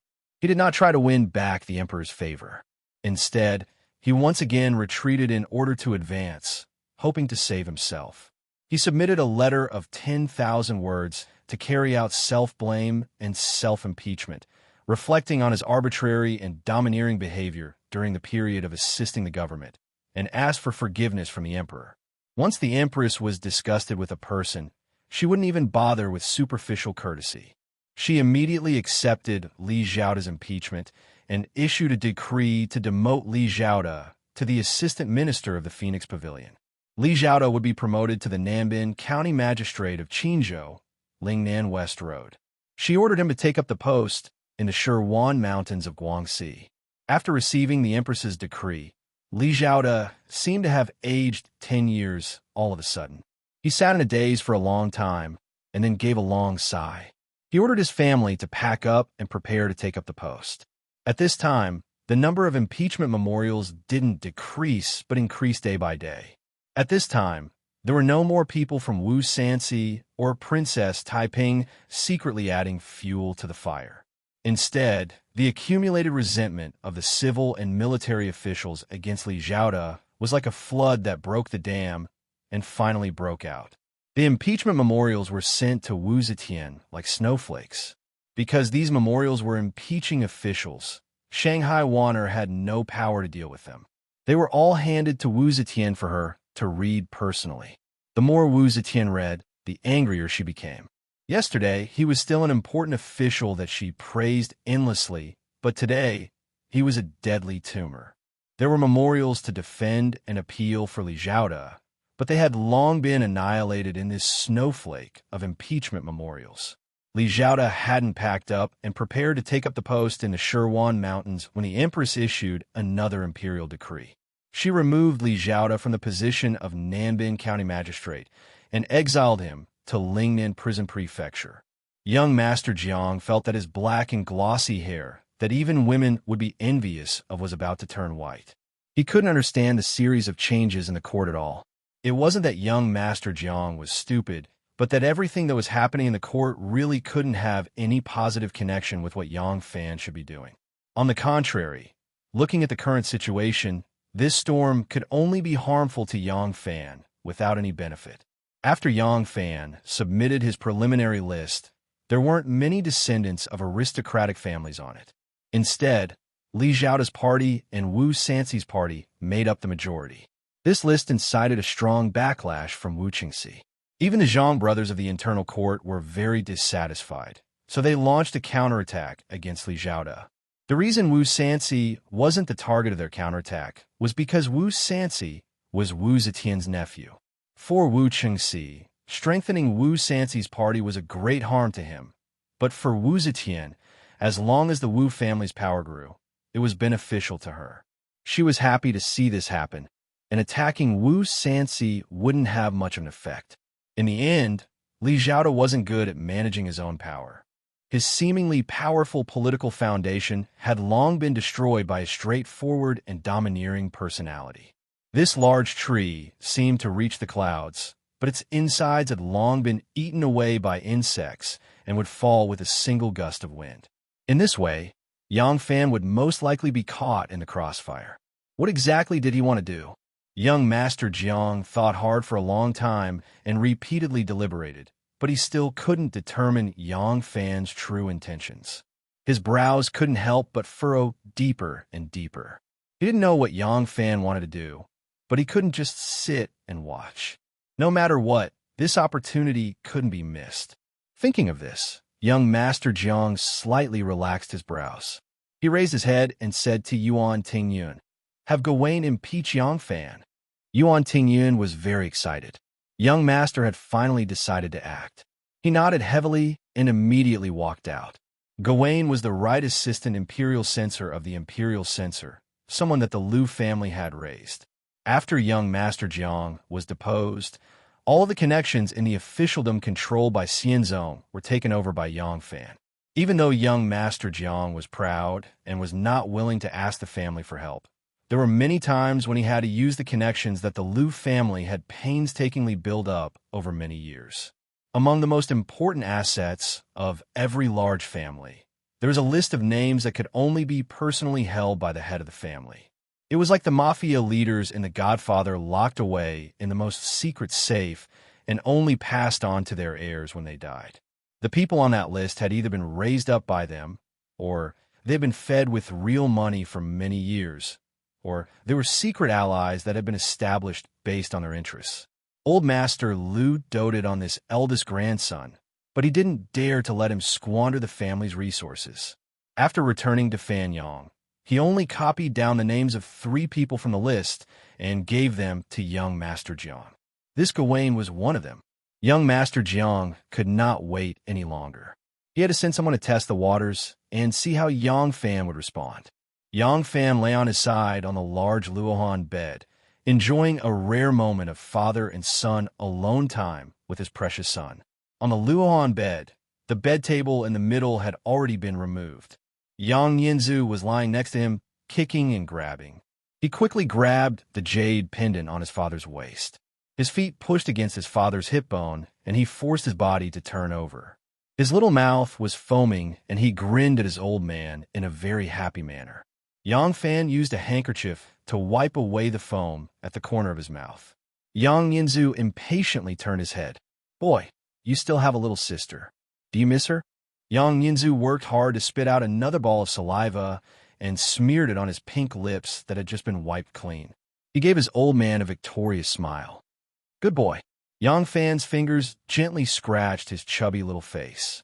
His voice became low and his eyes became very emotional. "Son, your father also has an elder sister. She's your aunt, your biological aunt. Your aunt is very beautiful, very gentle, and she loves your father very much. Unfortunately, your aunt passed away early and will never be able to love you." Yang Fan's eyes were a little moist. He blinked his eyes to wipe away the tears in his eyes. He whispered to his still ignorant son, "This kind of thing will not happen to you again. Father will definitely find your elder sister and bring her back. Don't you think so?" Yang Yinzu's pair of black eyes stared at his father. He made a sound of agreement and grinned again. Yang Fan also smiled. He gently patted his little butt and dotingly said, "You are really a silly boy.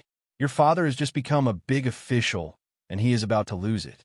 He is going to be in big trouble. Why are you still smiling?" Yang Yinzu's little mouth grinned. The smile touched his entire face. The curve of his face was raised, and he smiled even more happily. Chapter 654. When news of Li Zhaoda's exile to Lingnan spread, the list of selected officials was finally made public. This was all thanks to Li Zhaoda's efficiency. He already knew who to use and who not to use. As soon as the list of candidates for Yang Fan's position was announced, he immediately circled out his preferred candidate. As a result, he was charged with yet another crime. As soon as the list of selected officials was announced, Imperial Censor Gao, when accused the heavenly magistrate of abusing his authority for personal gain. He formed cliques and divided up the public resources in an unscrupulous manner. This time, the spearhead was directed at Yang Fan. When Li Zhaoda was around, he was the tallest and largest tree. The tallest tree attracted the most wind, so all the storms were directed at him. With Li Zhaoda gone, the smaller tree, Yang Fan, was exposed. He became the new target of attack. However, Yang Fan was a smaller tree, not a monkey on Li Zhaoda's tree. His roots were still connected to Wu Sanxi. That was why all the officials saw Gao Wen's accusation of Yang Fan as a test from Wu Qingxi. Was the battle between the two of them about to begin again? Because of this worry, the officials did not immediately pick a side. They wanted to see what was going on, to see which of King Liang and King Wei the Emperor would side with. King Wei was also puzzled by this, because Gao Wen was not one of his people. Yang Fan had brought down both Li Zhaoda and Wu Sanxi. That was why Wu Qingxi was in no hurry to deal with him. Li Zhaoda had already fallen, but even though Li Zhaoda was harsh by nature, he still had a few trusted aides. Wu Sanxi was busy gathering his forces to clean up Li Zhaoda's remaining cliques in one fell swoop. Yang Fan was not yet in the position to do so. However, Gao Wen's actions had brought the entire process forward. Yang Fan was a doctor and did not have the right to participate in the court. Therefore, when Gawain impeached him, he was not in the court. He only heard the news after the court meeting, and it was Chun Dong from the Ministry of Justice who sent him the news. He did not hear the direct accusation because Wu Zetian accepted the memorial but did not make any comments in court. Young Master Jiang had received news from his informant that after Yang Fan learned that he was being impeached, his expression remained the same and his behavior was calm, without any abnormal movements. However, another of his informants sent him news that before noon, Yang Fan left the heavenly official residence. He first went to the Liang residence before going to the Gentleness Square alone. In the Gentleness Square's oldest brothel, the Gentleness Square, he invited the current top hostess of the brothel, Lady Gentleness, to play the zither and serve him wine. He only left drunkenly at dusk. Young Master Jiang combined all of Yang Fan's previous strange actions and did not believe that Yang Fan was pretending to be calm, but was actually panicking. Instead, he was even more certain that Yang Fan was up to something. He had no choice but to be more cautious, but he still did not know what Yang Fan's goal was and what he wanted to do.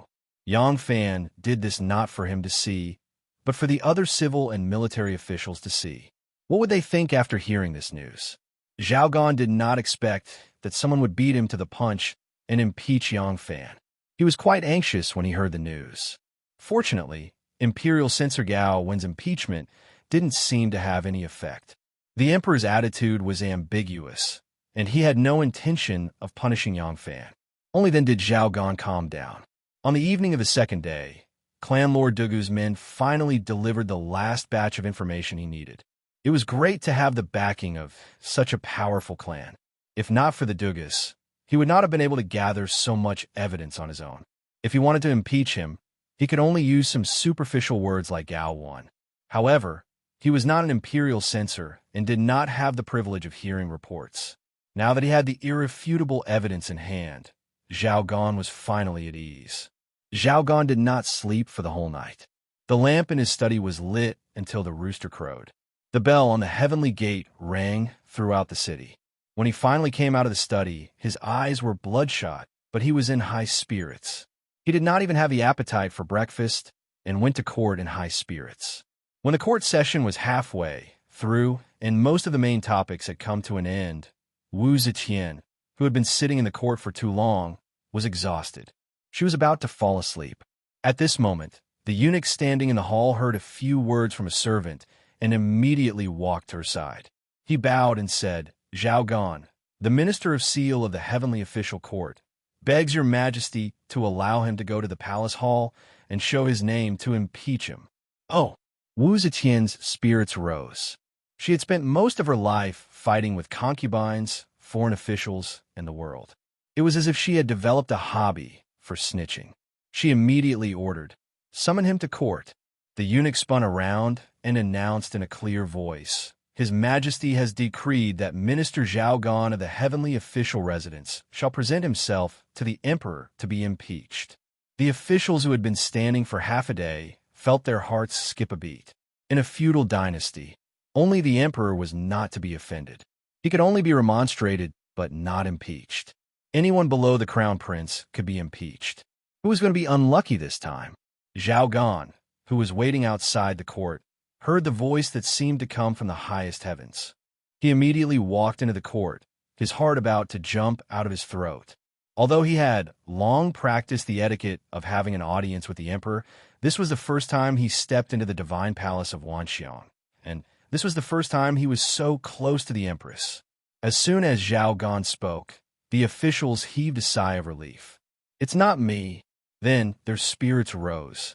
The second round of the battle between the two generals has begun. But in the next moment, they were on tenterhooks again. Zhao Gan was accusing Yang Fan, but the crimes and scandals he brought up were those of the courtiers and their families. Zhao Gan's accusation of impeaching Yang Fan was not as serious as Gao when made it out to be, nor was it as blatant. He did not accuse Gao of forming cliques and stealing public resources, but of neglecting his duties and neglecting his duties. To put it lightly, it was a problem of the official's attitude or even ability. However, Zhao Gan was not as eloquent as Gao.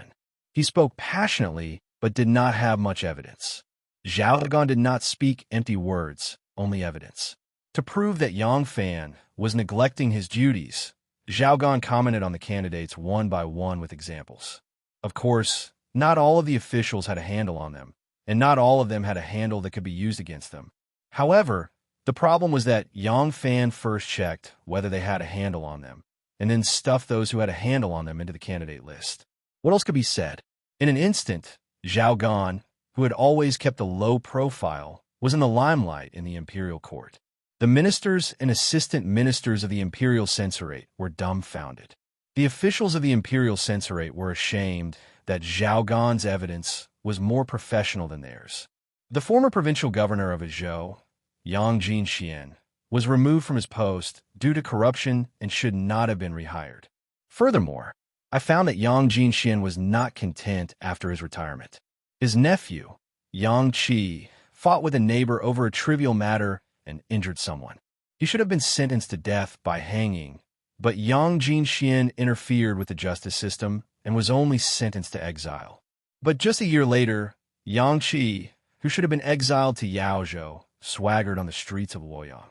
How could such a person be an official? When Zhao Gan entered the hall, his hands and legs were weak and his heart was beating like thunder. But now that he spoke, his expression was firm and his voice was powerful. If one did not stand out, how could one rise to the top? This was a political speculation, a gamble. If one did not have the guts, one might as well not enter the game. Zhao Gan was born poor and had no connections. He was a loner and had few friends. But he had the guts. Lin Manzhuang, the secretary of the secretariat, had 2 sons.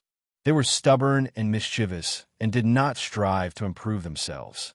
They only liked to fight and run dogs. Their talents were mediocre, and everyone knew this when they were studying in the Imperial College. But both of his sons actually passed the examination and became a jinshi. The court and the public have long criticized him. And now, both of Lin Manzhuang's sons have been selected as officials of the southern border. I request your majesty to look at their examination papers and personally test their talents. If their names do not match up, not only can they not be officials, Lin Manzhuang will also be severely punished. These people had the qualifications to be officials, but there had never been a vacancy for them to be appointed as candidates or officials who had always been in idle positions. It was not easy to find fault with their achievements, but everything that Zhao Gan said had a great deal to do with them being officials. It was enough to be used as evidence that they were not fit to be officials. Zhao Gan pointed out the faults of 7 or 8 officials in one breath and let out a long sigh, calming down his excited mood. The court officials were still in suspense. Everyone could see that he had not finished speaking, but no one knew who he was going to point to next.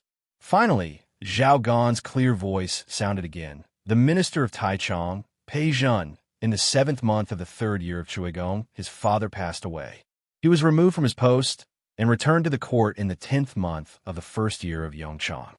Zhao Gan's voice paused, and a mocking smile appeared on his face. In the 3rd month of the 1st year of Zai Chu, Pei Zhen gave birth to a son. These 2 sentences were simply inexplicable. All the civil and military officials in the court were puzzled and did not understand what was going on.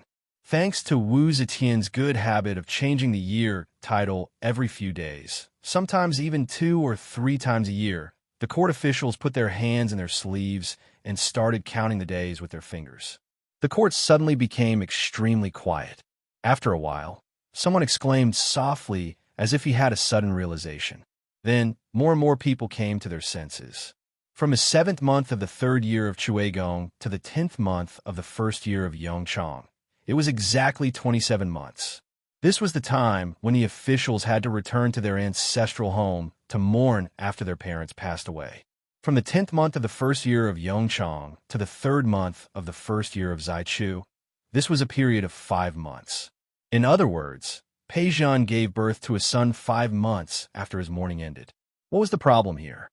The Dingyu ceremony stipulated that during the period of Dingyu, one was not allowed to leave the house, eat meat or fish, drink alcohol, sleep with his wife or concubines, listen to music, or even bathe or change clothes. It was best to live in a hut beside a grave and stay there for 27 months. But Pei Shaoqing had only ended Dingyu for 5 months, and his son was born. When was his son conceived? This was not a small matter at that time. Filial piety was the most important of all virtues. If a person could not even be filial to his birth parents, how could one expect him to be loyal to the emperor and love the people? Pei Zhan was dejected and his face was pale. How could he not know that this child was a scourge? However, he only had a few daughters and not a son.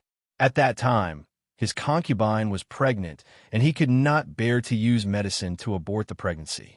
He only hoped to have a son. Heaven had eyes, and the Pei family's descendants did not die out. Unexpectedly, the retribution for sleeping with his wife and concubine during the mourning period came today. Taichung Temple Shaoqing was on the same level as the provincial governor. If he did not covet the real power of the provincial governor, he would not have begged King Liang to curry favor with him, who knew that his future would be ruined by his greed. Today, even if he wanted to regret it, there was nothing he could do. The assistant minister of the Ministry of Justice, Wang Lei, looked at him sympathetically and thought to himself, "Old Pei is finished. Yang Fan, that slippery little loach, will not be able to escape this time."